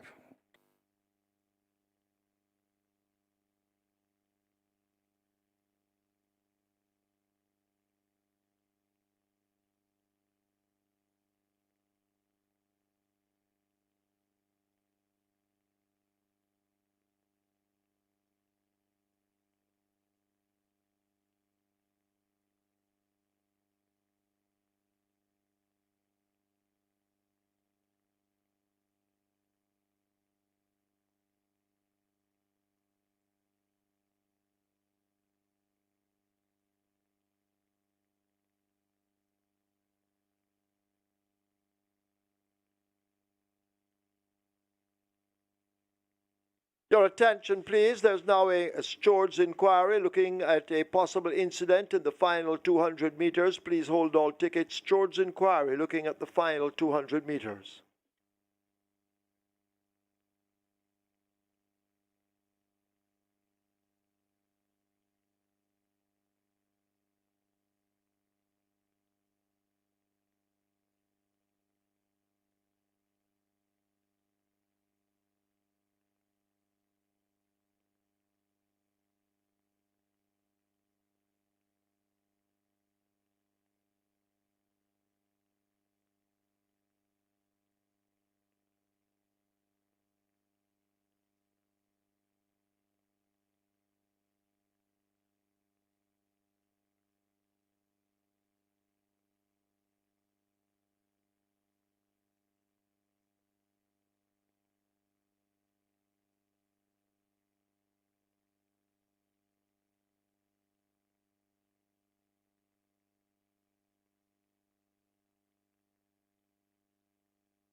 In the winners enclosure, the unofficial winner of race number 8, number 2, the head cornerstone, a 4-year-old bay colt by Burn Identity, Soul of the Heart by Perfect Soul, bred Alfred Matthew, own Chief, trained Gary Sobrati, and Sadiki Blake, making use of a chance ride, the winning rider, the groom Michael Campbell.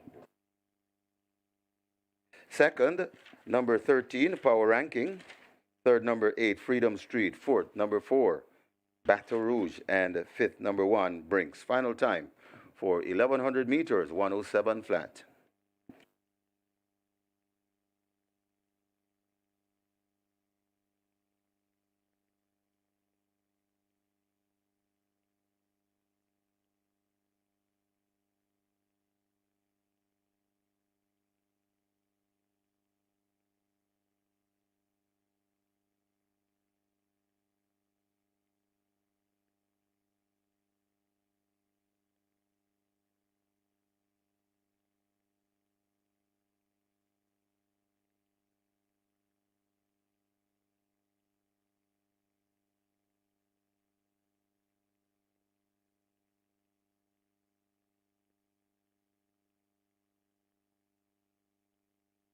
Remember, gambling is just a game. Choose to gamble responsibly. Set a budget, avoid chasing losses, and stop gambling when you reach your money limits. For gambling help, call RISE 888-991-4146. A message from the Betting, Gaming and Lotteries Commission. They're off on racing. Not a bad line out. Bidder and K-Boy and Luxor left at the back of the field.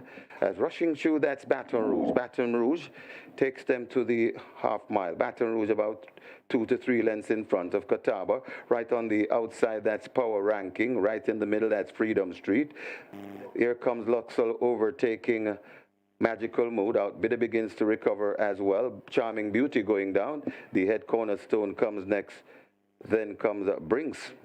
Not doing too much at the moment. Big Daddy comes next. Then comes Ring Charmer and tailing out badly, really badly. Just coming to a walk now. That is K-Boy. They're at the top of the lane, and it is Baton Rouge in front, hounded by the Cavalry. Baton Rouge still in front of Power ranking coming forward on the outside, the head cornerstone. Baton Rouge taking them to the furlong pole, but here comes Freedom Street and Power ranking. Baton Rouge is gritty and fighting hard. Baton Rouge still in front, but here on the outside, the head cornerstone flying on the outside, and the head cornerstone gets there ahead of Power ranking, and Ring Freedom Street got tight. Baton Rouge back into fourth, and I think Brinks may have completed her high five. Your attention, please, as well as the steward's inquiry. There is now an objection.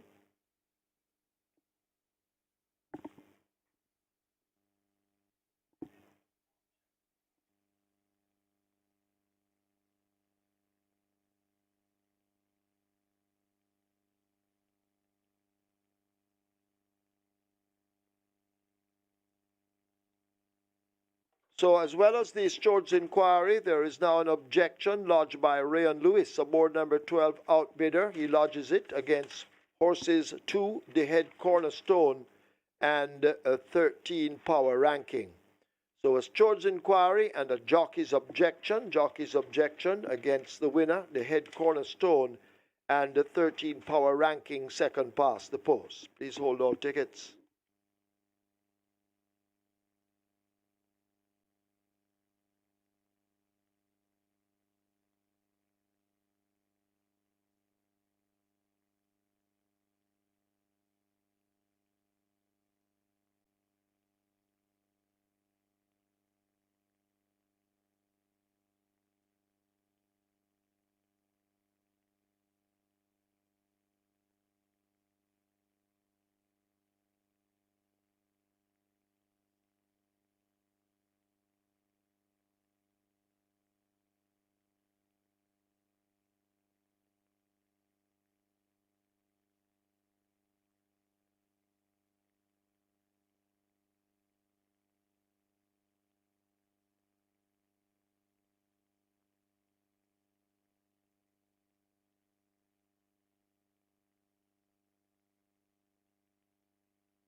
Your attention, please, after the steward's inquiry and jockey's objection. The jockey's objection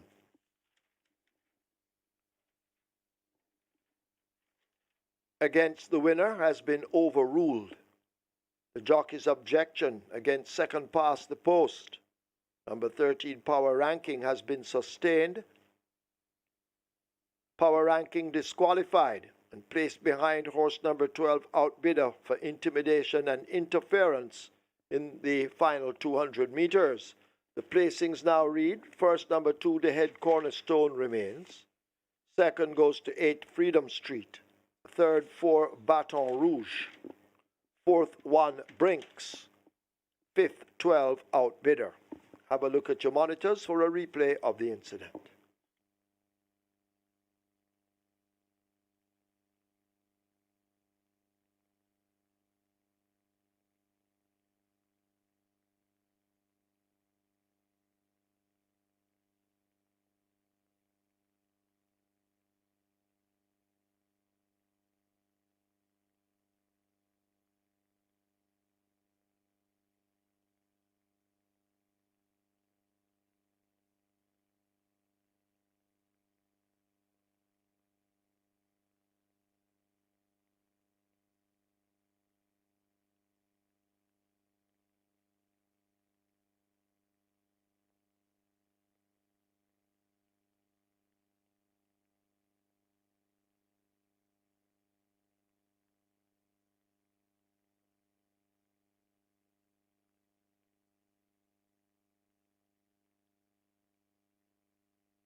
Horses take the track for the 9th. It's the Harlequin Cup. It's an open allowance for 3-year-olds and up. The distance 1,000 meters straight. 1 Madeline Sunshine make the weight 53 kilos. 6 Laban 50.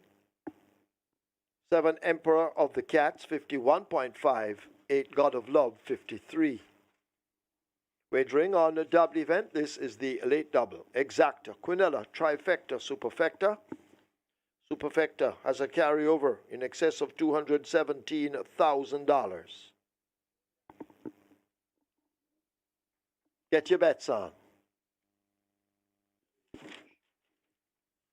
Result of the 8th now official. Horses to the testing barn. 2, the head cornerstone. 4, Baton Rouge. 2 and 4 go to the testing barn. The head cornerstone. 1,324 to win. 1,151 to place.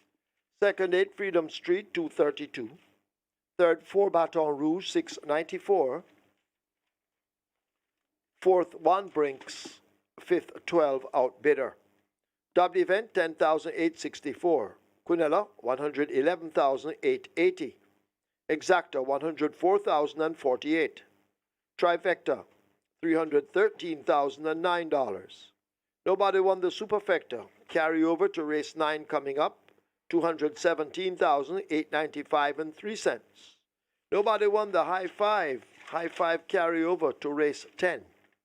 $155,795 88 cents. 6 triples, $57,786. Nobody won the early pick 5 carryover there, $495,697 and 3 cents. Single winner bonus. 1,469,576.75 cents. Splits 23-1, 46-2, 1,100 meters raced in 107 flat. The margins 3/4 by a head.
It's now time for the Harlequin Cup, and on your monitor right now is a photo of Harlequin, Horse of the Year 1977. Owned by Turnbull Farms Limited, trained Paul Newman, and the jockey on the monitor there is Charles Hussey OD. Champion 2 in 1976, Harlequin had 13 career wins from 15 starts and represented Jamaica in the Caribbean Classic and finished in 8th place. Harlequin was the winner of the Jamaica Turf Club 2-year stakes in 1976. The Nursery Handicap 1976, the Jamaica 2-year stakes, a Grade 1 event in 1976. Harlequin also won the Turf Club Handicap in 1977. The Jamaica 2000 Guineas, a Grade 1 event in 1977. The Heineken International, another Grade 1 event in 1977. And the Caymanas 3-year sprint, as well as the Benson and Hedges Gold Cup, a Grade 1 event in 1977. So Harlequin will be on the spotlight in Harlequin Cup in the upcoming 9th event. What a finish in race number 8 with the head cornerstone at 25-1 with Sadiq Blake getting a chance right there, replacing Paul Francis in the saddle for Trainer Gary Sabrati and owner chief. A notable upset in the 8th event.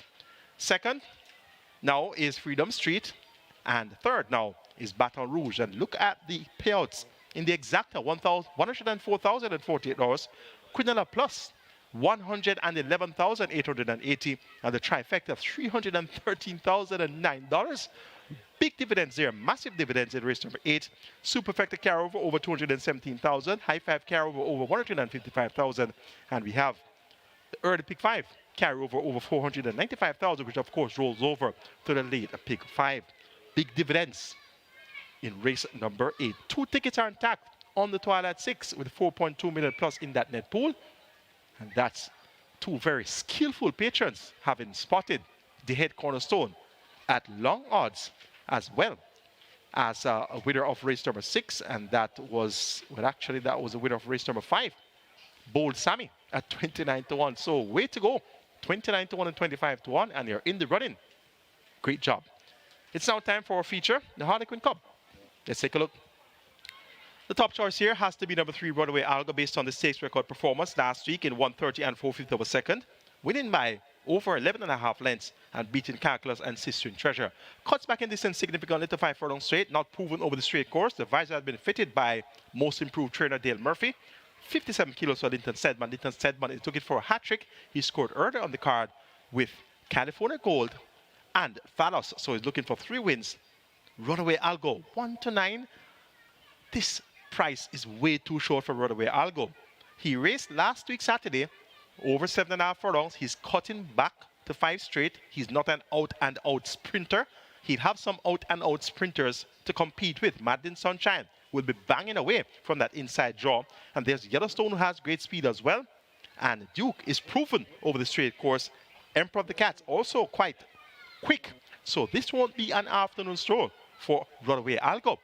I'm tipping this one, my first choice, but I'm not totally convinced about Runaway Algo at 5 furlong straight. Number 1, Madeline Sunshine, will be tacking across on the inside draw. Look at that win in 105, 3.5 furlongs. She was second at last, so She's My Destiny in 113-1 for 6 furlongs. Madeline Sunshine will put in a brave effort here. And Press Conference has won 2 times over the straight course. Both wins were with 57 kilos. It's a mere 51.5 kilos now for Roger Hewitt. Big run here is expected from Press Conference, and he gets a big price, 35-1. And Duke, proven 5 furlong straight runner, won easily at last in 113.3 for 6 furlongs on his return. Visor now fitted, blinkers removed. Dane Dawkins, Roger Gersobati, you're getting 8-1 for Duke. And if you can get 8-1 for Duke in a 5 straight contest, you better take that 8-1 price. Tipping Runaway Algo here, but I have my concerns about the trip and the quick turnaround from last week Saturday to this week. Watch out for possible upsetters here. Runaway Algo to get the better of Madeline Sunshine, then Duke and Press Conference. Let's now hop over to Dallas Baker and hear what's happening on the fixed odds side of things for the Harlequin Cup. And an interesting betting race, in the fact that there isn't a lot to report on. Just before I came on, Runaway Algo was the best backed runner ahead of the other couple, but really, really even spread of money here. If you had to actually put down a perfect book, as in the money is going comparatively to the odds of the horse, this is pretty much it.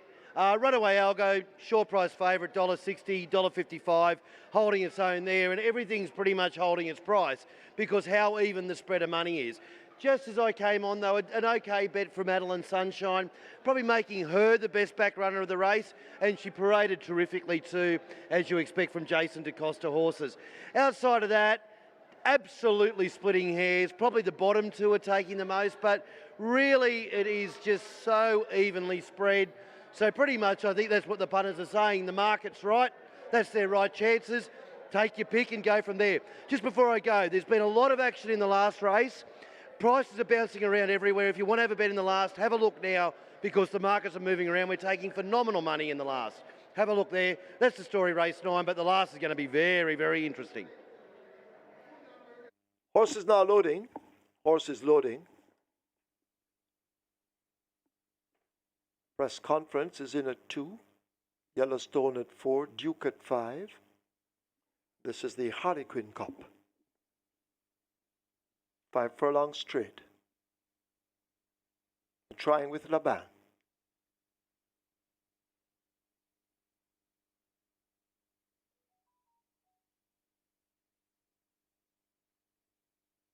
Emperor of the Cats coming into 7. God of Love coming into 8. Madeline Sunshine walking to 1. And we wait on a Runaway Algo, the 1-9 favorite, the front of gate 3 open.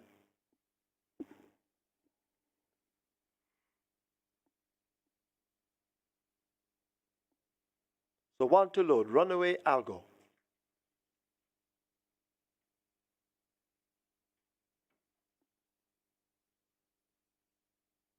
So they continue to try to get Runaway Algo in. Clinton Stedman looking for a 3-timer. Runaway Algo is in. Field in 9 for the Harlequin Cup. 5 furlongs straight.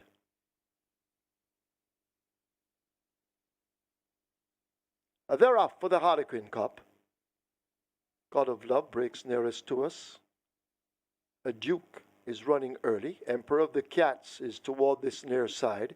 In the middle with more to find, that's Yellowstone. Runaway Algo is tacking across and is right up with the front end.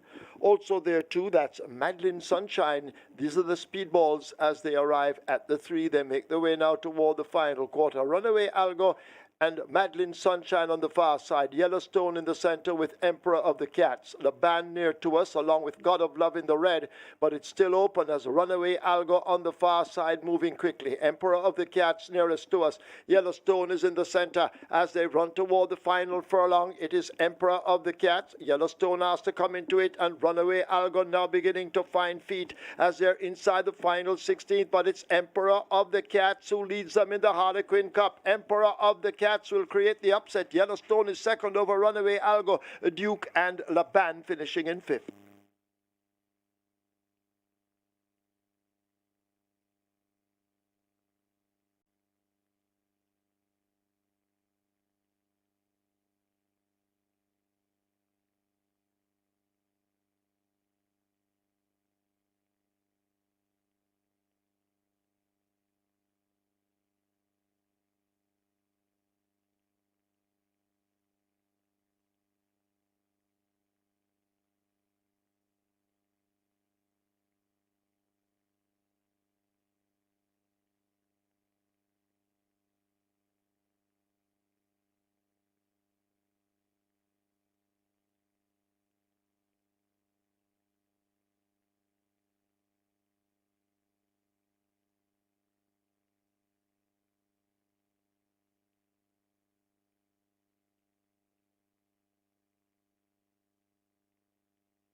In the winners enclosure, the unofficial winner of race number 9, the Harlequin Cup. Number 7, Emperor of the Cats. 4-year-old bay gelding by Emperor Hall. Laws of the Cat by Law of the Sea. Bred, owned, and trained. Carl Anderson, the winning rider. Richard Henry, the groom, Loxley Scott. Second, number 4, Yellowstone. Third, number 5, Duke. And fourth, number 3, Runaway Algo. Final time for 1,000 meters straight, 59 flat.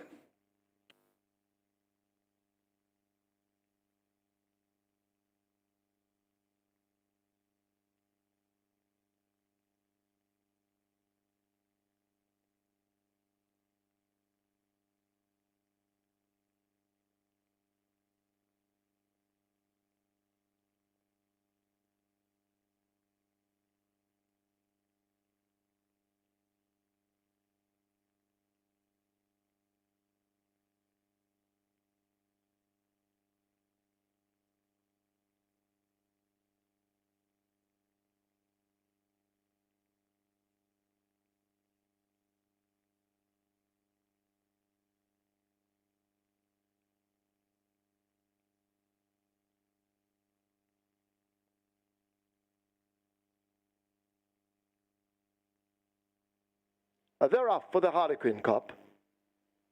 God of Love breaks nearest to us. A Duke is running early. Emperor of the Cats is toward this near side. In the middle with more to find, that's Yellowstone. Runaway Algo is tacking across and is right up with the front end. Also there too, that's Madeline Sunshine. These are the speedballs as they arrive at the 3. They make their way now toward the final quarter. Runaway Algo and Madeline Sunshine on the far side. Yellowstone in the center with Emperor of the Cats. The band near to us along with God of Love in the red, but it's still open as Runaway Algo on the far side moving quickly. Emperor of the Cats nearest to us. Yellowstone is in the center as they run toward the final furlong. It is Emperor of the Cats. Yellowstone has to come into it, and Runaway Algo now beginning to find feet as they're inside the final 16th, but it's Emperor of the Cats who leads them in the Harlequin Cup. Emperor of the Cats will create the upset. Yellowstone is second over Runaway Algo, Duke and Laban finishing in 5th.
Ladies and gentlemen, your attention called to the winners enclosure for the presentation of the Harlequin Cup, kindly donated by Supreme Ventures Racing and Entertainment Limited. Making the presentation, Mr. Charles Hussey Hody, and he makes it to Mr. Keddy Henry, representing the winning owner, who is also the winning trainer and the winning breeder, Carl Anderson. Congratulations to the winning connections of race number 9, the Harlequin Cup.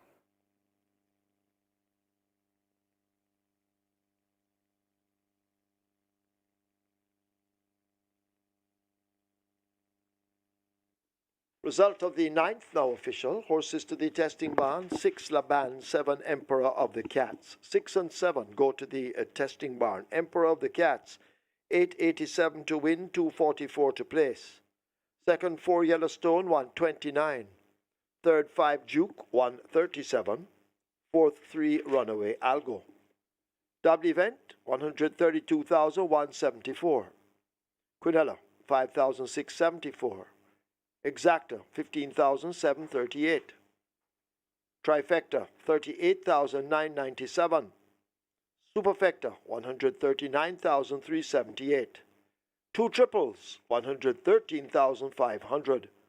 Splits, 23-1, 45-3. They raced 1,000 meters straight in 59 seconds flat. The margins 3 3/4 by 1.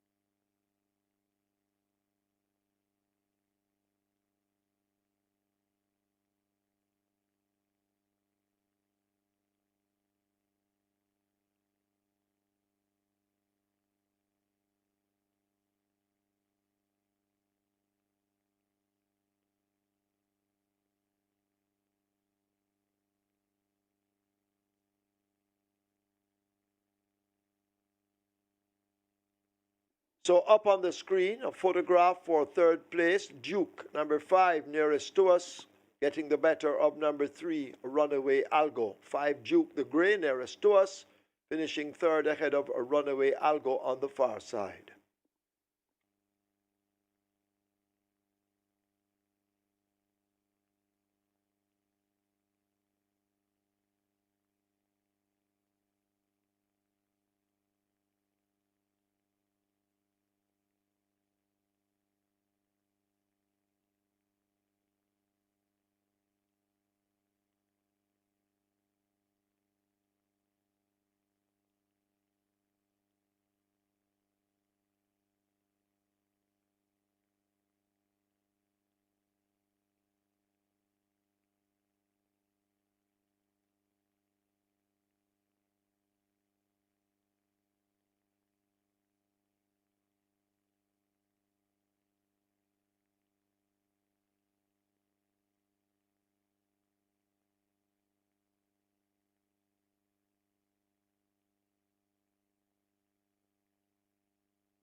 So the Harlequin Cup goes to the 16-1 outsider, and that's Emperor of the Cats with Richard Henry decided for card Addison, owner, trainer, breeder.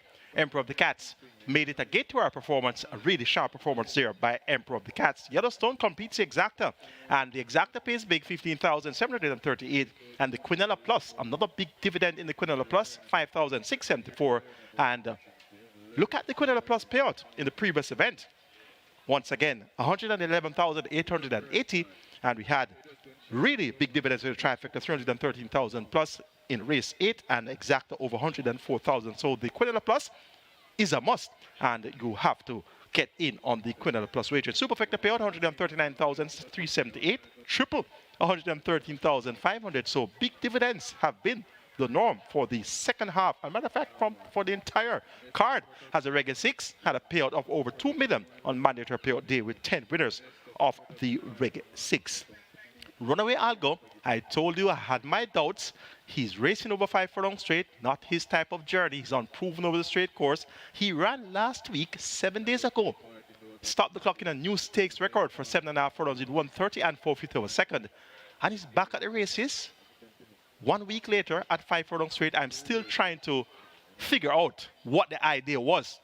Runaway Algo ended up in 4th and was fighting out that 4th position, actually that 3rd position with Duke. So Runaway Algo, he'll be back sooner than later. It's now time for the 10th and final, or cash out leg of the regular 6. Make that the Twilight 6, and there appears to be no live tickets. We had a couple of them going into the Harlequin Cup, and with that 16-1 winner, Emperor of the Cats, it appears as if there are no more live tickets on the Twilight 6. The Catch 9 has also been busted, so prepare yourselves for carryover mode in the Twilight 6 for next race day. Let's now take a look at our night plan. My top selection here is number 4, Ultimate Machine. Roger Hoot, right return of Robert French, and this Ultimate Machine has proven to be just that. One of his first 2 outings was beaten by Outbidder, the richest purchase ever at the October yearling sale of $6.1 million. So when you lose your first race and you're being beaten by the most expensive horse ever, you know that you have not lost much marks in defeat. And second by 2 lengths after leading for the first 5 furlongs in a 6 furlong contest, and deemed lame in doing so, Ultimate Machine clearly has an abundance of class, and he's going to be my top choice here, currently at odds of 9-5, the favorite on the tote. My second choice is number 6, A Gift from Ben. Jordan Barrett rides of Fitzgerald Richards, 7-2. The price has been well bet the last 3 outings, 4-5, 5-2, and 8-5. Third on all 3 outings. Let's see if A Gift from Ben can get a bit closer here. 7-2 is a lot more meat on the bone for the backers of A Gift from Ben in her last 3 outings. Number 13 is my third choice, Sizzling Sister K. Led for the first 5 furlongs in a 7 furlong race on the 6th of May. Weakened to finish 6 by 8 lengths behind Sunset Silhouette, Real Boss, and Monsieur Bloom. Radish Roman maintains the bound for trainer Gear Sabrati, and owner, the Success Farm. Look for Sizzling Sister K to be prominent from the word go from this outside post. And number 9 is Grace to the Maid. Anthony Thomas rides to Alfred Brown and owner Chief. Second by a short to the last behind Brompton Alex at 5.5 furlongs. Gets a half furlong longer to go. Has more pace to contend with. It won't be an easy assignment here for Grace to the Maid, but on the strength of the last outing, she has to be given a look in here. Make it 4, 6, 13, and 9 in the 10th and final. Ultimate Machine to get the better of A Gift from Ben. Then Sizzling Sister K and Gracefully Made. For your high fives, looking for an outsider, number 8, Legal Bomb at 23-1 with Dean Dawkins in the saddle for trainer Patrick Lynch. Horses now prepare to take the track. Stand by for your fixed odds update. You'll get that soon after the parade on the racetrack, and you hear from Dallas Baker of BetMakers.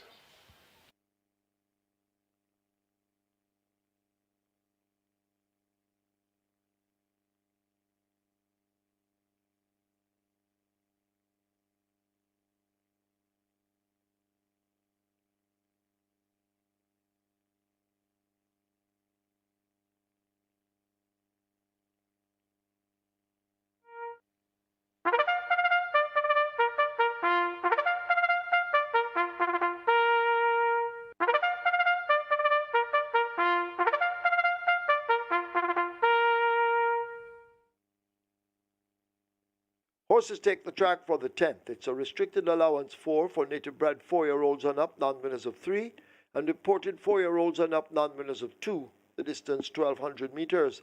1 Noble Impulse make the weight 52 kilos. 2 Rum Puncher 51.5. 5 Jupiter Man 53.5. 6 A Gift from Ben 50. 7 Anchorman 53.5. 11 She's My Friend 53. Wagering on Exacta, Quinella Trifecta, Superfecta, High Five. High Five has a carryover in excess of $155,000. 4 minutes to get your bets on. Before we go into that, we now go to the confirmed entries for the Jamaica 1,000 and 2,000 guineas, both over 1,600 meters. All runners carry 57 kilos. In the fillies division, which is the 1,000 guineas, we have Mamma Mia, Jason DaCosta for Carlton Watson. Thalita, Jason DaCosta, Carlton Watson. Bootylicious, Ian Passard. E. Campbell, Cools La Teague, Karen Passard. All for Love, Gary Sobriety for Louis Chin and Michael Hugh. Acknowledge Me, Michael Thomas, Jalene Thomas. Arias Rain, Stephen Todd for M. Reynolds and K. Flash. She's My Hedge Fund, Jason DaCosta for Mikey. Brown Skin Girl, Jason DaCosta for Elizabeth DaCosta. Wayne's Princess, Jason DaCosta, Wayne Henry. Showgirl, Jason DaCosta, the owner Carlton Watson. Bella Bella, Dale Murphy, Landmark Farms, the owners. Natural Dancer, Robert Pearson, Houston Stables. Gally Gally Links, Jason DaCosta, Ian Lodge. Delilah, Ian Passard for P. Ellis, H. Pratt. T. Pragnell, K. Passard. Essential Quality, Oral Hayden for Oral Hayden.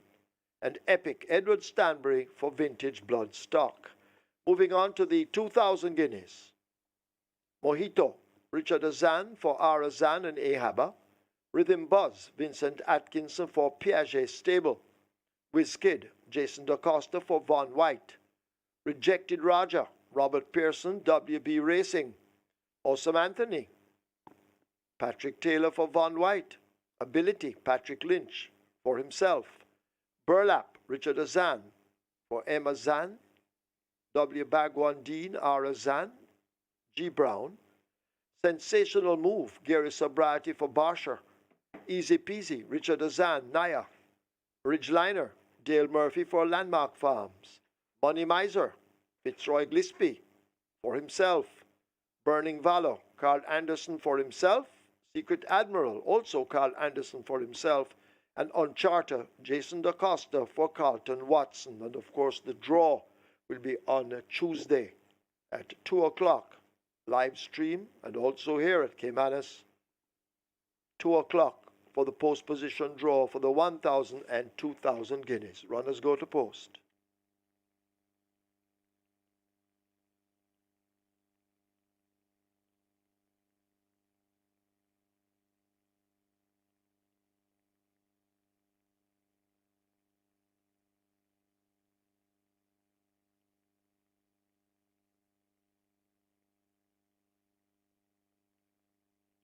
The lucky last at Caymanas, and I tell you what, plenty of people are delving into that theory. We have money flying all over the place here.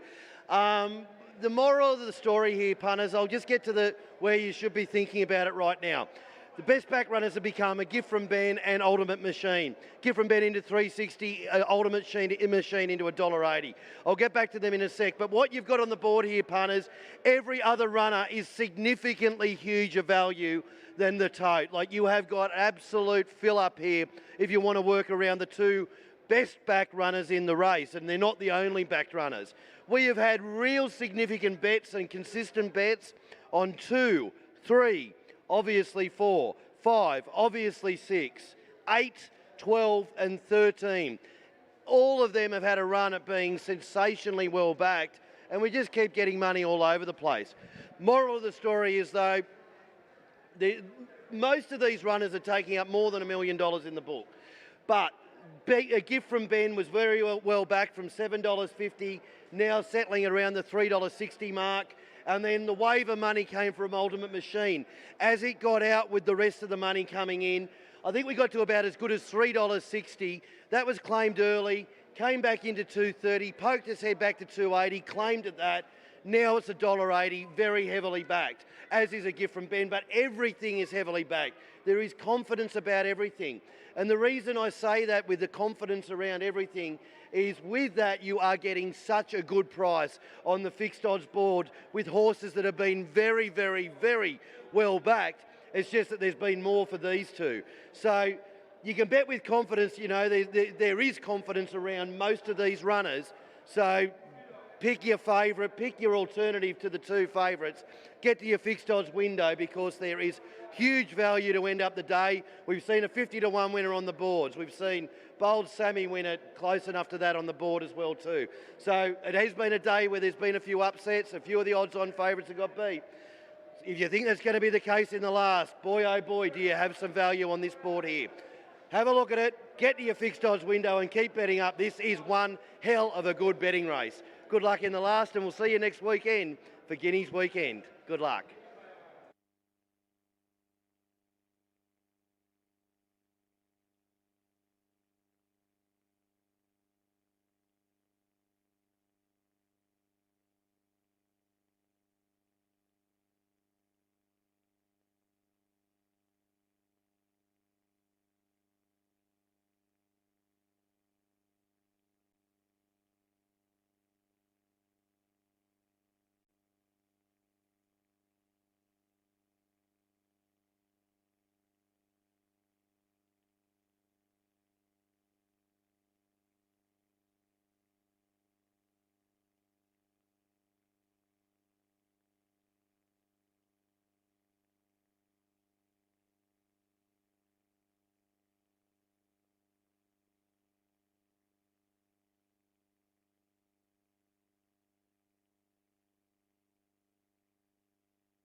Closing up the front of the gate for the 10th and final. Get your bets on. They're closing the front of the gates. We got a very nice high five pool that's approaching 550,000 with a carryover just in excess 155,000. So this high five pool is exploding.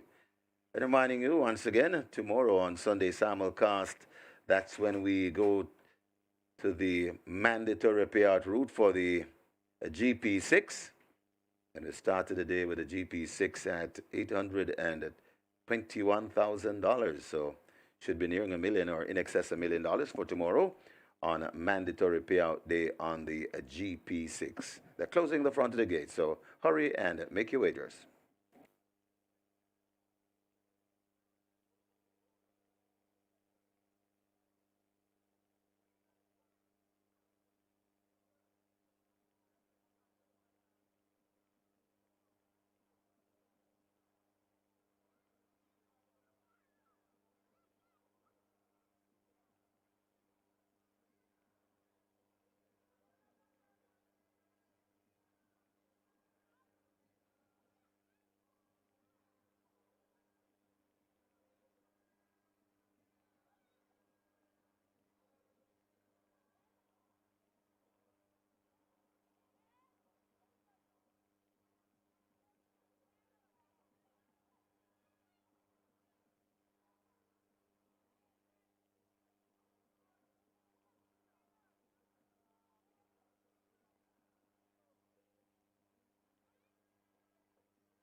Horses loading, last chance to make your wagers. Rum puncher, the first one in. Jupiter Man as loaded as well. A gift from Ben coming into gate number 6. High five pool exploding. It's on its way to 600,000 with a carryover in excess 155,000. And congratulations to the Reggae 6 winners, 10 lucky and skill punters, in excess $2 million each. A good day at the office, a good day at racing.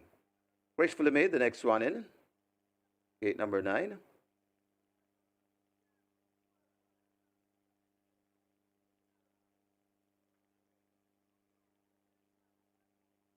Sizzling Sister K might be next at 13. She's my friend, heading to 11. So she's my friend. Low's just ahead of Sizzling Sister K, refusing. Sizzling Sister K goes in. 4-5er is next at 12. So they're loading quickly. Power of Faith comes to gate number 3. Goes in quietly. Legal Bomb is next at 8. That's the one they work on. Rider comes down from Legal Bomb. That's the champion jockey, Dane Dawkins. He looks for another winner. He had one earlier. Legal Bomb goes in. Dawkins climbs aboard.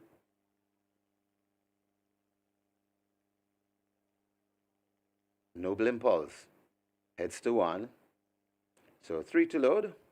Ultimate Machine, Anchorman, and Goliath the Great. Starter Denzel Miller is ready. Anchorman, that's the one they work on. Trying to get Anchorman into gate number 7.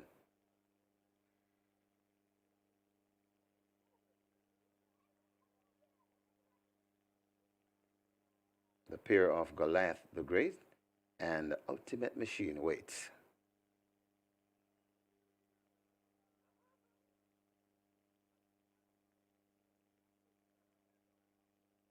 Anchorman goes in. 7-5 on Ultimate Machine, the favorite at the moment. And the final one, Goliath the Great. 6 furlongs is the trip, 1,200 meters. Starter Denzel Mill is ready. ready for a start in the nightcap.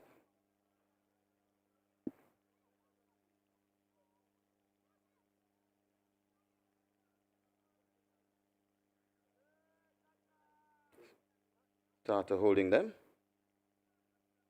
She's my friend. Might be the culprit. And seeing the gate.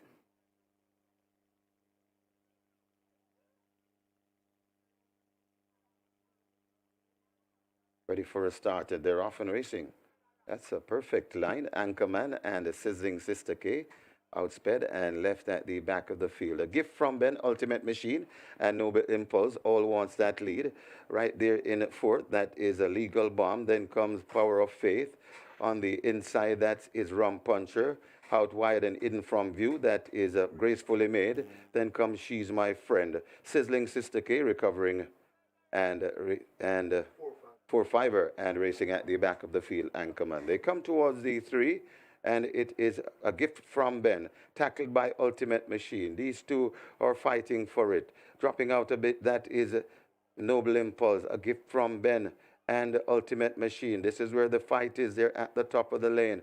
Ultimate Machine now kicks a gift from Ben. Is still fighting hard, but it's Ultimate Machine from a gift from Ben. Also running on, that's Jupiter Man. Still there. Also, that's Noble Impulse. And trying to come between horses, that is a Power of Faith. But this Ultimate Machine is traveling like a real oiled machine. Its Ultimate Machine begins to go away from these. Ultimate Machine eased in the end by about 8 lengths. Jupiter Man runs on to be second.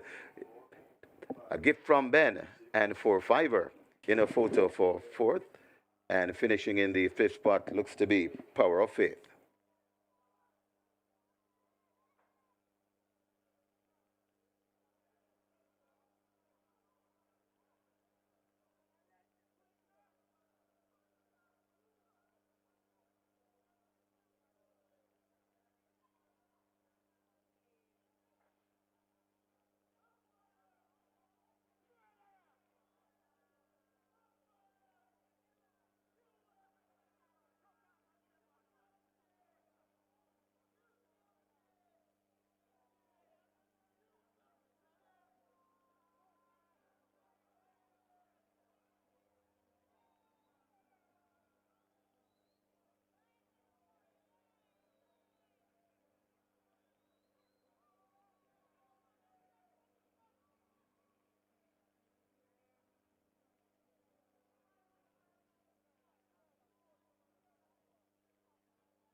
In the winners enclosure, the unofficial winner of race number 10, number 4, Ultimate Machine. A 4-year-old chestnut colt by Nuclear Wayne, away by Circle K.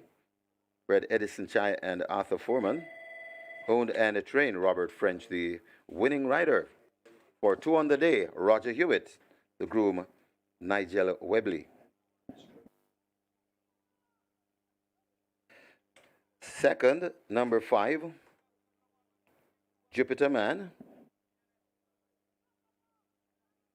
Please stand by for placings and final time. Full placings and final time to come. Stewards inquiry, hold all tickets. There's now a stewards inquiry, hold all tickets.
Ready for a start. They're off and racing.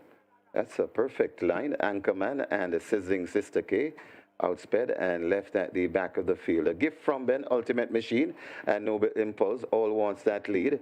Right there in fourth, that is a Legal Bomb. Then comes Power of Faith.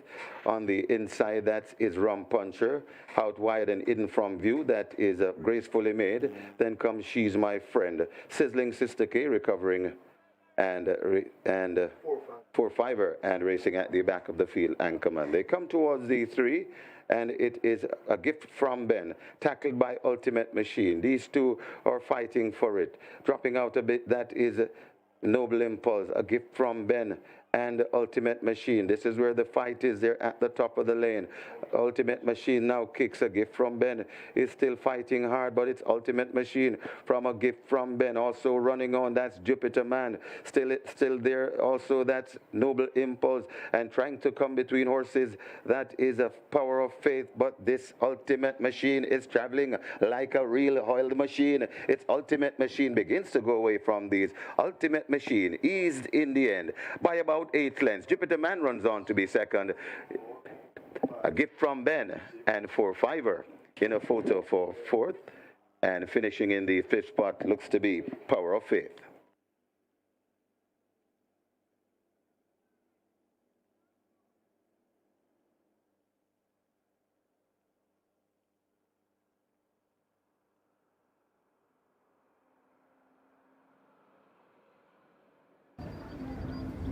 So the placings and time have come in. First 4, Ultimate Machine. Second 5, Jupiter Man. A dead heat for third. Third 6, a gift from Ben. Third 12, 4-5er.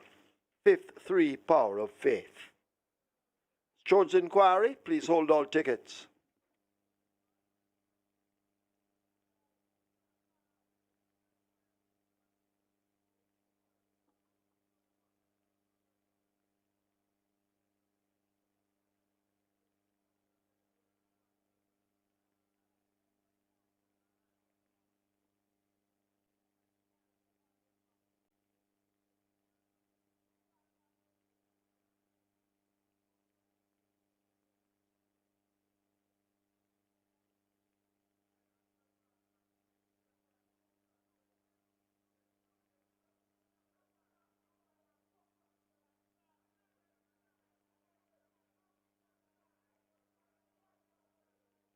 And after the stewards inquiry, there will be no change to the order of finish, no change.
So coming up on your monitors, a photograph showing the dead heat. Between 6, a gift from Ben on the inside, and 4-5er on the outside. So that's the dead heat photo. Result of the 10th, now official. Horses to the testing barn. 4 Ultimate Machine, 5 Jupiter Man. 4 and 5 go to the testing barn. Ultimate Machine the winner. 125 to win, 135 to place. Second 5 Jupiter Man, 166. A dead heat for third. Third 6, a gift from Ben, 82. Third 12, 4-5er, 99. Fifth 3, Power of Faith. A double event, 4,623. Quinella, 5,954. Exacta, 3,731. Trifecta on the combination 4-5-6, 888. Combination 4-5-12, 2,863. Superfecta, combination 4-5-6-12, 15,138. Combination 4-5-12-6, 18,502. 4 high fives on the combination 4-5-6-12-3, 70,350. 1 winner on the combination 4-5-12-6-3, 281,402. 1 triple, 736,891. Nobody won the play spot 8 carryover, 618,248.91 cents. Single winner bonus in the play spot, $372,500.64. Nobody won the Twilight 6, 7 with 5 of 6, 150,402. Carryover in the Twilight 6, 3,158,447.78 cents. Nobody won the Catch 9 jackpot, 1,098,399. Carryover in the late pick 4, 697,231.96. Carryover also in the late pick 5, 1,512,253.11 cents. The single winner jackpot in the pick 5, 1,469,576.75 cents.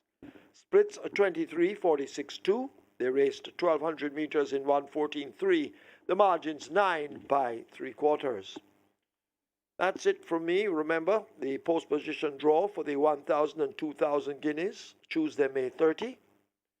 In a short while, Michael Kane will be with you to let you have a recap of the day's proceedings. Take care.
10 race card has come to a closure once again here at Caymanas Park. It was a big day. It was indeed the mandatory payout day in the regular 6, and we had 10 winners of the regular 6, each receiving $2 million and 57,000 plus. So a good day wager in the regular 6 mandatory payout. Always a very, very big opportunity to win big at Caymanas Park. We had a net pool of over 20.571 million, and in the end, 10 persons napped the regular 6 at good odds. Carryovers abound in the 10th and final event. You just heard Brian mention of those carryovers. The place plot 8 over 618,000, Twilight 6 over 3.1 million, as well as the late pick 4, 697,000 plus. That of course goes into the early pick 4 on Saturday, and the late pick 5 carryover as well, 1.512 million. That will go into the early pick 5 on Saturday.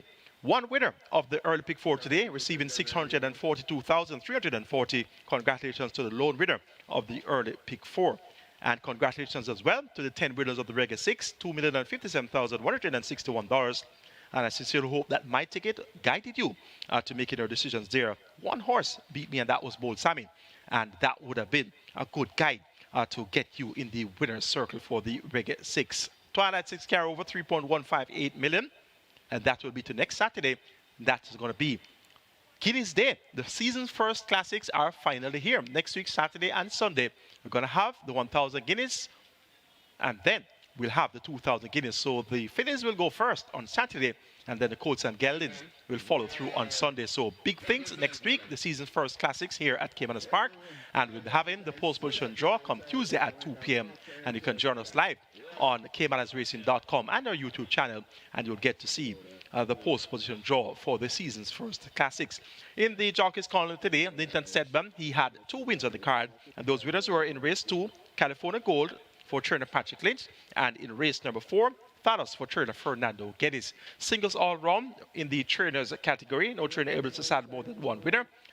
And we have one recap race, and that's going to be our feature, the Harlequin Cup, race number 9 on the card. We had 8 runners going 5 furlong straight, and the big favorite at 1 to 5 or somewhere thereabouts was Runaway Algo. Raced last week Saturday, the 20th of May, won in a stakes record 130 and 4/5 of a second for 7.5 furlongs, but was cutting back to 5 furlong straight at trip, which he was unproven over.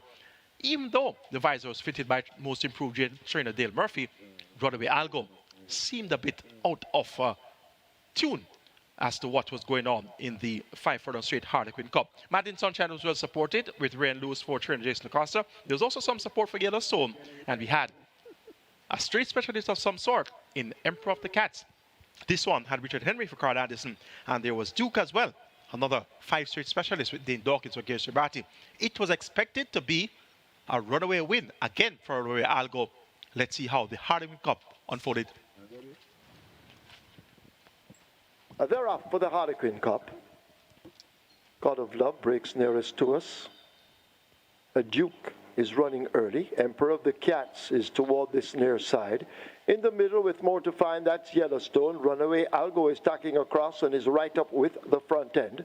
Also there too, that's Madeline Sunshine. These are the speedballs as they arrive at the 3. They make their way now toward the final quarter. Runaway Algo and Madeline Sunshine on the far side. Yellowstone in the center with Emperor of the Cats. The band near to us along with God of Love in the red, but it's still open as Runaway Algo on the far side moving quickly. Emperor of the Cats nearest to us. Yellowstone is in the center as they run toward the final furlong. It is Emperor of the Cats. Yellowstone has to come into it, and Runaway Algo now beginning to find feet as they're inside the final 16th, but it's Emperor of the Cats who leads them in the Harlequin Cup. Emperor of the Cats will create the upset. Yellowstone is second over Runaway Algo, Duke and Laban finishing in 5th. A 16-1 upset there in the Harlequin Cup, and that's Richard Henry in the saddle for Carl Anderson, owner trainer breeder, Emperor of the Cats. Last season's Prince Consort Stakes winner continues to prove that he's quite a classy source. So Emperor of the Cats gets a win in Harlequin Cup. One of 3 notable outsiders today. We had a 25-1 winner of race number 8, the head cornerstone, with Sadiki Blake in the saddle for trainer Gary Shabati, and that was a notable upset. And we had a 29-1 winner in race 5, Bold Sammy, with AJ Allen in the saddle for trainer Cashboard K. Walsing. So 2 notable upsets on the Twilight 6 results in a carryover to next week Saturday, Guineas Day, the 3rd of June. I'm your analyst, Michael Kane, on behalf of the team of the Home of Champions Sports Max, as well as on behalf of the promoters Supreme Ventures Racing and Entertainment Limited. Have a great week until it's time for season's first classics.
Still working on getting Angel and me to cooperate.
Getting ready for the nightcap here at Santa Anita. Race number 9, 1 mile on the turf course for these 50,000 maiden claimers. And for once, I actually liked the two horses on paper the same as I did from watching them gallop by me physically. I thought the best looking horses were the 1 Precious Times and the 2 Picture of a Lady, and that's the way I handicapped this race. I actually put Picture of a Lady on top. This 4-year-old filly wanted to make sure that she looked fit to me when she was galloping by, and she did with Antonio Freso aboard. Although it's not a particularly quick work out of the gate, we caught that work on XBTV, and it very much looked like it was slow by design. She does get the blinkers added this afternoon, but it wasn't a racy workout for her, so maybe those blinkers adjust to get her involved a little bit earlier and a little bit more focused in her race. The number 1 Precious Times, I mentioned her. She is the favorite at even money here. And just a note for the future, worked with a Wertheimer-bred gelding by the name of Twist, a French bred who is unraced. And just keep an eye out on that Twist whenever he shows up in the entry box. I really did like the way he worked, but Precious Times was almost able to keep up with him, and she's a filly versus a male in that particular work. They have crossed over onto the turf course. Good luck. It sounds like between Michelle, myself, Jessica, Jeff Siegel, we're all on different horses in here. So a nice open race to end the day. Good luck.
It's post time. The horses are at the gate for the 9th.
Of a very restless runner. Picture of a Lady just unseated.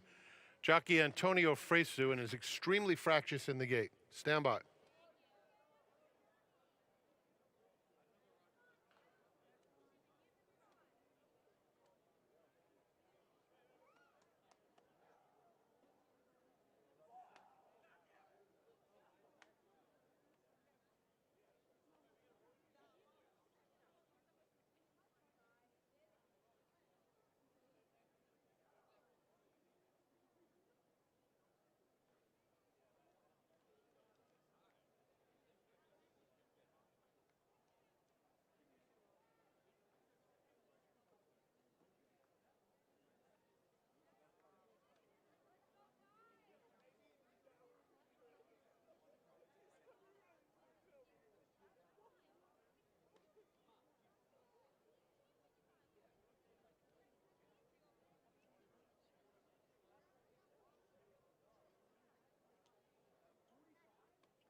Your attention, we have a late scratch at the gate. Number 2, Picture of a Lady. Order the stewards on the advice of the track veterinarian. Late scratch number 2 out of race 9. Late scratch number 2.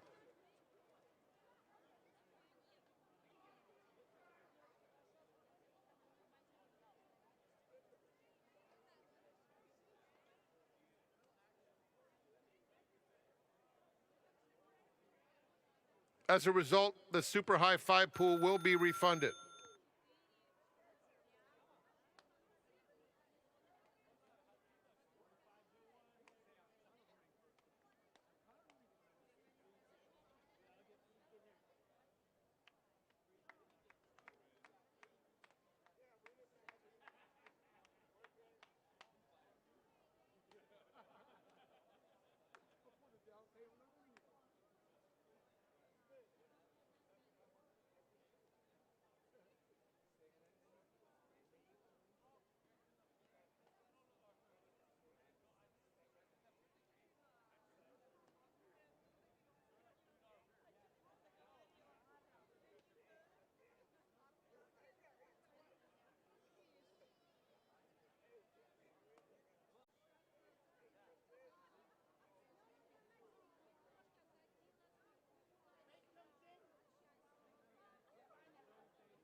Conceal and Carry going in.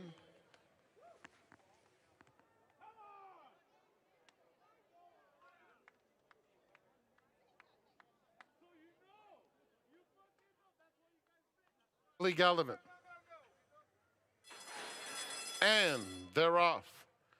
LT's Choice. Whirly Gurly has plenty of speed, and Paid in Gold moves up outside of them and takes second. They're followed by Conceal and Carry. Precocious Times is down on the inside, and the early trailer is Billy Gallivant. Into the first turn, and it's Whirly Gurly setting the tempo, opening up pretty easily, has a 2-length advantage on Paid in Gold. At the rail, LT's Choice is in third.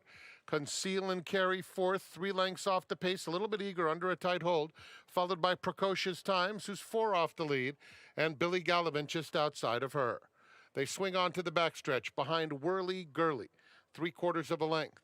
Paid in Gold second, Conceal and Carry to their outside. Precocious Times, LT's Choice right together, and Billy Gallivant continues with a half-mile to go. It's Whirly Gurly who's been the pace setter throughout, cruising into the far turn with a half-length lead.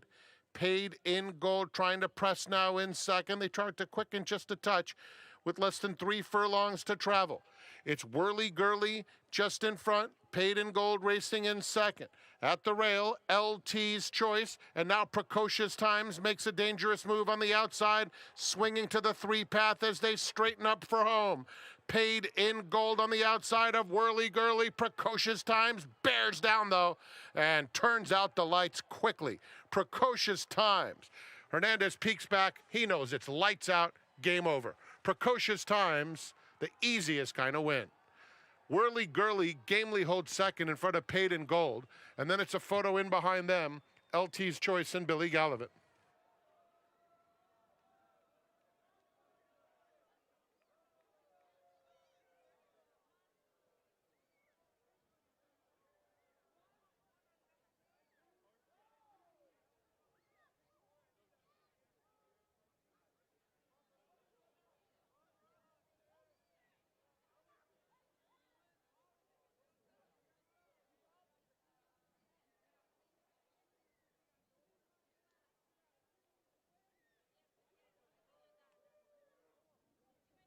Number 1, Precocious Times was first. It's a photo for second. Remember, we had a late scratch at the gate of number 2, Picture of a Lady.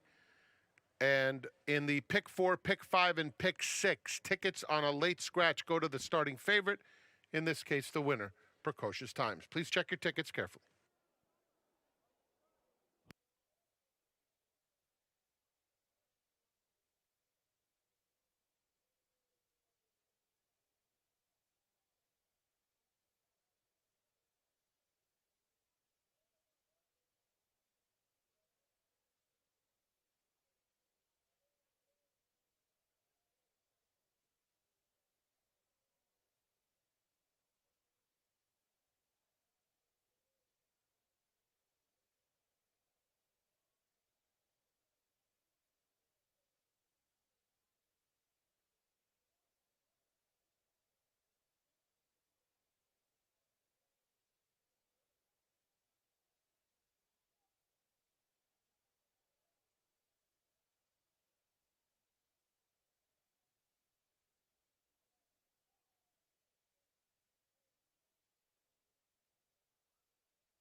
Backside, Silent Power and Golden Opportunity right behind that leading trio. Then it's Mona Seeb. He's moved up a couple of spots. He's 6th. He's 3 wide into the turn. Then it's Guitar Tuition, Please, Ashab, and Seahas. They move past the 3/8 pole with Fahan, Ricky Bobby, between them Father Red. And here's a rush from Mona Seeb. And Mona Seeb in a blink has joined this group. They are now 4 across the track, and they now start sprinting for home. 4 lengths back, Guitar Tuition, Please, and Silent Power try to run on as well. Top of the lane, Fahan cuts the corner. He's got something left. Fahan digs in. Mona Seeb ranges up to his outside. These two a length in front of Ricky Bobby. Inside the final furlong, Mona Seeb now strikes the front and now begins to edge clear. Mona Seeb will go back to back here at Evangeline Adams. Mona Seeb very tight for second. Ricky Bobby and Fahan.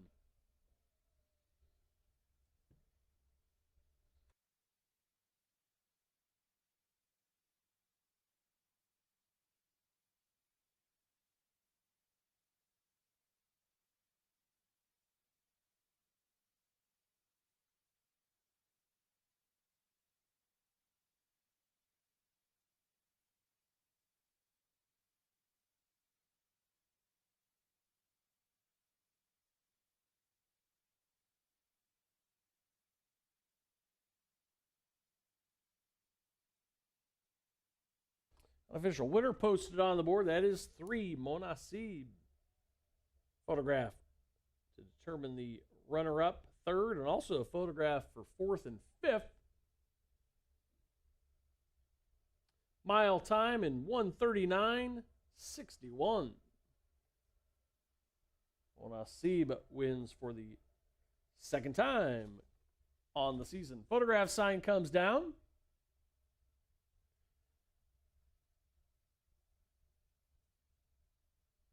Second is the 7, Fahan. 3rd, 8, Ricky Bobby. And 4th, 9, Father Red. It's 3, 7, 8, 9 unofficially in the 5th. All mutual tickets till the 5th race does go official.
Fifth race is now official.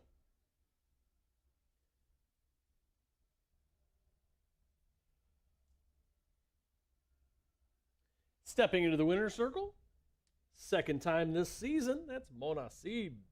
He's a 5-year-old bay horse sired by a Medaglo de Oro out of the awesome again mare Baraga.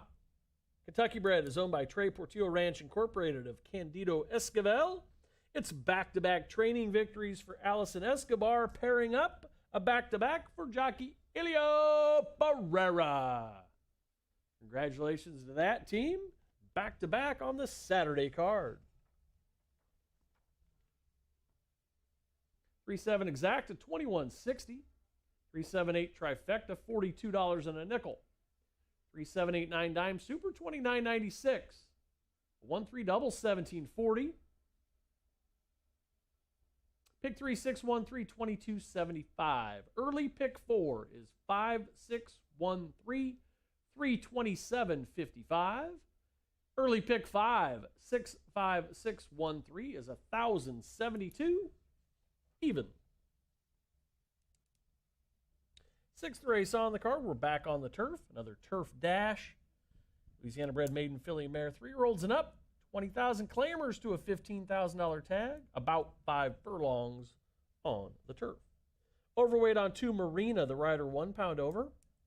A rider change on 3, Runaway Samurai. Make the rider Tim Thornton correct the rider's weight to 118 pounds.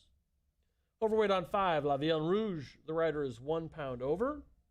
There's a late workout for the 8, Natural Born Sender. That runner had a workout here at Evangeline Downs yesterday, May 26th. 4 furlongs, 52.80 seconds, breezing over a fast track. Number 10, Requite the Effort. The rider is 4 pounds over. Sixth race kicks off the late pick 4. Continues the rolling doubles and pick 3s. Exacta, trifecta, superfecta wagering. Post time set for 7:48. That shows 16 minutes away.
And Monasib and Elio Barrera, they covered all of the extra ground, but they were plenty good enough, and they win for the second time this season.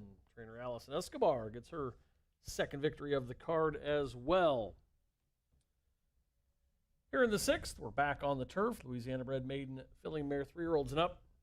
$20,000 claiming company in this one. Top pick is the 7 Fire Vision. Tries turf for the first time. Has shown some good speed in the last few starts against the $10,000 claiming company on the main track. They're going to jump up a notch to try this turf bunch.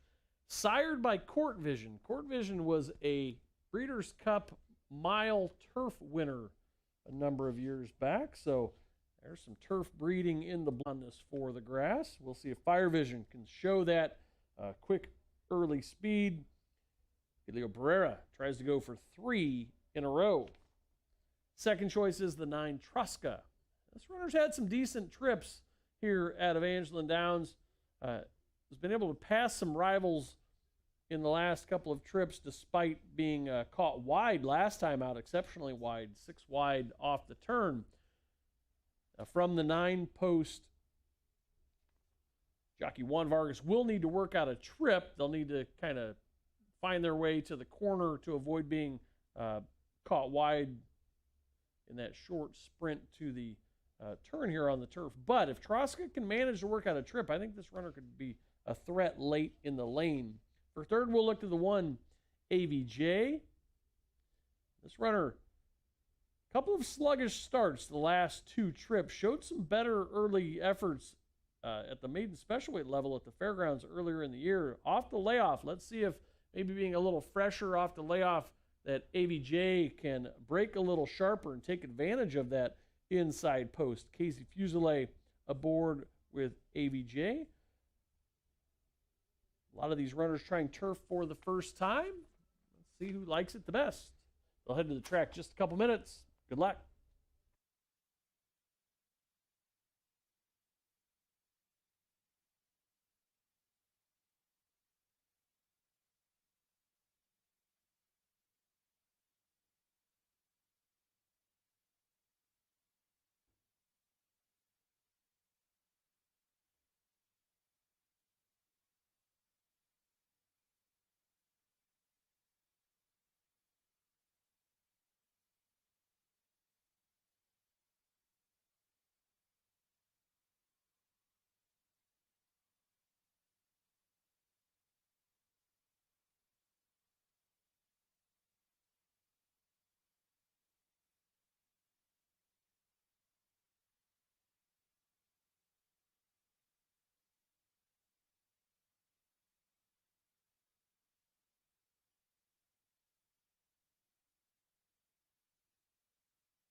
Runners coming out of the track for tonight's 6th race. Louisiana bred maiden filly mare, 3-year-olds and up.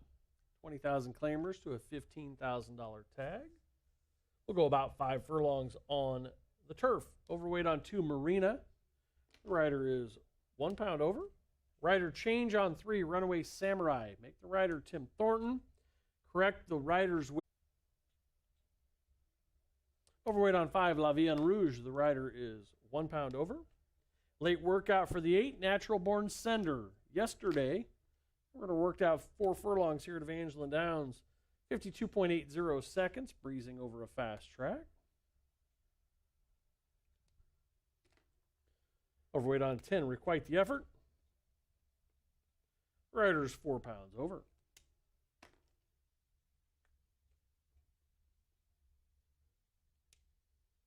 Sixth race kicks off to late pick 4. Continues the rolling doubles and pick 3s. Offers exacta trifecta, superfecta wagering. Post time set for 7:48. Shows 3 minutes away.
Runners are nearing the starting gate. Post time in a minute.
Runners getting set to cross over onto the turf track. It is post time.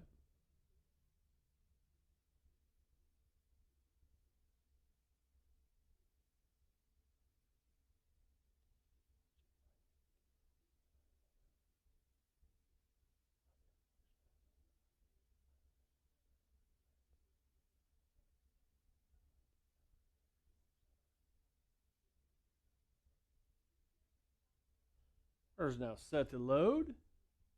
AVJ is in. Marina. Runaway Samurai. Next up, Debo.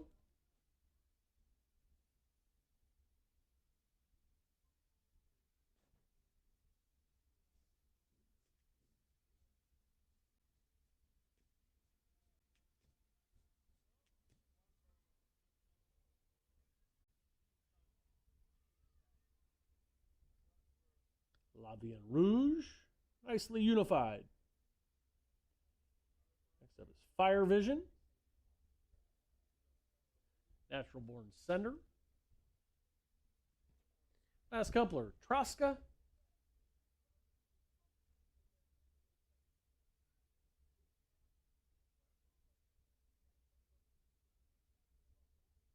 Last up, for quite the effort.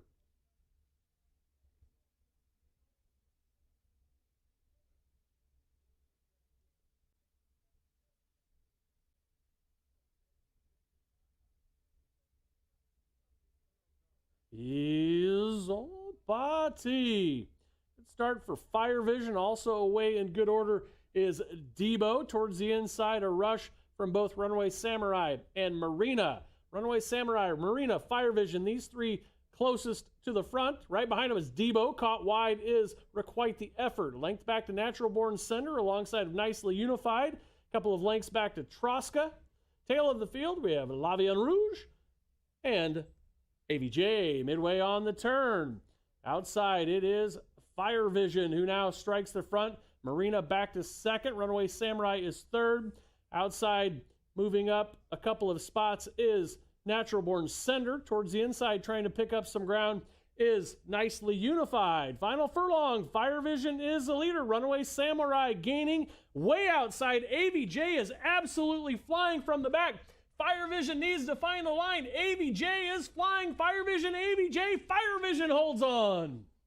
Fire Vision, AVJ, Runaway Samurai.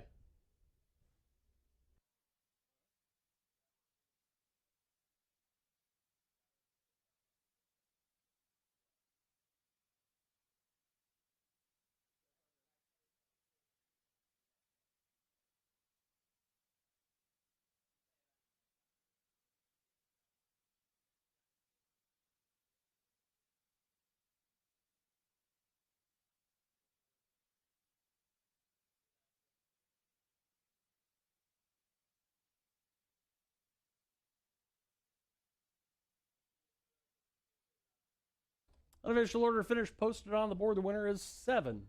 Fire Vision just holds on. A fast closing AVJ second. Third is 3 Runaway Samurai. Fourth 4 is Debo. 7-1-3-4 unofficially. Running time 57.58 seconds for the about 5 furlongs on the turf. And Elio Barrera, the natural hat trick.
Sixth race is now official.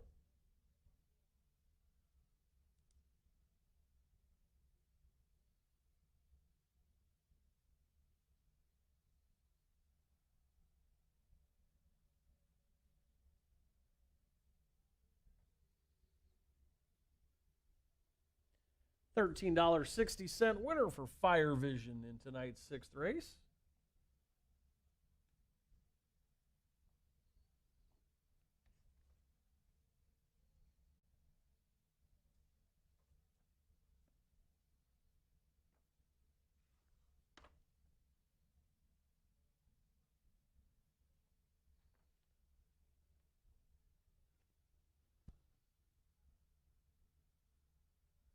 And now set to step into the winner's circle. That's Fire Vision. She is a 4-year-old bay filly, sired by Court Vision of the Warriors Reward mare, Warriors Fire. In Louisiana by Russell Dean Louvier. Is owned by Jose Luis Rico Gonzalez. Trained by Russell Giangrosso. Assisted by Gabe Woods. 3 in a row for Elio Barrera. 7-1 exact, $142.30. 50-cent try, 713, $574 and a dime. Dime Super, 713 $810.75. 3-7 doubles worth $49. And a pick 3 of 137 is worth $95.55.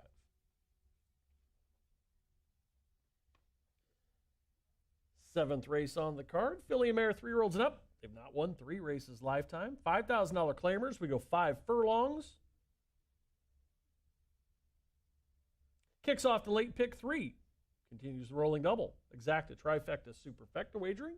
Post time set for 8:14. We're 16 minutes away.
Ladies and gentlemen, please note that we do have a late scratch on advice of the state veterinarian. Scratch number 1, practically there. Again, scratch the 1 from this upcoming 5th race. If you were live in doubles or pick 3s to the 1 practically there, you'll receive a consolation payout. If you use that runner in the pick 5 or pick 6, you'll get the post-time favorite. Refunds on all other wagers involving number 1 practically there. Now a late scratch from this upcoming 5th race.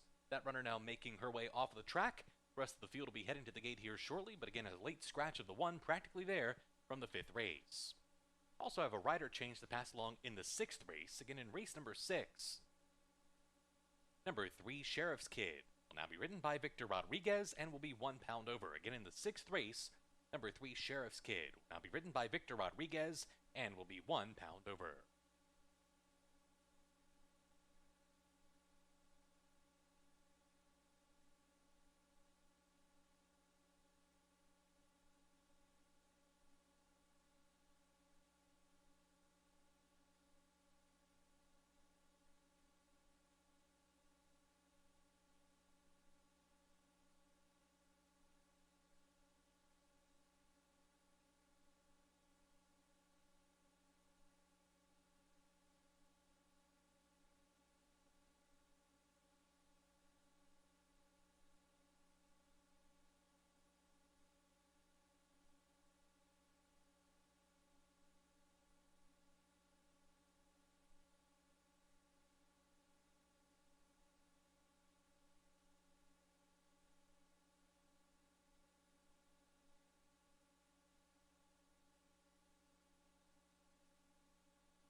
The horses are approaching the starting gate. It's post time. For the 5th race, it's the start of the late pick 4.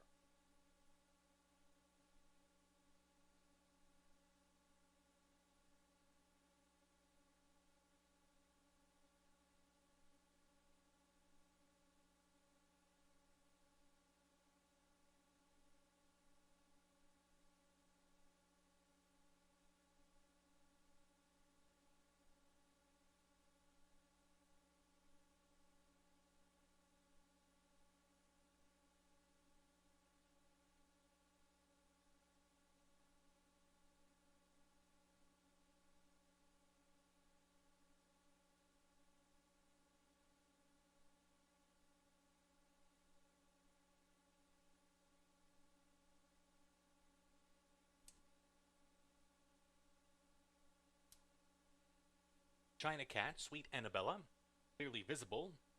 Sax, Shiny Penny, and Super Wildcat. That there's Gold. Red Queen, and so the last one in will be Don't Tell Grandma.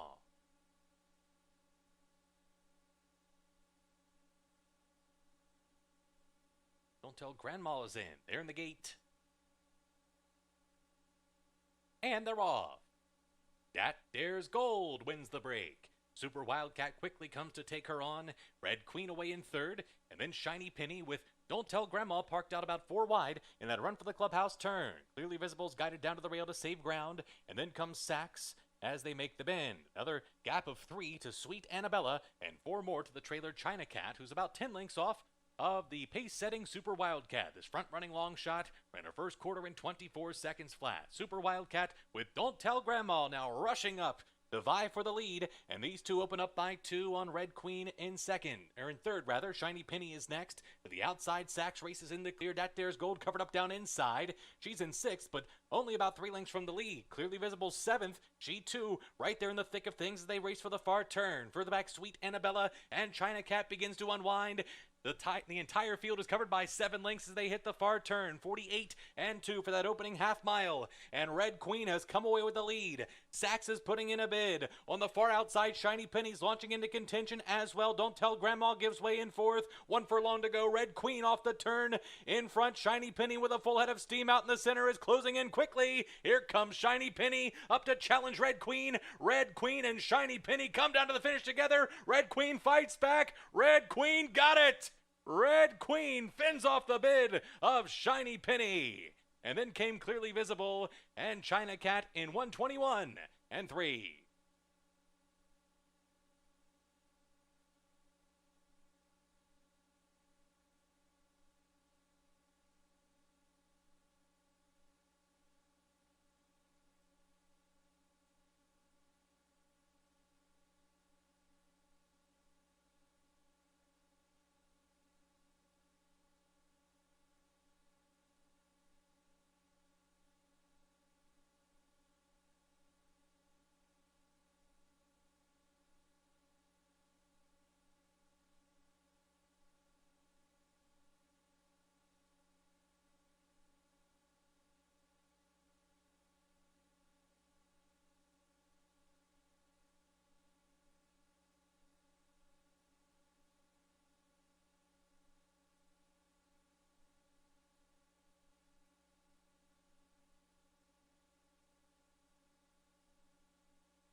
Nine, 7, 4, 2.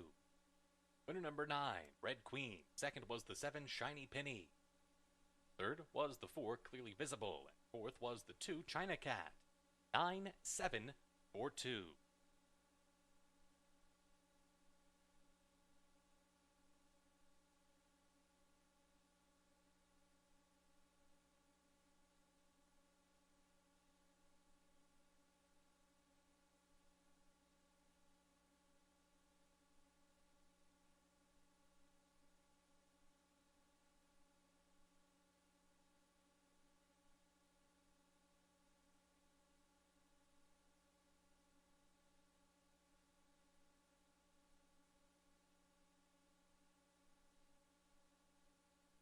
Now returning to the winner's circle, the unofficial winner of tonight's 5th race, it's number 9, Red Queen. She's a 4-year-old bay filly by Gormley out of the Tail of the Cat mare, Any Bear. The winner was bred in Kentucky by Frederick Wheating. Red Queen, owned by Honoring Luke Stables and John Kinworthy, trained by Tim Shanley, and ridden to victory by Orlando Boca Chica.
Ladies and gentlemen, please note that we do have a jockey's objection, and it does involve your top 2 finishers. The rider of number 7, Shiny Penny, claiming foul against your unofficial winner, number 9, Red Queen, for alleged interference going into the clubhouse turn. Once again, that's the 7, Shiny Penny, and Jose Montano against the 9, Red Queen, and Orlando Boca Chica for alleged interference going into the clubhouse turn.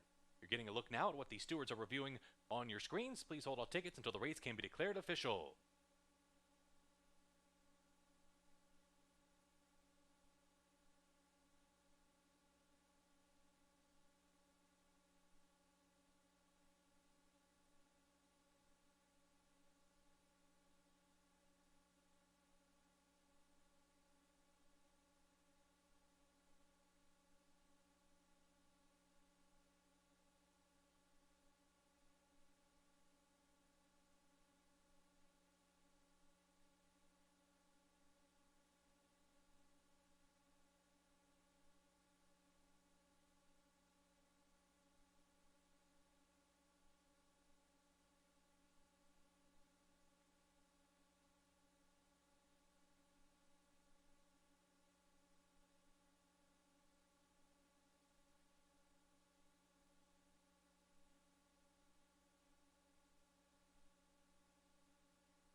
As you can see, there was no change to the order of finish of race number 5. Results will stand as is.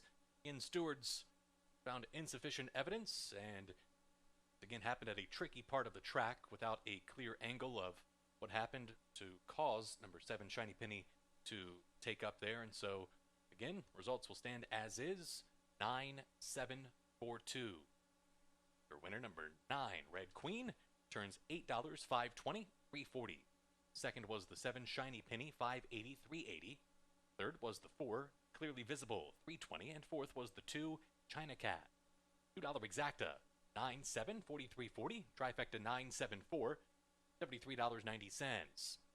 Double 6-9, $21.60. Constellation Double 6-1, $1.90 for a $1 ticket. The Super, $33.49. Pick 3, $16.60. And the Constellation Pick 3, $3.30. Did have a claim there in the 5th race.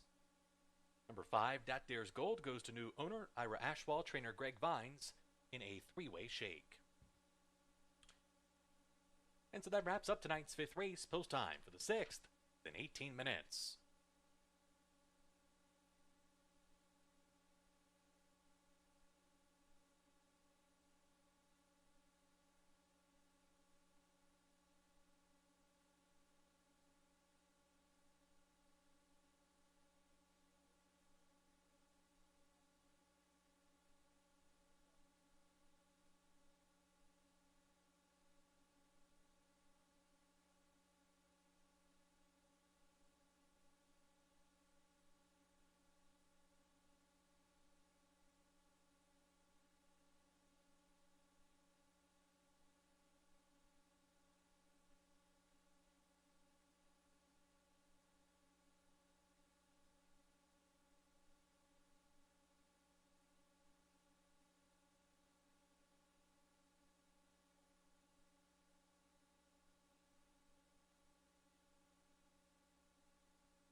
Fillies and mares for tonight's 6th race, making their way onto the track. Here is the field. Number 1, My Juba, and Axel Concepcion. Number 2, Acadian Girl, JD Acosta. Number 3, Sheriff's Kid and Victor Rodriguez. Number 4, Divine Fashion and Arnaldo Bocachica.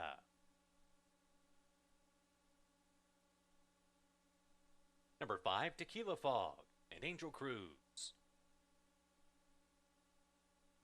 Number 6, Callingen and Marshall Mendez. Number 7, Floating By and Antonio Lopez.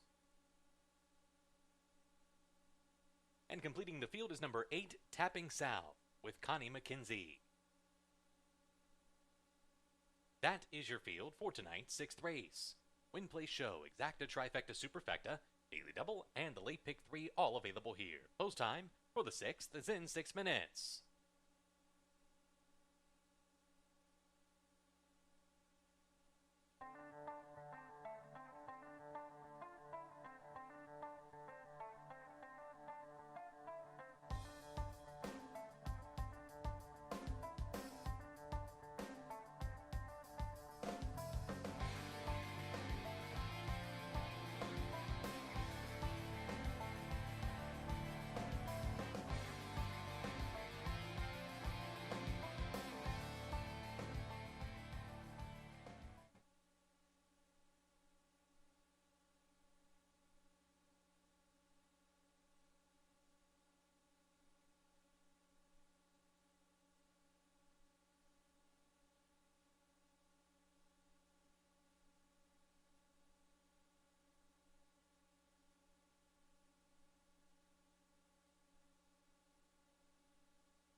The horses are approaching the starting gate. It's post time for the 6th race.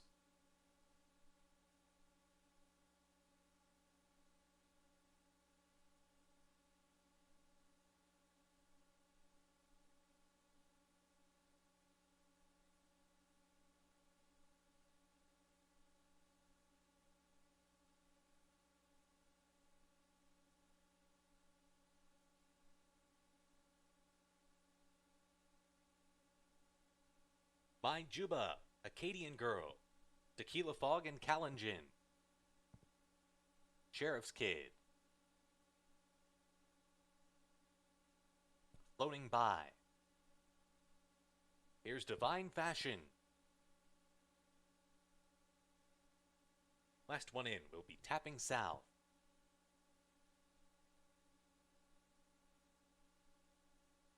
Tapping South goes in there in the gate. And they're off. Good start. From the rail, My Juba sent out for the early lead. Acadian Girl had a good beginning too, and she'll sit second with Tequila Fog up close tonight. And Divine Fashion, she's close too. She's racing in fourth, now takes third from her stablemate as they race for the clubhouse turn. Further back in the field, Sheriff's Kid is just in front of Calingin, and then another 5 to Floating By, and 8 more to Tapping South the trailer. So they head around the clubhouse turn. My Juba's in front by a half length from Acadian Girl. Divine Fashion moves through down at the rail to take a clear third from Tequila Fog, who will sit fourth. 24 seconds flat, so a very manageable pace being set here. My Juba and Acadian Girl kick on now by 3.5. Divine Fashion taken out to race in the clear from third and still well within striking range with 3 furlongs to go. It's another 5 to Tequila Fog, 4 more to Sheriff's Kid, who races with Calingin, 4 more to Floating By, and a gap of a dozen to Tapping South. They race for the far turn, the half in 48 seconds flat. Acadian Girl up on even terms with My Juba. Divine Fashion is sent along from third. Has to pick it up from there with 3/16 to go. It's another 5 back to Calingin, who begins to close in. But as they come to the top of the stretch, Acadian Girl has taken the lead. Acadian Girl's in front. Calingin looms the danger. Divine Fashion out in the center is closing in too. Inside the final furlong, Acadian Girl. Here comes Divine Fashion. Calingin's in tight. Here's Divine Fashion up alongside of Acadian Girl. Up in time. Divine Fashion ran down Acadian Girl again. Calingin back in third and then Floating By in 1:27 and 1.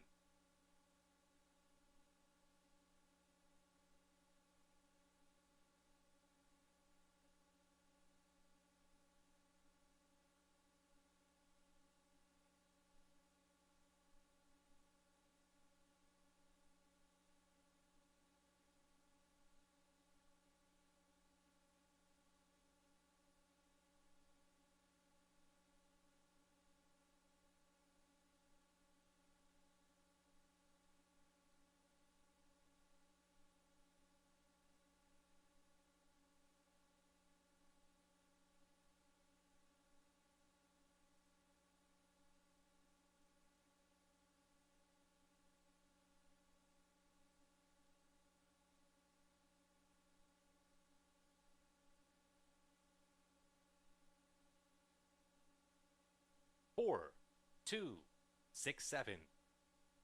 Winner number 4, Divine Fashion. Second was the 2, Acadian Girl. Third was the 6, Calingin, and fourth was the 7, Floating By. 4, 2, 6, 7.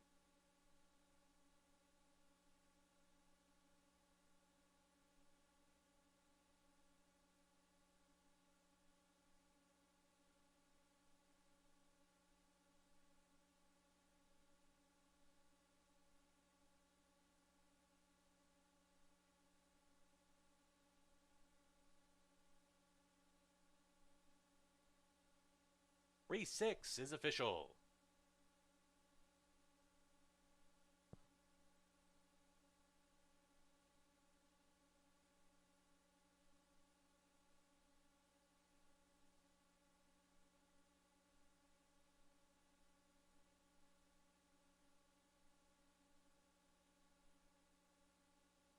Now returning to the winner's circle, the official winner of tonight's 6th race, it's number 4, Divine Fashion. She's a 4-year-old bay filly by Divining Rod, out of the Kayla mare Easter Fashion. The winner was bred in Maryland by Susan Wantz. Divine Fashion, owned by Richard Burnsworth, trained by Anthony Ferrier, and ridden to victory by Arnaldo Boca Chica. Winner number 4, Divine Fashion, 660, 280, 220. Second was the 2 Acadian Girl, 280, 220. Third was the 6 Calingen, $8, and fourth was the 7 Floating By. The $2 Exacta, 4-2, 15.20. Trifecta 426, $65.70. The Super, $64.76. The double 9-4, $26.20. Pick 3, $19.40. Consolation pick 3, $3.95.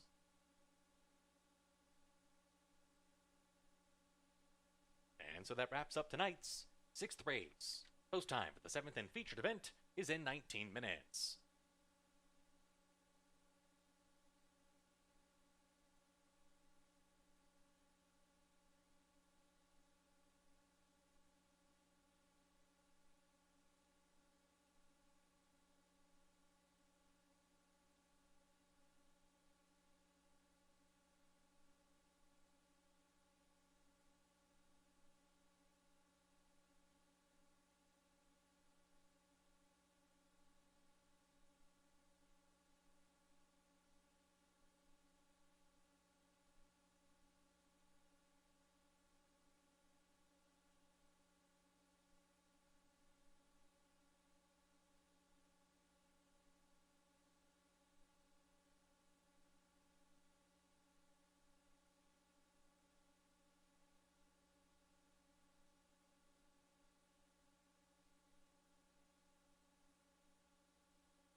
Fillies and mares for tonight's 7th and featured race, making their way onto the track.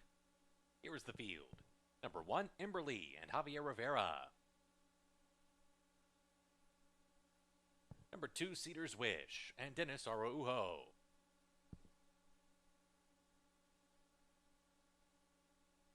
Scratch the 3 and the 4. Looks like the 5 is going to be one of the last ones that leave the paddock.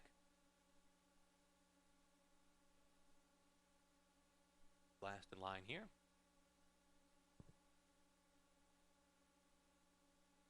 There she is, number 5, Sister Joanne, with Kelvin Morales.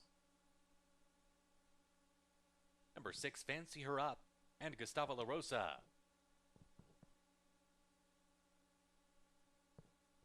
Number 7, Kill Britain's Red, and Arnaldo Bocachica.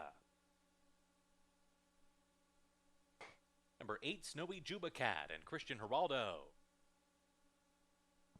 Number 9, Juba's House and Victor Rodriguez.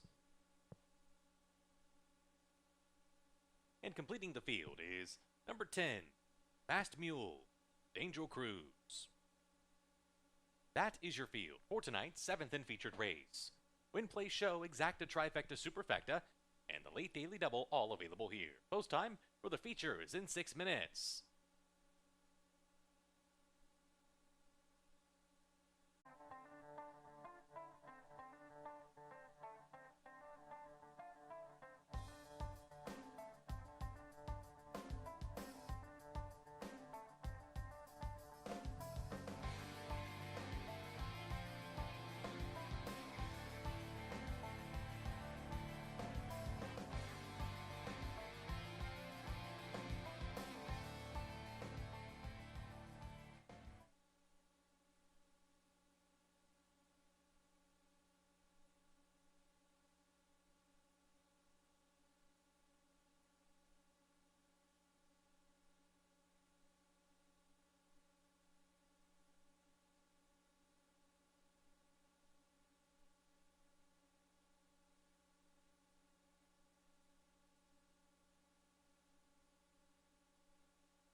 The horses are approaching the starting gate. It's post time for the 7th and featured race.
Emberly, Cedar's Wish, Kill Britain's Red, and Snowy Juba Cat.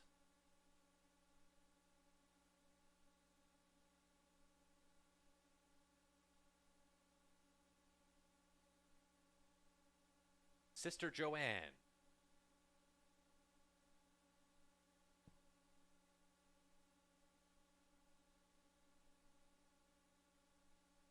Fancy Her Up,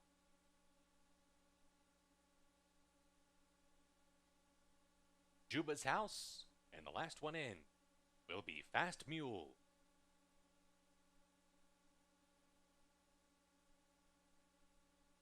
Fast Mule to the outside post, goes in. There in the gate.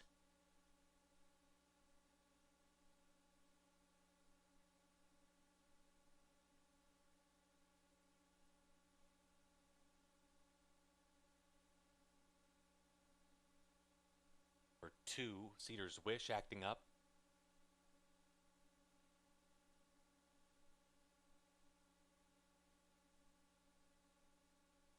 And they're off. Fancy Her Up. Caught a flyer, heads out to the front.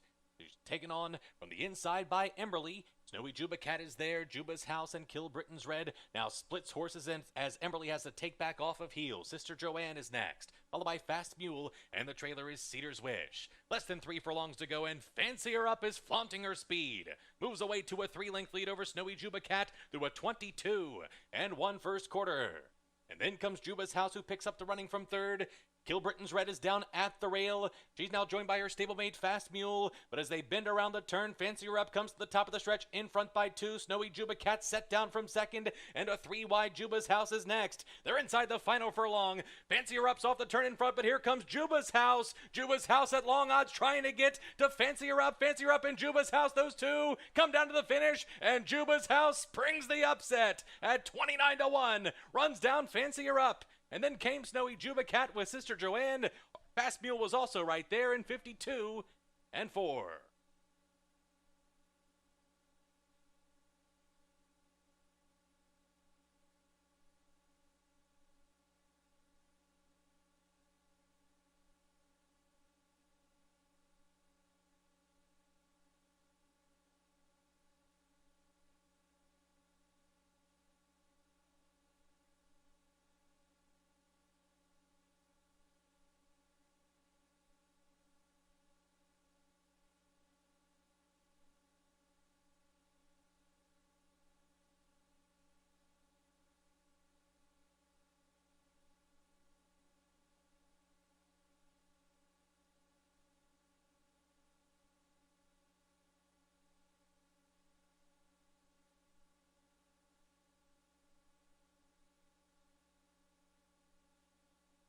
9, 6, 8, 10.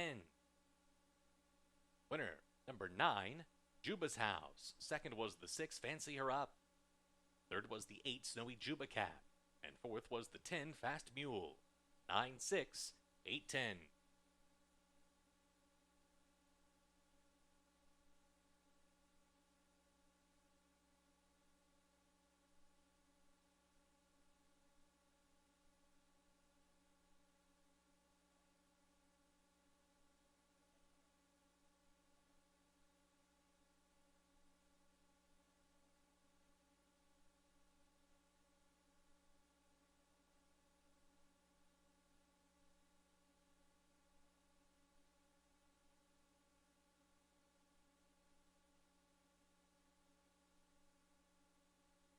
And the results of the 7th race are now official. And returning to the winner's circle is the official winner of tonight's main event. It's number 9, Juba's House. She's a 5-year-old chestnut mare by Juba out of the Flower Alley mare My House. The winner was bred in West Virginia by Taylor Mountain Farm. Juba's House, owned by Shade Tree Farm LLC, trained by Joanna Boggs, and ridden to victory by Victor Rodriguez. Winner number 9, Juba's House, $60.60, $12.80, $5.20. Second was the 6, Fancy Her Up, $3.80, $2.80. Third was the 8, Snowy Juba Cat, $2.20, and fourth was the 10, Fast Mule. The $2 Exacta, 9-6, $379.80. Trifecta, 9-6-8, $374.30. The double 4-9, $209.20. The super, $230.26. And the pick 3 for a 50-cent ticket. You're back $316.70. And that wraps up tonight's 7th and featured race. Post time for the 8th and final is in 18 minutes.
Fillies and Mares for tonight's 8th and final race, making their way onto the track. Here is the field. Number 1, Jakachi and Dennis Araujo.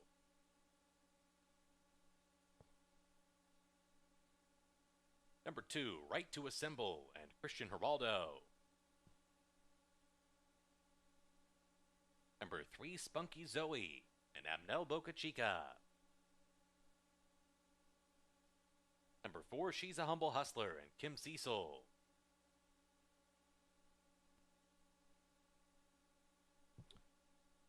Number 5, Curlin's Dove and Andre Ramjeet.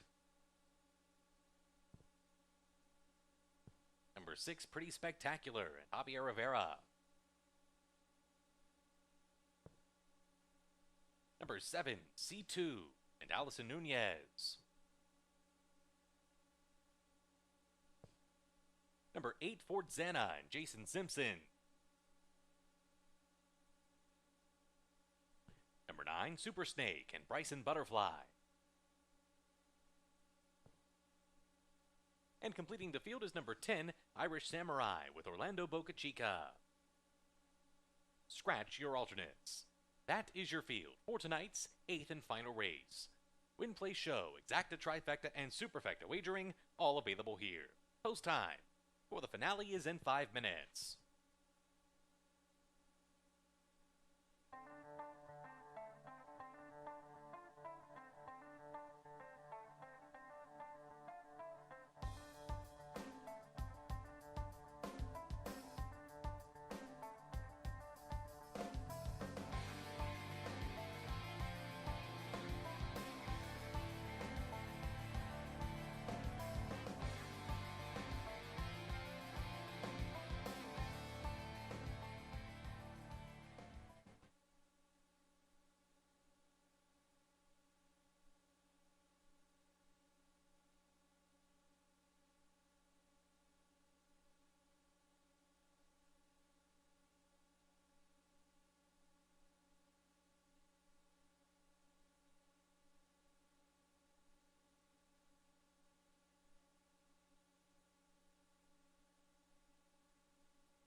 horses are approaching the starting gate. It's post time for the 8th and final race.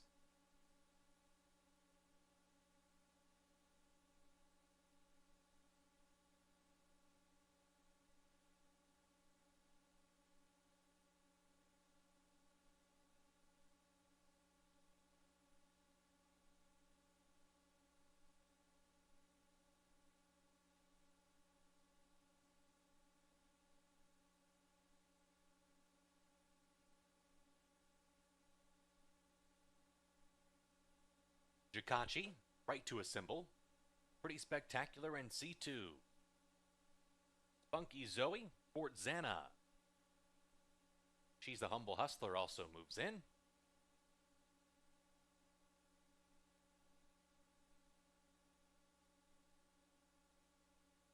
Here's Curlin's Dove. Super Snake. And the last one in will be Irish Samurai.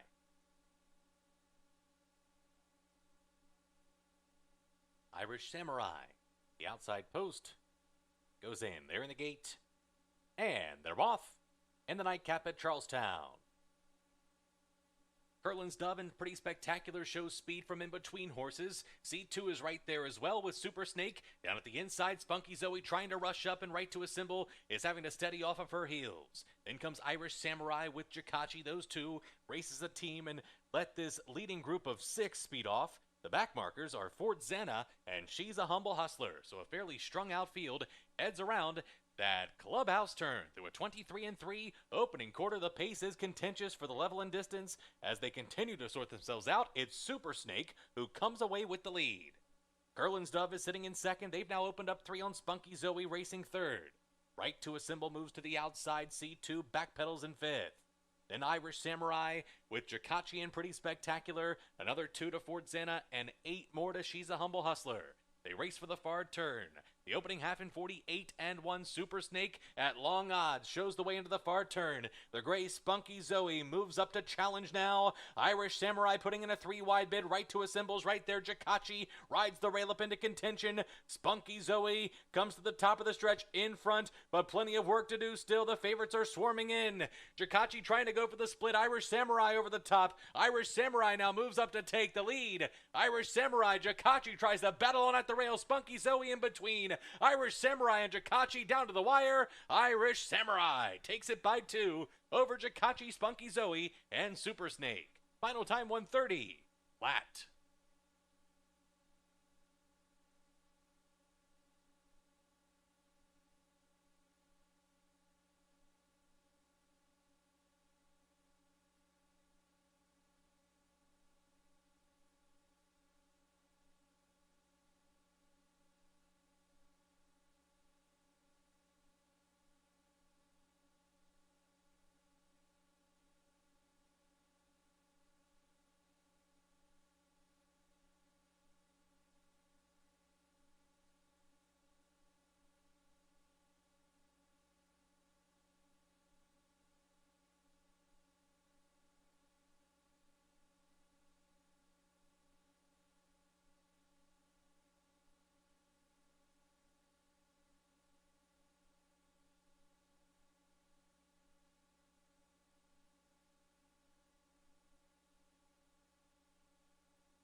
Ten, 1, 3, 9. Winner, number 10, Irish Samurai. Second was the 1, Jakachi. Third was the 3, Spunky Zoe. And fourth was the 9, Super Snake. 10, 1, 3, 9.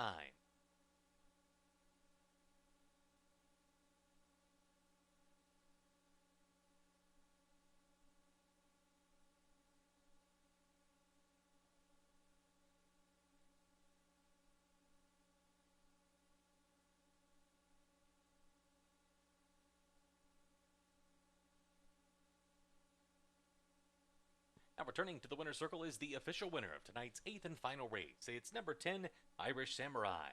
She's a 4-year-old dark bay around filly by First Samurai out of the Malibu Moon mare, Power of Sport. Winner was bred in Kentucky by Theta Holdings, 1 Inc. Irish Samurai, owned by Roger Sterling, trained by Crystal Pickett, and ridden to victory by Orlando Boca Chica. 2 winners on the card for Orlando Boca Chica.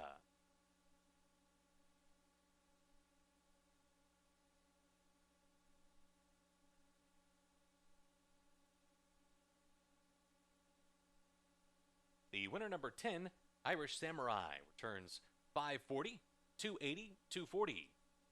Second was the 1 Jikachi, $4, $3. Third was the 3 Spunky Zoe, $3.20. And fourth was the 9 Super Snake. The $2 Exacta, 10-1, $25.20. Trifecta, 10-1-3, $55.90. The Super, 10-1-3-9, $48.73. The late double 9-10, $167.40. The pick 3, $333.35 for a 50-cent ticket. Late pick 4, $1,670.80. Pick 5 was a good one, $6,832.15. And nobody had 6 of 6 in the pick 6 tonight. 5 of 6 will get you back $61.42. And so that jackpot carryover is now up over $31,000. It'll be up for grabs starting next Thursday night in race number 3 with a first post time of 7 o'clock. We hope to see you then. Did have a claim there in the finale. Number 5, Curlin's Dove, goes to new owner Roger Sterling, trainer Crystal Pickett. But that does conclude live racing for this Saturday night and for this racing week and month. As always, we thank all of you for making us a part of your evening. We ask that you please get home safely and have a great rest of your Memorial Day weekend.